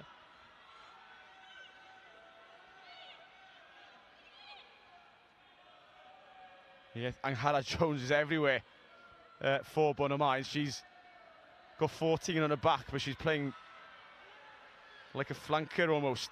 Fiona Evans tackled, released the ball, picked it up again. Good intelligent play by the Llandaff North lock forward. Ruck couldn't quite take the ball above her head. This is the try scorer, Zoe Healy. Joanne Jones. I say, I wouldn't be surprised if Joanne Jones would look up for a crossfield kick there. There's plenty of space out wide on the left. Yeah, and Bonamine tend to defend narrowly, don't they? Closer to scrum and ruck. So that will have been spotted by Joanne Jones. So Claudia Merrick it is then to aim for the corner flag. Yeah, Llandaff North enjoying possession at the moment. They've probably just got the nudge in the line out in particular. They've won a couple against the head. They seem to be fairly secure on their own ball after losing their first one. So it's a decent kick for touch, taking play into the Bonamine 22. Llandaff North 7, Bonamine 0. One at the line out by Evans. This is Joanna Jones. Again, quick ball to the left here. Llandaff North have piled their numbers on the left. There's a pod around the fly half, Joanne Jones, but they let it go through the hands. Bonamine could be in trouble. Taken by Ciara Philpott, 5 metres out from the Bonamine try line. Good take there, and the offload as well finds Zoe Healy, who goes over in the corner for Llandaff North's second try. Well worked try out on the right, taking it up to the defensive wall. Good recycling, good work initially by Ciara Philpott at 6. That's a good finish by Healy here. The draw and give by Keris Ballet, and just ducking under the tackle, Zoe Healy to sneak in there for her second of this cup final. And it seems to be the pattern at the moment. Bonamine defending very narrow, giving opportunities on the fringes. Llandaff North could have gone left, but decided to flash back right. And Bonamine just couldn't get that width in their defence quick enough to rush up and stop Healy.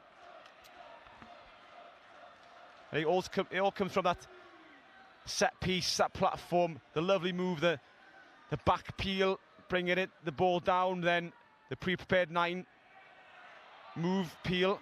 That's a good effort from Claudia Merrick, just dipping in the last second under the bar. But Llandaff North taking command. Yeah, maybe showing why they're slight favourites going ahead into this one, just with the historical matches between both sides so far this season. I imagine Bonamine are not going to give up early here. They're still in this. They just need a bit of possession. Both those previous games, as previously mentioned, were just a one-score margin. So this game is going to go one way and another, to and fro, I'm sure. So the ball eludes everyone and drifts into touch just inside the Llandaff North 10-metre line on the far side of the field.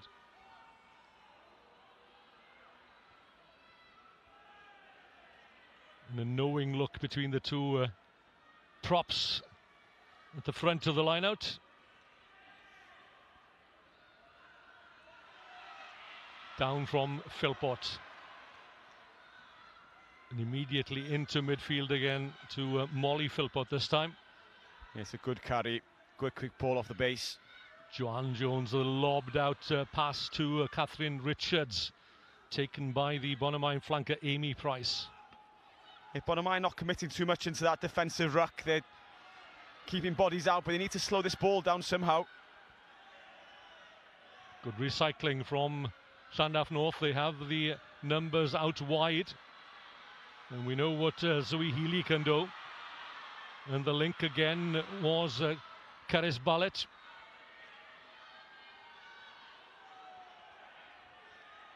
I think we're still playing under advantage, are we, for Llandaff North? Joanne Jones has a speculative kick downfield, forcing the Bonamine fullback to dash across. And it's Catherine Richards who tries to keep the ball in play. And that's the crossfield kick I alluded to earlier. Because the Bonamine defence are narrow and flat, there's plenty of space in the far corners. I think there needs to be an earlier call, better communication between the Llandaff North wingers and fly half Joanne Jones, just to kind of signal, just step up flat, then the kick will come. Just cuts out the space they need to cover. As we can see, I think Richards was just too far back to put any pressure on, really. So let's see how this line-out pans. Yeah, well, didn't quite go the 5 metres, I don't think. No, but I don't think Bonamine are going to complain. They get possession. They've struggled slightly in that facet of play so far, so just get the hands on the ball and build from there. So Amy Thomas takes it into contact. A little kick over the top, and that's taken by the wing three-quarters. Looking to the referee's assistant on this side, where the flag stays down, or did initially, and the referee perhaps has she overruled the referee's assistant. No, she has her say. So where is it to take place?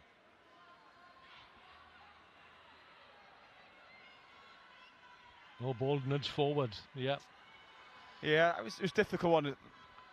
I think the body shape should have allowed the ball to bounce backwards. Just fine margins. Bonamine again, maybe a second stroke of luck. Well, they need to just build on that. They're in, or just in, the Llandaff North half. There needs a solid scrum here. The power again on display from the Llandaff North forward 8. Yeah, it's Jenny Scobie in this near side, wearing 3, but in the loose head position.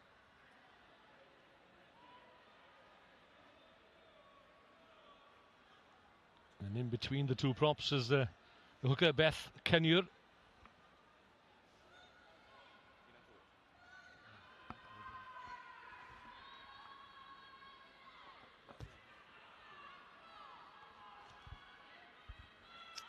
Good ball for Bonamine. The loop by Sophie Moore. It's gone forward in midfield, I think, from a Llandaff North hand. Lauren Weaver lays the ball back. Looking to burst through there was Fionn Bowen. That's a good strip in contact.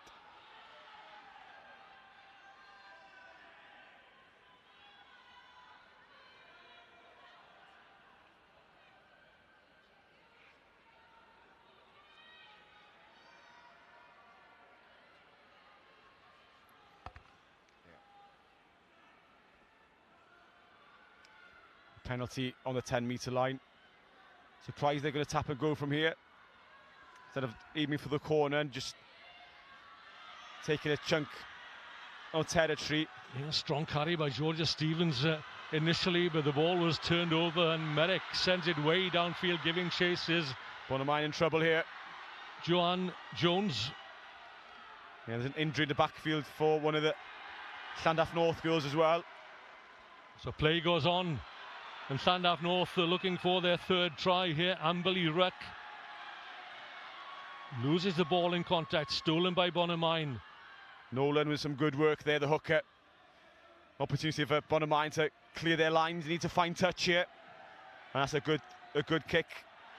Is it kept alive? Not quite, not quite. Good effort.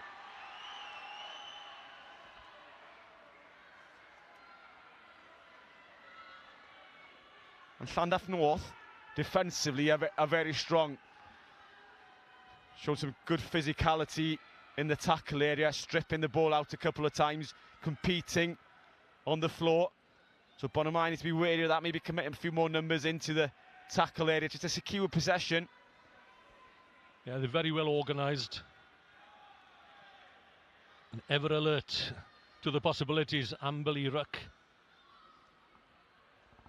Yeah, it's the right option. I enjoy seeing these teams take the quick tap, because if you delay, you allow that defensive team to get back into their positions, and if you're already in behind them, why wait? It's an ankle injury to the Llandaff North player. We're waiting to be strapped up. Yeah. Nobody wants to lose a player early on in a cup final. And no player wants to come off in the cup final either.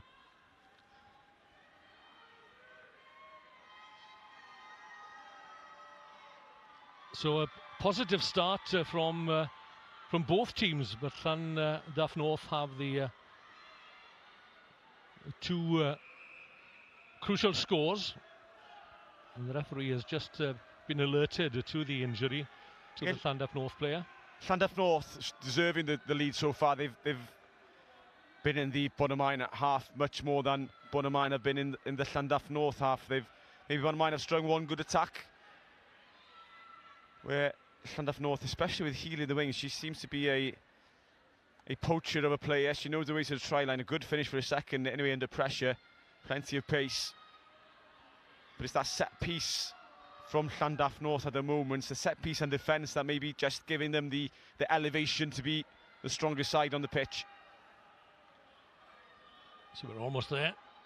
Just making sure that the laces are tied tightly, a double knot.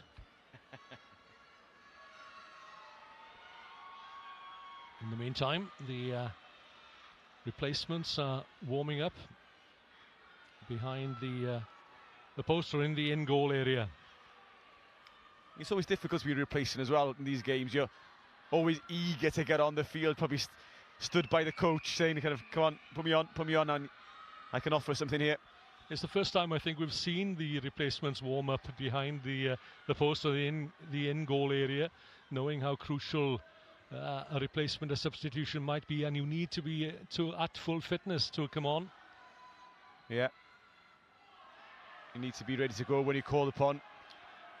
That's for the first time we've seen maybe the Llandaff North line out not working.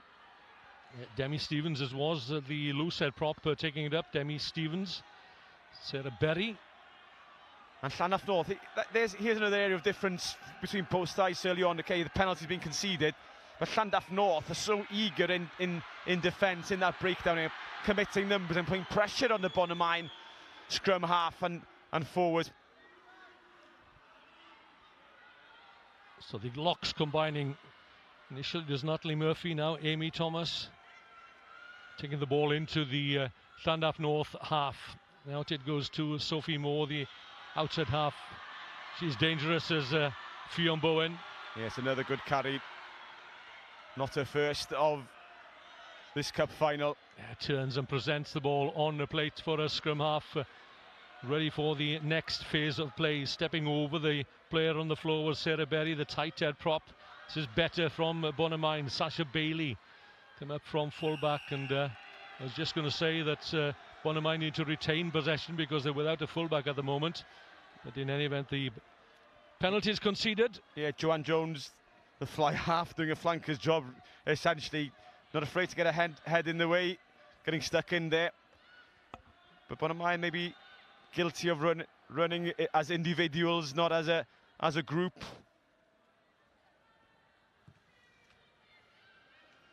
So Claudia Marek finds good touch. Well, she got into the Blues under-18 side after going to the trials just for a laugh. And look at her now, the Wattsdown player, Cardiff Blues and Cardiff Met. At outside centre, and she's the kicker for Llandaff North.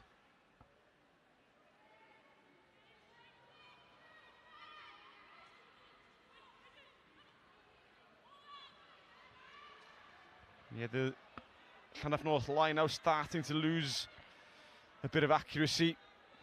But Jones a good pickup off her toes. Oh, that's a neat kick. Yeah, maybe a bit too much power, a bit too much strength on the kick, but it's definitely the right option. The Bonamine defence rushed up, and because of the pass was not the best one to Joanne Jones, she had to delay her pass out wide. But nothing wrong with putting the ball in behind, turning the Bonamine pack towards their own line.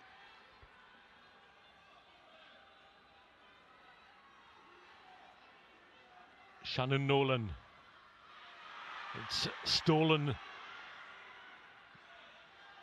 And quickly it's on its way into midfield, into the hands of Merrick. Spins the pass out.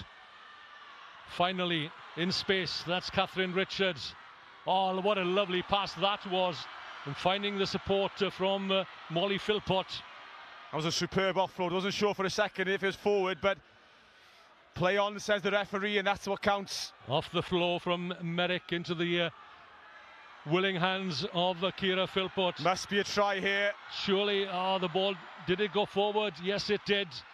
Well, that's a tragedy, because that was an excellent passage of play from Llandaff North.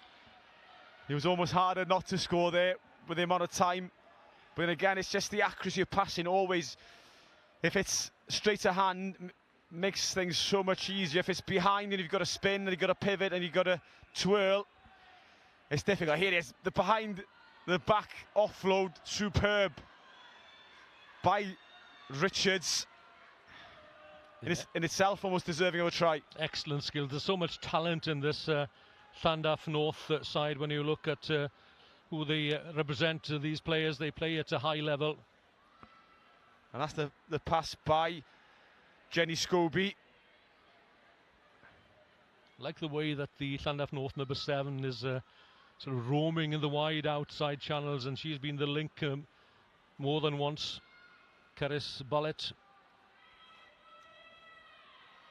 packing down here on the open side.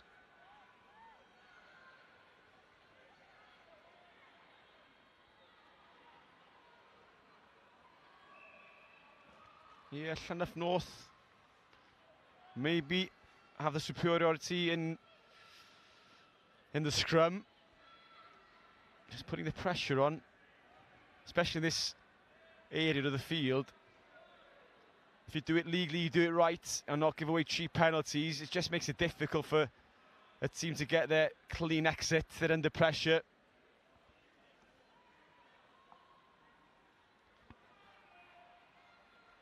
Looks like Fionn Bowen is ready to be the first receiver to truck the ball up if there's a struggle in the back row with Stevens.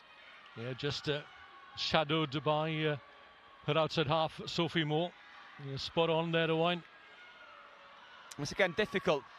The scrum rotated in the wrong direction from a Bonamine perspective.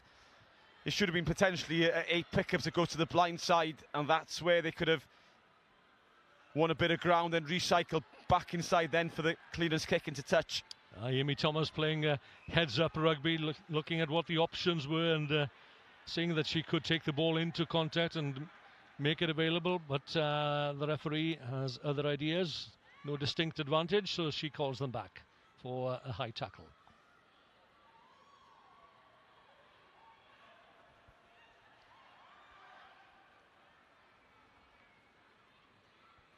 Again, early doors, it's possible to see who the main threats are in the sides. Fionn Bowen is someone that Bonamine needs to get in the ball as often as they can. She's a strong runner. Need to send her up down that 12 channel to give a target for the forwards to hit. But they need to find touch when they can. And that's a disappointment. Yeah, the kicking from the hand has not been exceptional in the competition, and that is one skill, one aspect perhaps that needs to be practiced. Yeah, not a criticism of the women. It is something that needs to improve. But then again, that's an area why you don't see teams kick as much in these competitions, and it allows more for a running game of rugby. And someone has to remember that these are two different games with two different sets of tactics, and it adds to the excitement of it all. But when you do go for touch, be it 5 metres, 10 metres you gain, you need to find it because you're inviting pressure. So Nolan sets it up, and Sophie Moore has to go in to assume duties at scrum half. Merrick tries to rip the ball away from her.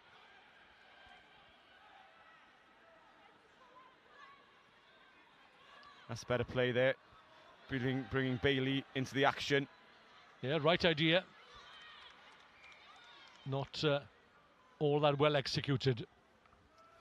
I'm impressed with the Llandaff North's defence so far in this half. They've been solid when they've been out of possession. They've been able to box Bonamine in their own half and not giving easy exits. And Bonamine are struggling to get over that gain line and get out of their own area. Being in the Llandaff North half would give them a bit more freedom to throw the ball about, maybe to try and test different channels. It's another ankle injury to a Llandaff North player.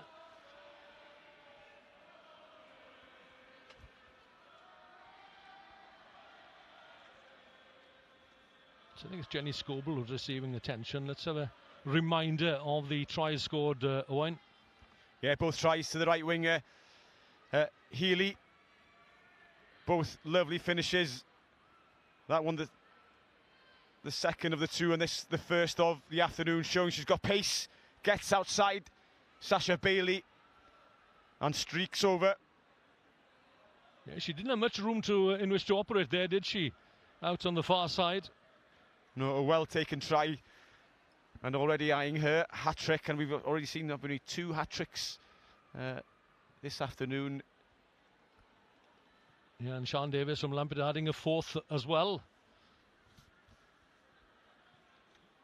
So some 10 minutes remaining of this opening half.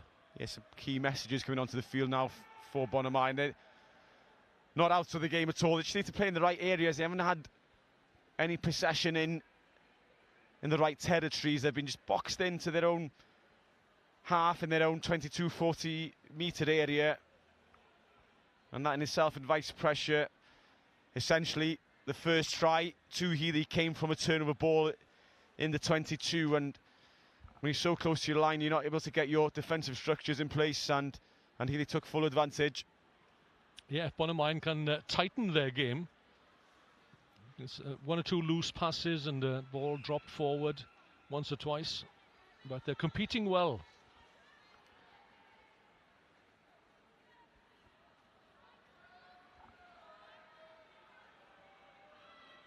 It was about 10 minutes ago in this first period. I think Bonamine will want to get a score on the board just to give themselves some confidence in an attacking sense.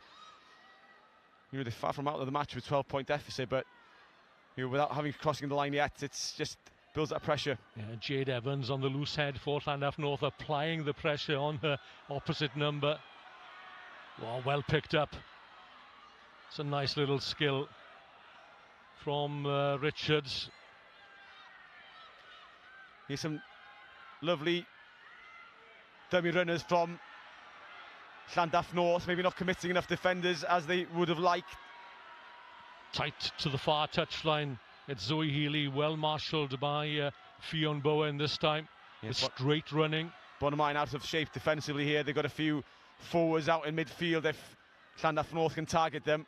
Merrick With the offload to the rejuvenated prop forward Jenny Scoble. Hauled down by Sasha Bailey in midfield. Yeah, plenty of numbers either side.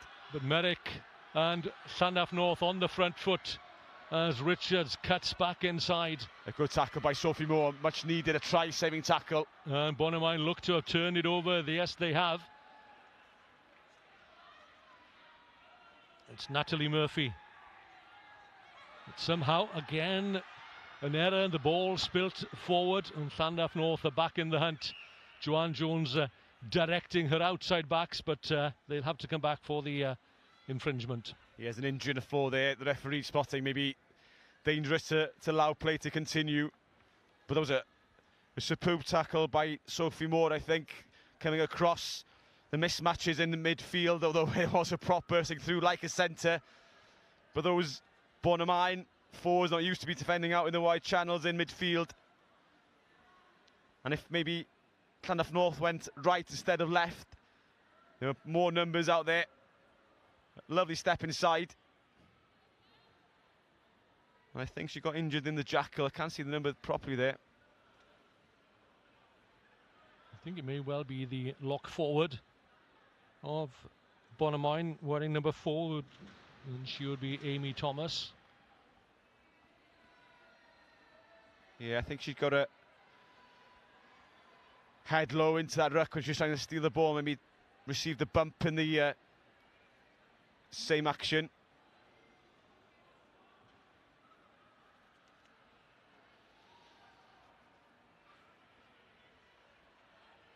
So a concerned look on the face there of Amy Thomas. Yeah, I think a knee to the head is the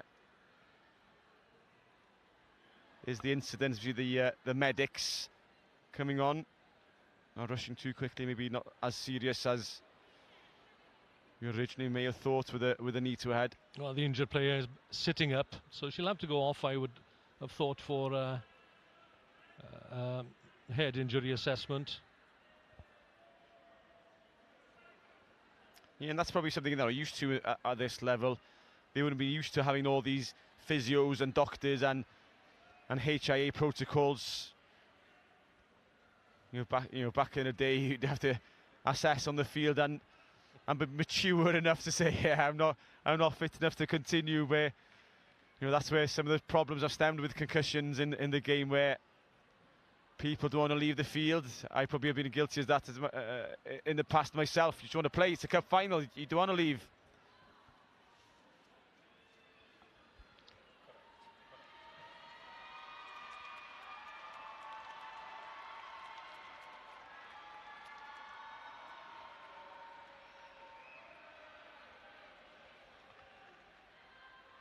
So we're good to go again, as the injured player is back on her feet and back in the ranks. I think it was Lucy Rees at centre who was injured for Bonamine. So the medic contingent can take as much time as they want to get back to the far side of the field. They've stretched their legs, anyway. But it was an important intervention by Lucy Rees, turning over the ball. Unfortunately, there's a knock-on and a penalty to follow. That allows Llandaff North to nudge the ball into that left-hand corner, and a try here would really put them in a commanding position before half-time. It's just as well that the medical cart was not required, because it crashed into the holdings on the far side. Who was the driver? It's a fine take, a two-handed catch, and the forwards gather round. Look to get the drive on, but there's a body on the floor. Good variation by Llandaff North. They used the back peel last time out in a similar position. Merrick up from fullback. Nice step from Amberley Ruck. One more pass perhaps, and Healy could be in for a hat-trick here. The flag is up though, foot in touch. Great tackle, solid defending. Great scramble defence by Bonamine. They were being stretched. A good offload in midfield. Bonamine had rushed up, caught short slightly. For a second there, I thought Healy was going to sneak into the corner. I think she may have thought so as well, because there was a space on the wide outside. Ruck up from fullback, Richards over from the left. There's pressure on this through. on this Shannon Nolan throw. Some replacements for Bonamine, trying to shore up the pack before the end of this 40 minutes. So number 3 departs. That's Sarah Berry, and on is Ruth Lewis wearing 17. Llanelli North going to compete at the front of the line. And who's won that one? Bonamine secured it. Well, they may have done, or somehow conspired to lose the ball forward. The line out hasn't really been functioning for Bonamine.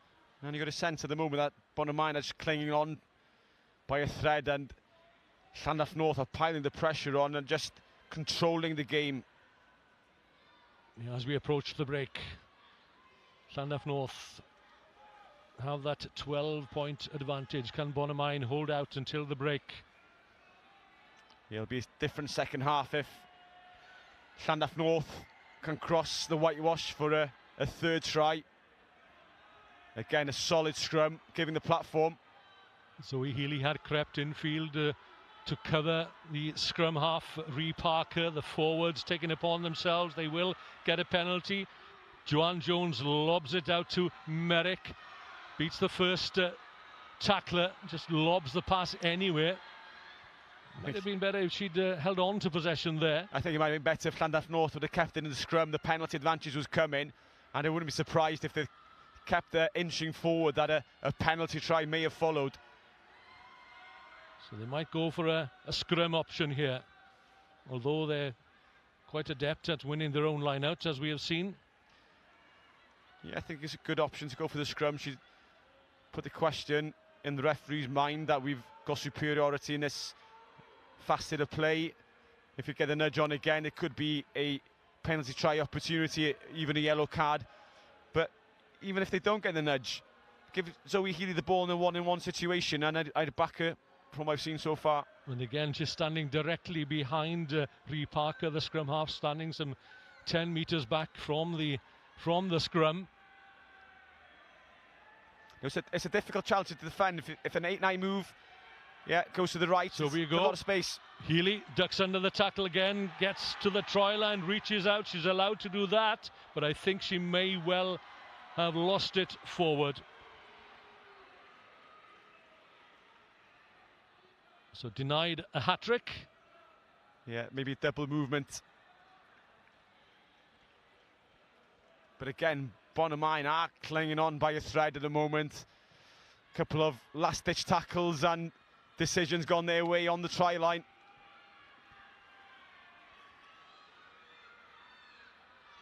Yeah, she's allowed to reach out, but I think she had been tackled. The tackle had been completed. Yeah, I agree. I think she was short to begin with in the first placement, and then she went again. Bonamine have defended stoutly. Oh, that's not straight. No, they put pressure back on themselves in the final minutes of the first half, and Llanelli North have expended a lot of energy in the opening 40, and as we've seen already today, the team that's behind at half-time, they've been able to lift their game in the second half. So it's all to play for. Just 12 points the difference. That's 2 scores. The referee's arm is extended once again. Away goes Parker, the scrum half. That looked forward. That's a big hit. And I think the referee won't like that. They're not putting him down safely. Joanne Jones looks to free her hands and get the ball away. Parker is there, the scrum half. And there is the try. But we might have to go back and have a look at that tackle again. And each time you see the legs being lifted beyond the horizontal, there's a huge groan coming in from the stand, wherever you are. Yeah, I don't think it was as bad as I initially thought. It's just the pickup makes it look worse. There wasn't. Yeah, went on the side, wasn't on the shoulder or neck. But that just created the space on the outside. And spotting the Bonamine defence was in disarray. And the scrum half Ree Parker, like all scrum halves do, spotting the gaps on the fringes and ducking over. Yeah, relentless pressure from Llandaff North. Something had to give at the end. And Bonamine did their level best to try and hold Llandaff North out and go into the sheds with a 12-point deficit, but it's 17 points as it stands. And Merrick, not for the first time, out wide on the right, 5 metres in from touch, just outside the Bonamine 22.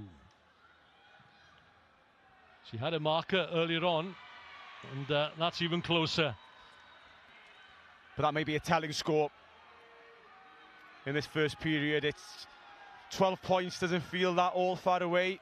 17 is a different matter. It's 3 tries, and for a second that big hit I thought stemmed the attack and halted it, but Joanne Jones keeping the play going, and her fellow halfback Cree Parker capitalising. And it'll be a difficult half-time talk now for Bonamine. How are they going to pick themselves up? They haven't been in the game in an attacking sense. Most of the play has taken place in the Bonamine half in the opening 40 as Sophie Moore restarts from halfway. And the Llandaff North players well placed, strategically placed, but Merrick, she'll hoof this one downfield, but it's been charged down by the replacement for Bonamine, and that's Cherry Morris. Yeah, Bonamine have stolen it on the floor as well, and maybe what they needed, they need something to spark their attacking threats. They've struggled in the scrum, so it's a set piece where they'll need to feed the ball in, maybe get the ball out through Georgia Stevens at 8, and look towards their main threat this first period, Fionn Bowen in the 12 shirt. Yeah, here's an opportunity, and the last opportunity probably for Bonamine in this opening 40 minutes. Looking to secure the ball at the scrum, fed in by Davina Moore. Georgia Stevens picks up at the base, and away she goes, supported there by Amy Price, the open side flank forward. Bonamine charging downfield, pumping the legs there. That was Lauren Weaver. Yeah, the Llandaff North pack not getting back on side in time. I thought Bonamine switched the play back left when they shouldn't have, but it did draw the penalty. They went back into the strength of the Llandaff numbers. The last act then of this first half, powering downfield. That's Ruth Lewis towards the Llandaff North try line. This is the closest that Bonamine have got in the opening 40 minutes. Picked up by Georgia Stevens. It's a rare opportunity, but an opportunity they need to take. Need to get both hands firmly on the ball. The support is good. Can they get the ball down? So close to that Llandaff North try line. Amy Price has a pop herself. Not quite, inches short. They'll come again through Amy Thomas, perhaps, the lock forward. No. Little indecision there from the outside half for Sophie Moore. No harm done. And could that be the last chance for Bonamine in this opening 40 minutes? They came close. They couldn't convert that pressure into points, and it's been 3 well-taken tries by Llandaff North, which sees them go into the changing rooms at half-time with a healthy lead. It's Llandaff North 17, Bonamine 0.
So out come the teams for the second half of this South Wales Cup final, keenly contested by Llandaff North in the black and yellow shirts and Bonamine from the outskirts of Swansea in the red and black strip, and they trail Llandaff North by 17 points to nil at the break. Bonamine did their level best to hold the score to 12-0, but Pre Parker, the Llandaff North scrum half, had other ideas and stretched the lead to 17 points to nil 5 minutes before the break, and try as they might, Llandaff North, Bonamine rather, could not quite manage to cross the whitewash right at the end of that first half, and a rare incursion into the opposition territory. So Bonamine get to restart, and a lot of work needs to be done, and they need to tighten their game, Owain Gwynedd, if they are to get anything out of this match. Yeah, this is be more accurate when they've had possession. They've been defending for long periods of time, Bonamine, in their own half, and when they've had opportunities, when they've had attacking opportunities, they've just not been able to be creative enough in this area, and they've been gifted an early opportunity in the 22, and it's not all over. It's 3 tries to nil, 17 points to nil, but we've seen in the other games, second half momentum has shifted, and somebody does find a way to just notch up the performance by 5-10%, and that's the difference, and it starts here now. It starts with the number 8, who's shown some lovely touches in the opening half and has carried well and taken the ball to the opposition. A slight adjustment at half-backs. In comes Sophie Moore now at scrum half. Neat step again from Georgia Stevens. And at outside half, it's Rachel Wasserman. And here's a chance then for the hooker, Shannon Nolan, the captain. That's a great carry, a great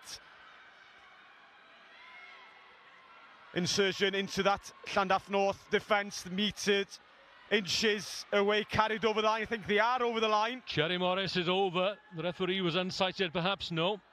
Let's go back for the high tackle. Quickly taken. Now then, here they come again. They've got the bit between the teeth now. Have the Swansea side. Amy Price wears 7. Plenty of numbers out wide for Bonamine, but they're lining deep, too deep maybe. Need to come up a bit flatter. This time perhaps as the forwards take it up. It's the number 8, Georgia Stevens. Can't get the ball down. It's kept amongst the forwards. Short, but reaching out. Not quite reaching the whitewash though. And what about that? I think the try is there now and has been claimed by Amy Thomas at lock forward. Yeah, that's a great poacher's try. Almost a double movement. For the first thrust towards the line then. Amy Thomas just seeing a sneaky little gap on the left-hand edge of that defensive ruck and just dotting the ball down. Taking the time, stretches out. Does remarkably well to get the ball onto the line. I was expecting Bonamine to utilise the numbers they had on the right-hand field. Sasha Bailey slots a neat conversion, and Bonamine are back in the mix here. They strike first blood in the second half. Yeah, the perfect start. I'm sure the words of the coaches will be ringing in their ears, and that's what it means to them. Punch in the air in delight. Well, we'll remind ourselves that both games this season have gone the way of Llandaff North, but they've been pushed all the way. It's been just the one-score game between the two teams. Back in November, I think it was 21-26 in favour of Llandaff North, and then in March, 14-19, the final scoreline. Yeah, that came off a Llandaff North hand. Wasn't taken in the air by Bonamine, and a bit of luck once again, fortuitous that it popped up off a Llandaff North hand, and the line out to the red and blacks. Standing right at the back is the Bonamine number 18, and she's Bethan Ricard. Yeah, poor timing in that line out. The jumper went early, and a poor throw to the boot. Fiona Evans, the Llandaff North lock forward, taking it in. Merrick to test the Bonamine defence. It was Sophie Moore now at scrum half, started at outside half. It was a good option to put the boot on the ball there to thread it through the Bonamine defence, but the chase wasn't good enough by Llandaff North, and it was easily dealt with. And then Lauren Weaver weaving her way back upfield. But Bonamine needs to be careful when they do take it into contact. They just don't willy-nilly throw the ball backwards. They need to be precise in what they do. No need to throw the dice fully yet. They don't need to attack deep in their own half and expect to score. Yes, Llandaff North head the Women's Premier Division, 14 points from 3 games. That's a good scrum. Contradictory to the first half, where Llandaff North had the superiority in that area, and one of the main runners in the midfield, Moore again, causing trouble. Good take initially there by Fionn Bowen. Taking the ball straight upfield. The try scorer, Amy Thomas. Again, Llandaff North have been pulled narrow in defence, and if Bonamine had some confidence in their backline just to spread the ball, looking to use the width of the field, they could get some success. Yeah, Wasserman almost up to halfway, turns, sets it up. In goes Sophie Moore. Back on the angle, good play by number 19, that's Sherry Morris. Hands extended, waiting for the ball to arrive. Shannon Nolan. Now's the time to go wide to the right. Llandaff North getting back into the defensive line just in time. Wasserman, good pass from Lucy Rees. Bringing Sasha Bailey up from fullback. It's Bailey into the 22. Bailey for the corner. Can she get there? Great tackle by Amberley Ruck. Ball still available for Bonamine here. Throwing everything into the attack. Oh, for the first look at that, I thought it went backwards, but the referee said it's gone forward. I think just the illusion of the play going backwards with the ball made it look like maybe it was knocked on, but a great break by Bailey, and what a start to the second half by Bonamine. They've come out a different team. Just spotting under pressure, that's the pass, that's the game-breaking pass, and great pace by Bailey. Needed some support. I thought for a second, backing herself, she was going to get there, cut back inside. This is a lovely offload.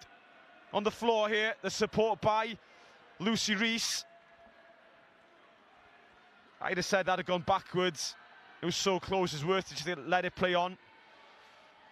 Llandaff North will feel the pressure coming through. They'll be working on the loose head on the far side. Yeah, early shove. And in on the angle as well. That's where players and teams get over-eager.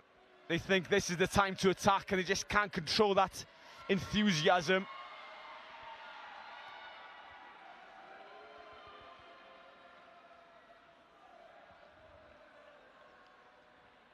So chance to sort out the unruly hair and to bring on a substitute or two as well. So off goes Jade Evans for Llandaff North in the number 3 shirt.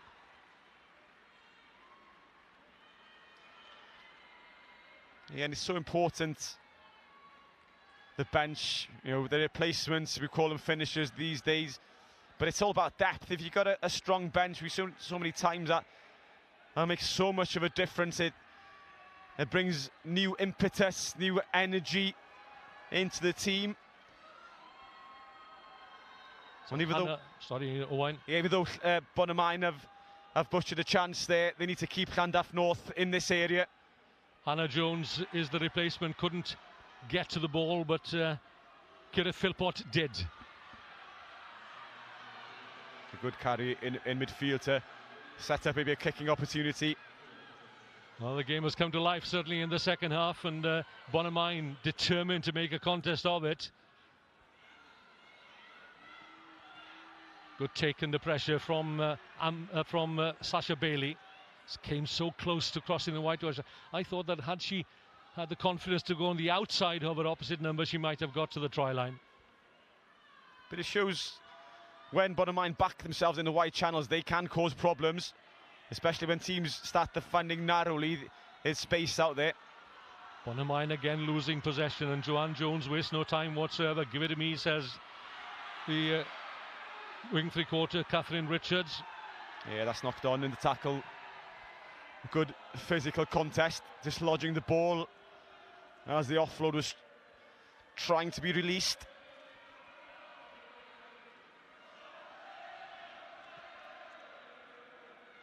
Yeah, dislodged, I think, on the floor. Shannon Nolan. And that's a good tackle. Well, it might not be the biggest crowd that we've seen here at the Principality Stadium, but those that are here are making the voices heard. Yeah, a 10-point game. The closest we've had today after about 50 minutes on the clock. And Bonamine, if they're going to sneak another score, I'm sure Llandaff North, those knees will be clinking together. Fionn Bowen again offloading to Sasha Bailey, gaining valuable ground, and this is Angharad Jones wearing 14. The referee was waiting for advantage, which didn't come the way of Bonamine.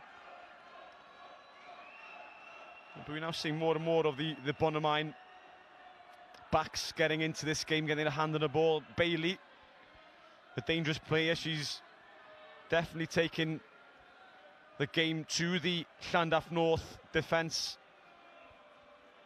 But this is a situation now where Bonamine needs to be accurate. They've missed a touch a couple of times in their first half. Just get the ball over the line, get the line out and go from there.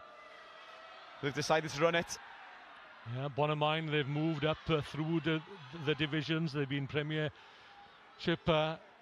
players now for the last 2 seasons or so. They won the Division 2, gaining in confidence every season. Yeah, one of Llandaff North players down on the Bonamine right wing, the left side of the Llandaff North defence, down to 14 for the moment. So there could be room somewhere if Sophie Moore can dig it out cleanly. Coming in on the angle, that's a great angle from the supporting player. And at her heels is Sophie Moore again, out from Westerman, looking to bring the dangerous number 12, Fionn Bowen. And she just will not give up, will she? Oh, it's bobbled out, lack of control on the base of that ruck, just maybe catching a boot on the way through. Fionn Evans, the referee's arm is outstretched. Any number of penalties creeping into this game on both sides. Yeah, Parker, maybe not back 10 either. yeah, showing a willingness to run. And you called it, Owen. So another 10 metres for Llandaff North. Merrick steps up. Does he fancy a go at the post perhaps, or will she kick for the corner? And that's the positive aspect about taking quick penalties. Again, as mentioned throughout the afternoon there, the defensive line is disorganised, but when you take it quickly, you're drawing people. It's a natural instinct to want to tackle the player with the ball when you know you're not 10, but it's so difficult just to back off because you're either letting them through into the backfield, which you don't want to do, or you're just going to have to give them an extra 10 metres. Fionn Evans brushing aside the first tackler. And this line-out takes place just outside the Bonamine 22.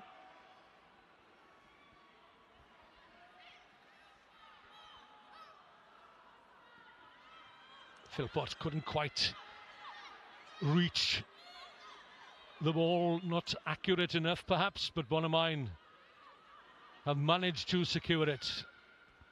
Yeah, Llandaff are not really reaching the heights of the first half. They've struggled to get any decent possession. Well, they expended a lot of energy, didn't they, in pummeling away at the Bonamine try line towards the end of that first half. And again, perhaps a little bit of back chat here. Yeah, I did think they released the ball. They were stopping another quick penalty from being taken. And you've got to be wise, you've got to be clever when you do it. Don't do it under the nose of the referee and invite a penalty, another backing up an original penalty with a second penalty. And you're quick enough, you're 20, 30 metres downfield. So this is the closest that Llandaff North have come to the Bonamine try line in the second half, and Bonamine know that they need to keep their shape here, keep their discipline as well. As this time it's Cerys Ballet who's supported. Yeah, Bonamine need to start varying the defensive patterns in the line. They're putting a front jumper in every line now, but Llandaff North are wise to it. Through the hands of Merrick. Good idea.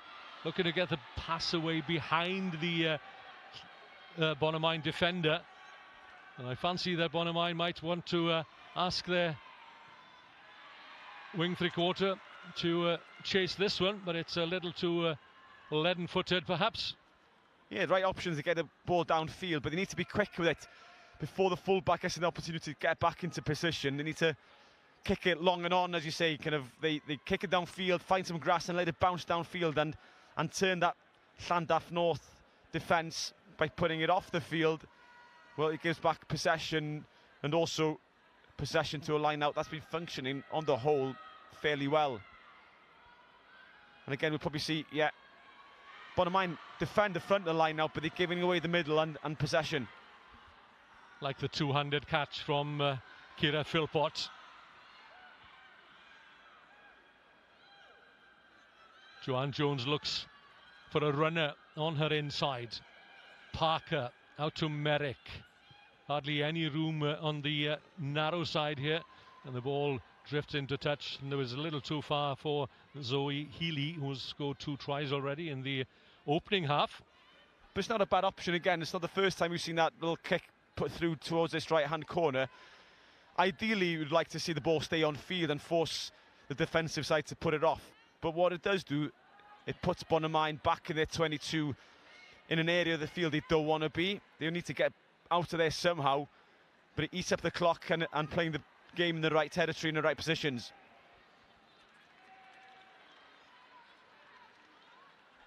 And similar to early on in the first half, it's forcing the errors, the unforced errors.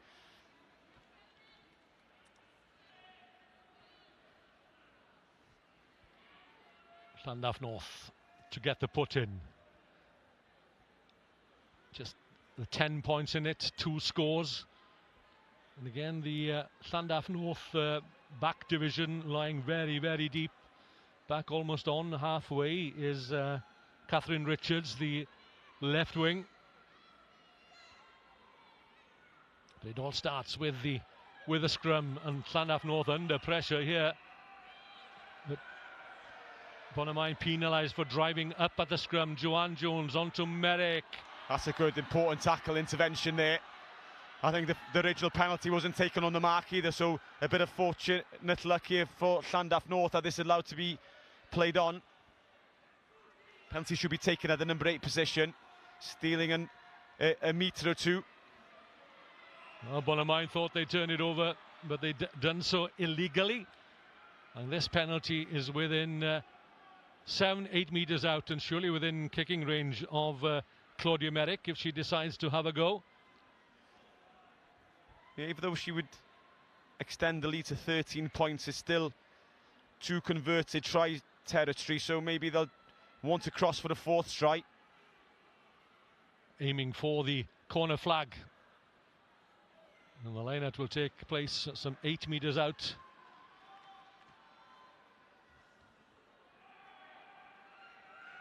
Yeah, you could be half tempted to say, was it a deliberate knock-on in the tackle, because the arms weren't around the body.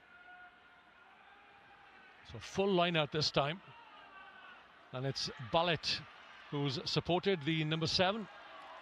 Not straight.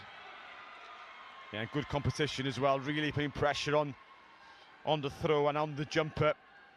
Even though if the line was a straight throw, it would be an untidy possession for Llandaff North, disrupting their plans, their calls, their tactics. So the danger not over yet for Bonamine.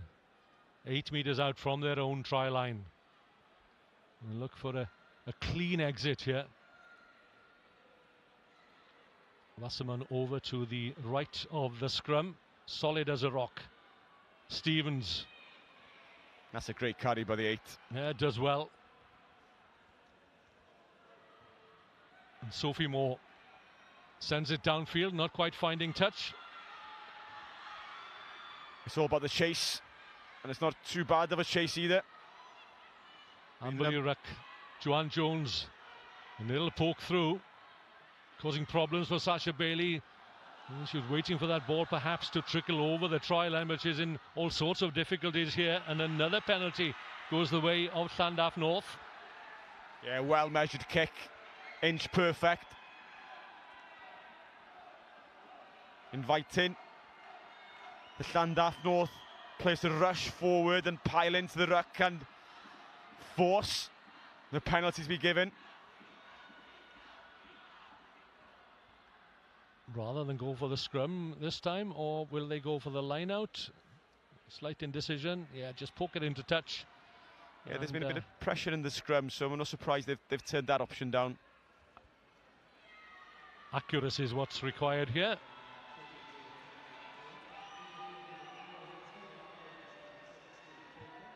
So Kira Philpott, who's been a good source of possession for Llandaff North so far, departs and gets the accolade from the supporters in the stand. Number 18 on is Rita Breen. Yeah, good option going towards the middle. Understanding that Bonamine defending the front heavily. Llandaff North a little untidily perhaps, but it's Amberley Ruck up from fullback. Healy looking for a hat-trick. Stopped in her tracks, 5 metres in from touch, some 15 metres out from her own try line.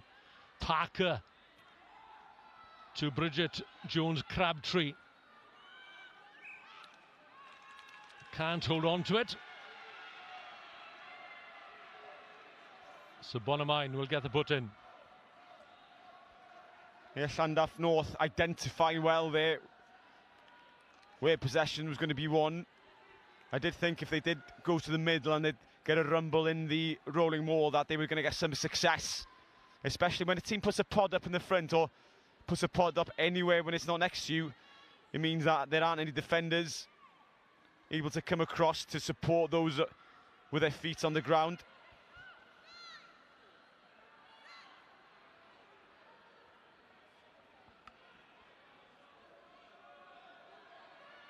Safely back into the hands of Westerman and finds good touch. Yeah, and the pressure and not with the angle either. I must admit, I thought they got a bit more ground than that.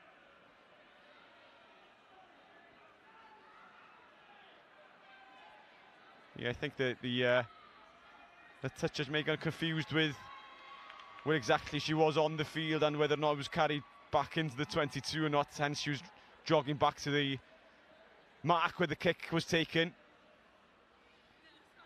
So we're into the final quarter.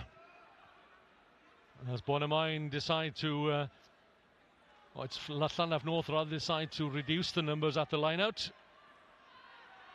Fine take by the lock forward Fionn Evans. Straight running from Molly Philpott.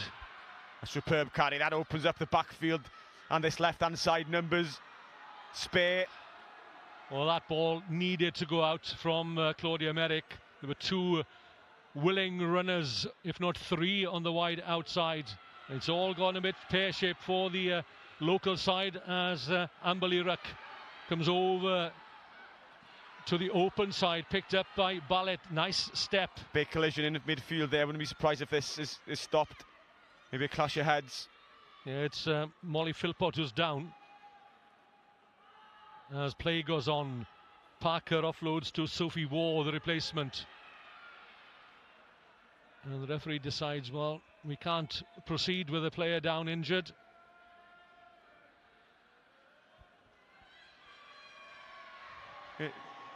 Llandaff North built a sustained period of possession and territory. See him whip the ball out here, strong carry on the scissors, breaking the first two tackles. And this is where they needed some composure. Quick ball, lovely ball. Just straight in the line and give it. There wasn't a need to cut back inside looking for the inside ball. Just use the hands, use the numbers, and there'd been a 2-on-1 situation out left. And when the ball came out then, it was a scrappy ball that couldn't really be used, and Amberley Ruck did well to come right round all the way towards this near touchline. So all is well once again. Yeah, this is an important period of play in context of this cup final. Bonamine had the superb start to the second half, getting the try they really needed. But he sensed if Llandaff score next, then that will be the game in the bag. Bonamine finding it difficult to get out of this area of the field. It shows if you can get somebody camp their own 22. Nice passing. Merrick again, just poking that one through, meant for Catherine Richards. It was too far for the left winger. Accuracy is what's required, and at this stage, with the gap just 10 points, you'd think perhaps that they'd want to keep the ball in hand and keep the pressure on and recycle the ball. Yeah, but it's not a bad option, because Merrick again just gives a side an extra 10 metres closer to the line, forcing Bonamine backwards. And when you're 10 metres from your own line, well, it's a far away, 90 metres to get to the end of the field. And if you can force an error here and steal it, as we've just seen, it's not too bad a distance to get to that try line. It's Ballett again getting a hand to it, where Kira Philpott really ruled the air in the first half, and until she departed a few minutes ago, it's Keris Ballett now taking over. Yeah, because the kicking game isn't as strong maybe with those punt or kicks that can win 50 metres. Tactically, territory is so much more important, that you play in the right areas and you can keep a team in there and box them there. It's difficult for them to get out. Ruth Lewis is the Bonamine loose head prop, wearing 17, and urging her colleagues there to maintain their concentration and eyeing out her opposite number as the referee sets the scrum. Sophie Moore picked up at the base, not for the first time by Georgia. Stevens needs some support and gets it. Yeah, Stevens had a good game. She's been reliable at the base of that scrum. And that's a very good kick as well downfield. Yeah, from Sophie Moore. But if something, it's a perfect exit strategy. 8 tacks to the blind side, gives a platform. The defensive team and on the back foot retreating to try and get into position, and a box downfield to win another chunk of territory. Sophie Moore there at scrum half. She's been a Welsh Thai boxing champion. Again, safely into the hands of Keris Ballett. Joanne Jones bringing Merrick in on the scissors. Quick recycled ball is what is needed. Retained possession through Sophie War. But there's a good tackle, giving Bonamine the opportunity to jackal. Yeah, and the second carry, not the release. And Rhee Parker wasting no time whatsoever. Already got 1 score to her name. Rolling forward. Yeah, knocked on the floor, I think. So, not 10, second penalty. And yet another injured player. And this hard ground is taking its toll on the players. But tactically, it's very clever by the scrum half, Rhee Parker. You just attack the first player that's in front of you. You're buying yourself an extra 10 metres. It's historically what scrum halves do. Testing the referee. That's a decent kick.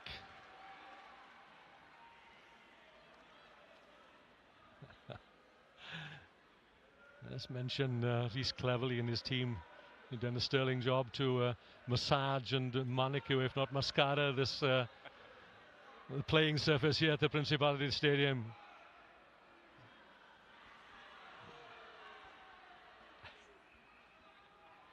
Do it hard. So went the song.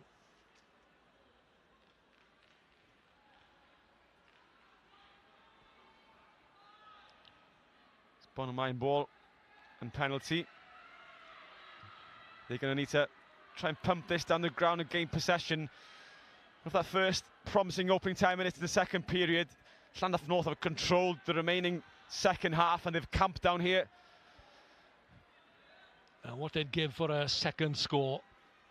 But they need to get down to the opposition half first of all. And that's the first part of the penalty done well, the first element. Now then, can they execute the second with equal proficiency?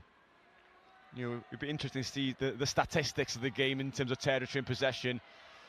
If you took an overall picture, I'm sure Llandaff North have been down in the 22 area of Bonamine for probably 70% of the game, but the game isn't over at all. They haven't been able to convert any second half pressure into points. It may not have been clean ball, but it's back there for Bonamine to use. Nice little pass back inside, inviting Amy Price, the number 7, to come on to it. Nice work in midfield. Now then, up from fullback, that's Sasha Bailey.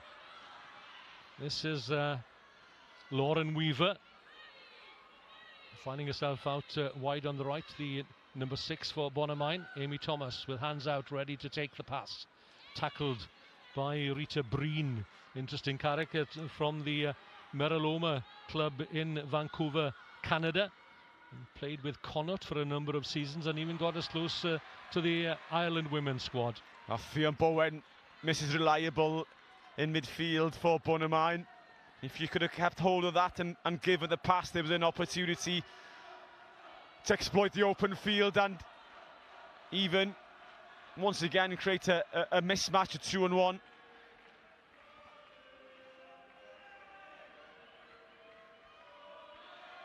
Just fine margins at times.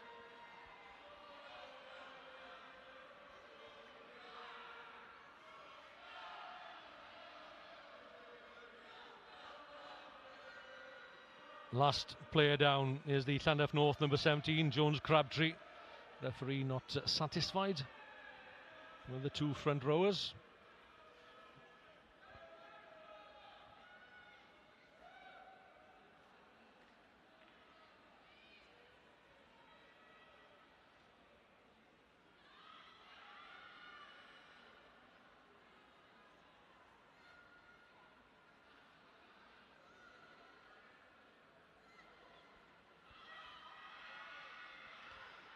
Good scrum by Llandaff North. They've showed up the scrum in the second period. Lee Parker probing the wide open spaces. Ball not going to handle. Little back pass there from the fullback. Amberley Ruck keeps play going, but it's lost forward, claimed by Bonamine. Yeah, this is where they need to kick the ball downfield quickly. There's acres of space, but now Llandaff North getting a couple of players back into the backfield. But need to look up and see that there's space behind that front line defence. First inclination, though, is to run it.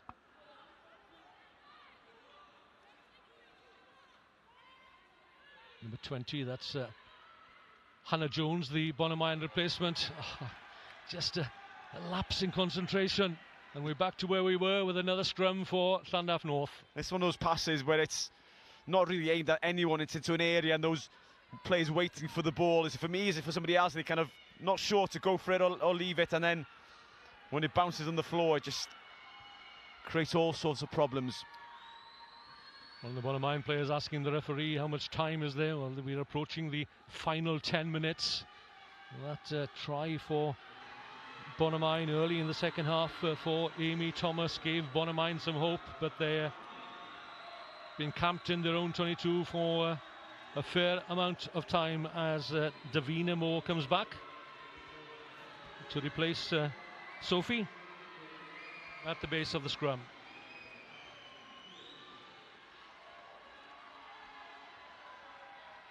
Claudia Merrick is also off for Llandaff North. Yeah, Merrick's had a decent game tactically anyway, putting her team into the correct positions, and even though they've converted pressure into points, she in particular has kept Llandaff North in this area of the field.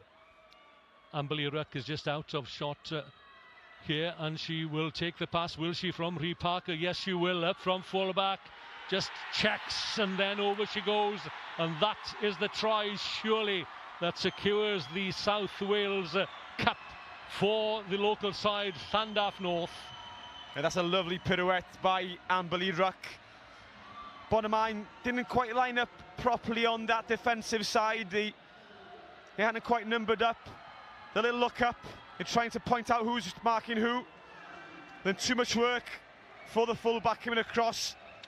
And Ruck just dazzling the defenders with her feet, spinning out to the tackle. And over for the third or even fourth try for Llandaff North. Now that Claudia Merrick has departed, it'll be Amberley Ruck herself to attempt the conversion of her own try. She's got international caps in both rugby league and touch rugby. Started her career with Caerphilly Minis and juniors, Cardiff Harlequins under 15s and under 18s, Dragons women, and the progression is still on the rise. And what about this conversion attempt? It's a brilliant effort, and the flags are in the air at last. So nonchalant, the conversion there from Amberley Ruck of her own try, and takes Llandaff North further into the lead, and it's looking as if it's an unassailable lead. Llandaff North 24, Bonamine 7. Yeah, and Cardiff Harlequins a hotbed for rugby, producing top quality players. Eleanor Snowsill, the current Wales fly half, coming from Cardiff Harlequins. The same with the likes of Rhys Patchell, Theo Cabango. I think Jamie Roberts also linked to the club in the north of Cardiff.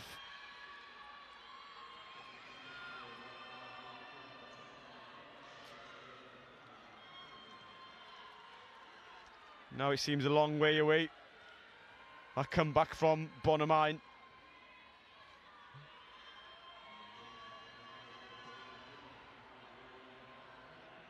I like the way that Llandaff North set themselves up for receiving the kick-off or restart.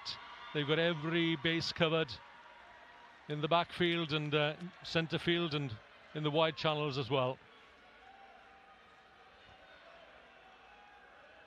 So they can run on to the kick, knowing that the kick is unlikely to go all that deep. Yeah, if you're the fly half looking of an area, want to drop the ball, every blade of grass seems covered. Because with a male version, you usually see pods of forwards and one ready to lift the other player.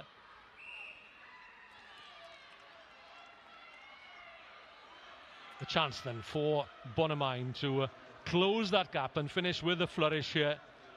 Yeah, some back shot as well. Referee marching Llandaff North back into the 10. And this is the try scorer early in the second half for Bonamine. It's Amy Thomas. Yeah, knocked on in the tackle by Llandaff North. And now this is a good position for Bonamine. Scrum centre field. Looking that they're going to attack the open side or the smaller open side. I think that Ruth Lewis on the loose head here for Bonamine. She's enjoyed every minute of this game, and she's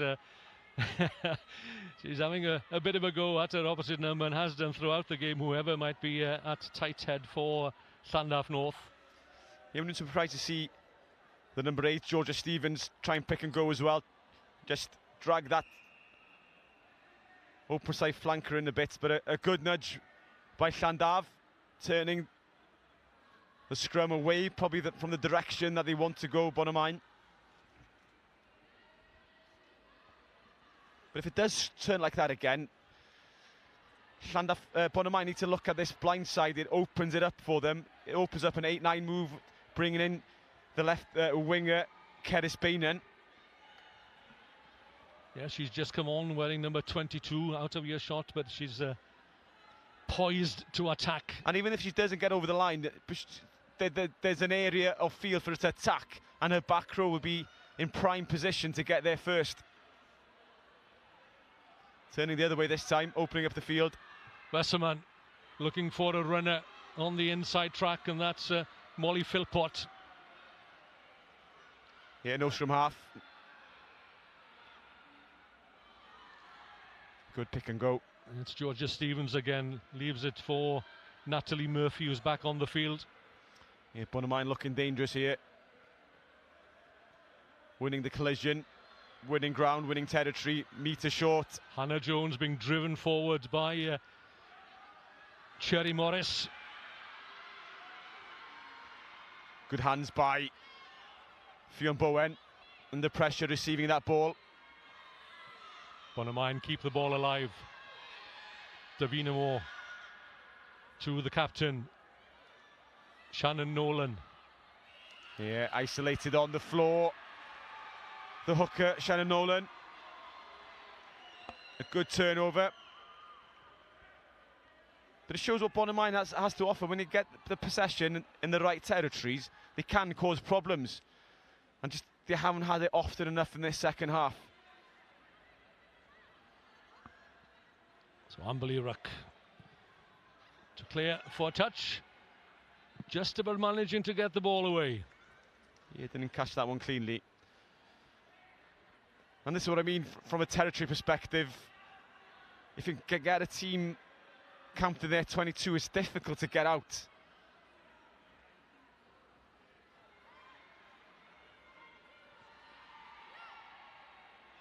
Ballett. Top of the line ball and safely into the hands of Rhee Parker. Here's a good tackle by Stevens. Joanne Jones sends it way downfield over the head of the replacement, Jennifer Champion.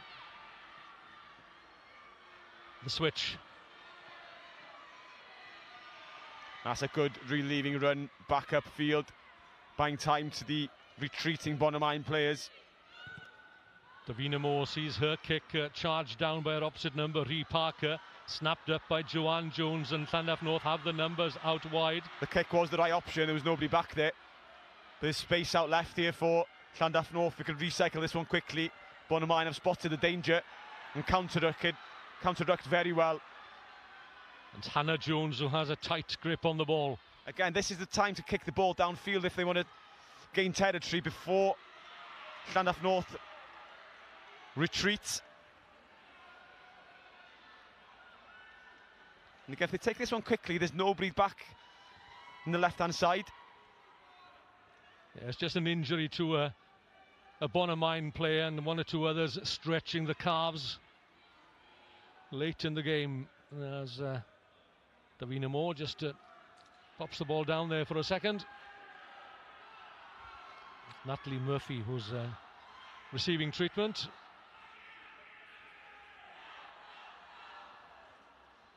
She's made a few telling carries, has the lock forward for Bonamine.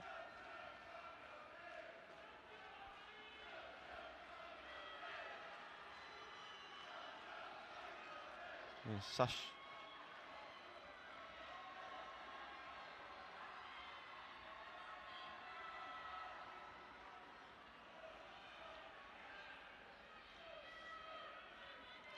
The time running out for Bonamine. I'm sure they like another score before the end of this one, just to give added reason to celebrate their day out in the capital city, the day out in the cup final. Maybe a lost cause on the scoreboard now, but you want to create memories. One more throw of the dice for Bonamine. Can they keep the ball in hand? Ball called for by Bethan Rickard, the 18 for Bonamine, into the final minutes. The win is beyond Bonamine, and this young lady would dearly love another score, I'm sure, to add to the try that she scored at the top of the second half. Ball spun out to Sasha Bailey, back on the field for Jennifer Champion. Yeah, bad decision, the kick was never on. And Llandaff North, all they have to do is to retain possession. Joanne Jones into the wide open spaces behind the Bonamine defence as the ball trickles into touch just inside the Bonamine 22, and they're back to where they started as the referee blows the final whistle then. And not for the first time this week, the team that went out to an early scoring advantage have clinched the trophy. They did enough in that opening half. Llandaff North, 2 tries for Zoe Healy, Rhee Parker as well. Made it 17-0 at the break. And Bonamine, well, they stole one back at the top of the second half. but the pressure applied by Llandaff North in the end meant that Bonamine couldn't get out of their own 22 for the greater part of that second half, plugging away as they did. They've entertained us royally in this South Wales Cup final, but there was only going to be one winner, and the winners are Llandaff North. Llandaff North 24, Bonamine 7.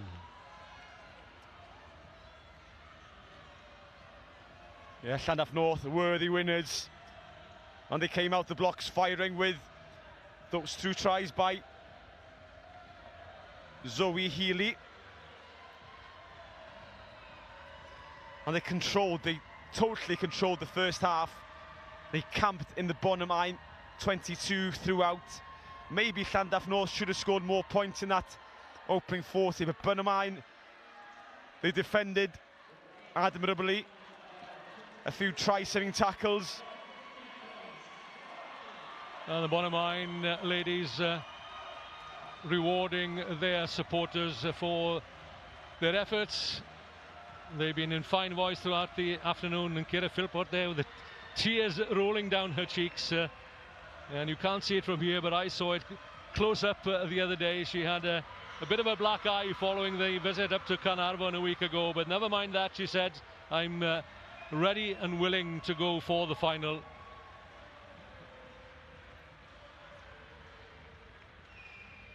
Yeah, worthy winners. Bonamine did come out fighting in the second half.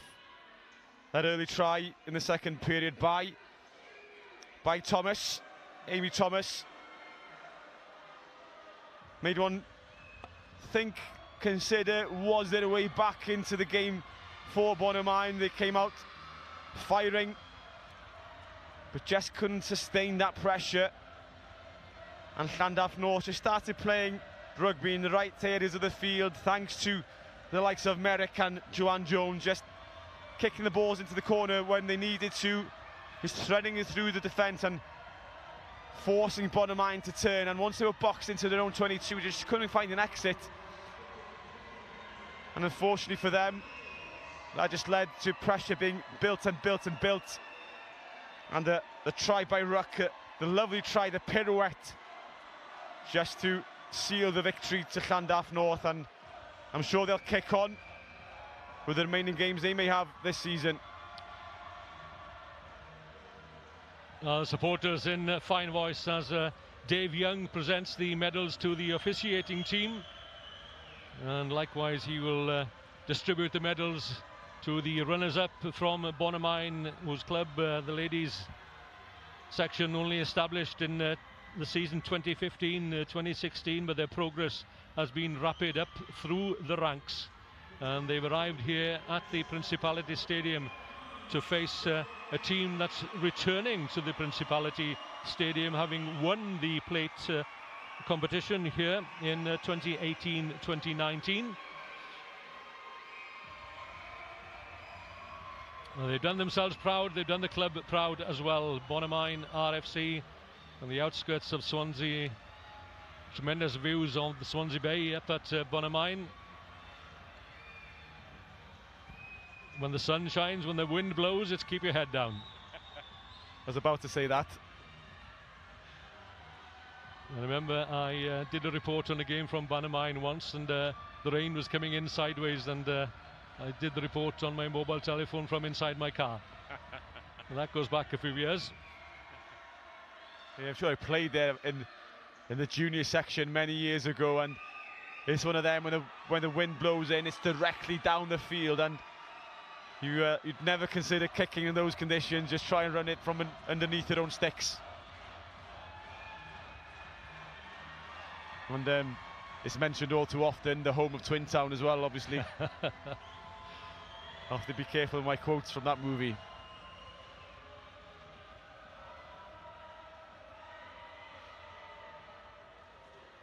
So Llandaff North prepare to take their medals and the cup itself, of course, from the hands of the local district representative, Dave Young.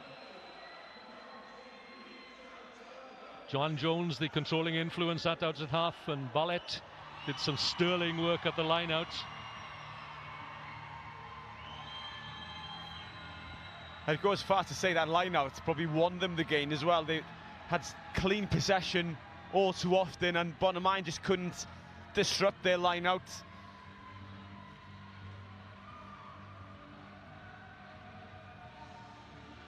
Even under pressure, they're able to get their hands on the ball, and the hookers hitting their mark. Great communication between the jumpers and throwers. Yeah, we talk about the team, but we should mention also the supporting acts, so to speak, the trainers, the coaches, the medics as well. And there'll be no one happier at this very moment that that young lady at the back, that's Kira Philpott, displaying all the emotions, and she's a development officer for the region with the Welsh Rugby Union, and she'll be absolutely thrilled, not just at her medal but at the efforts of her peers. It's a joint captain, and they get their hands on the cup which have worked so hard for. And they now join their colleagues for one final moment before they dart off into the night to celebrate.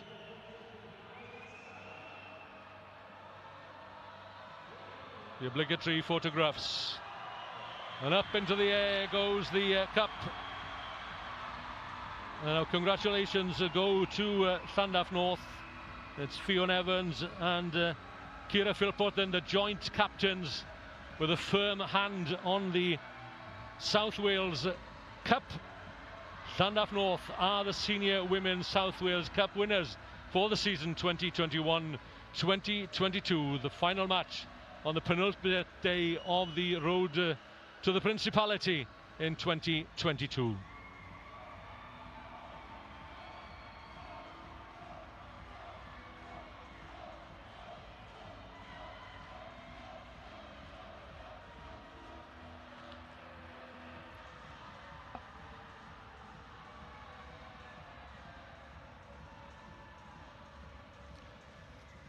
So 3 competitive matches today as Llandaff North celebrate along with Lampeter and Carnarvon RFC ladies as well. We'll be back tomorrow with the junior ladies finals, but for now we sign off with the pictures of the Llandaff North celebrating as they will in style, and we hope to see you tomorrow again on YouTube on behalf of UTV, the Welsh Rugby Union. Thanks for your company. We'll do it all again tomorrow.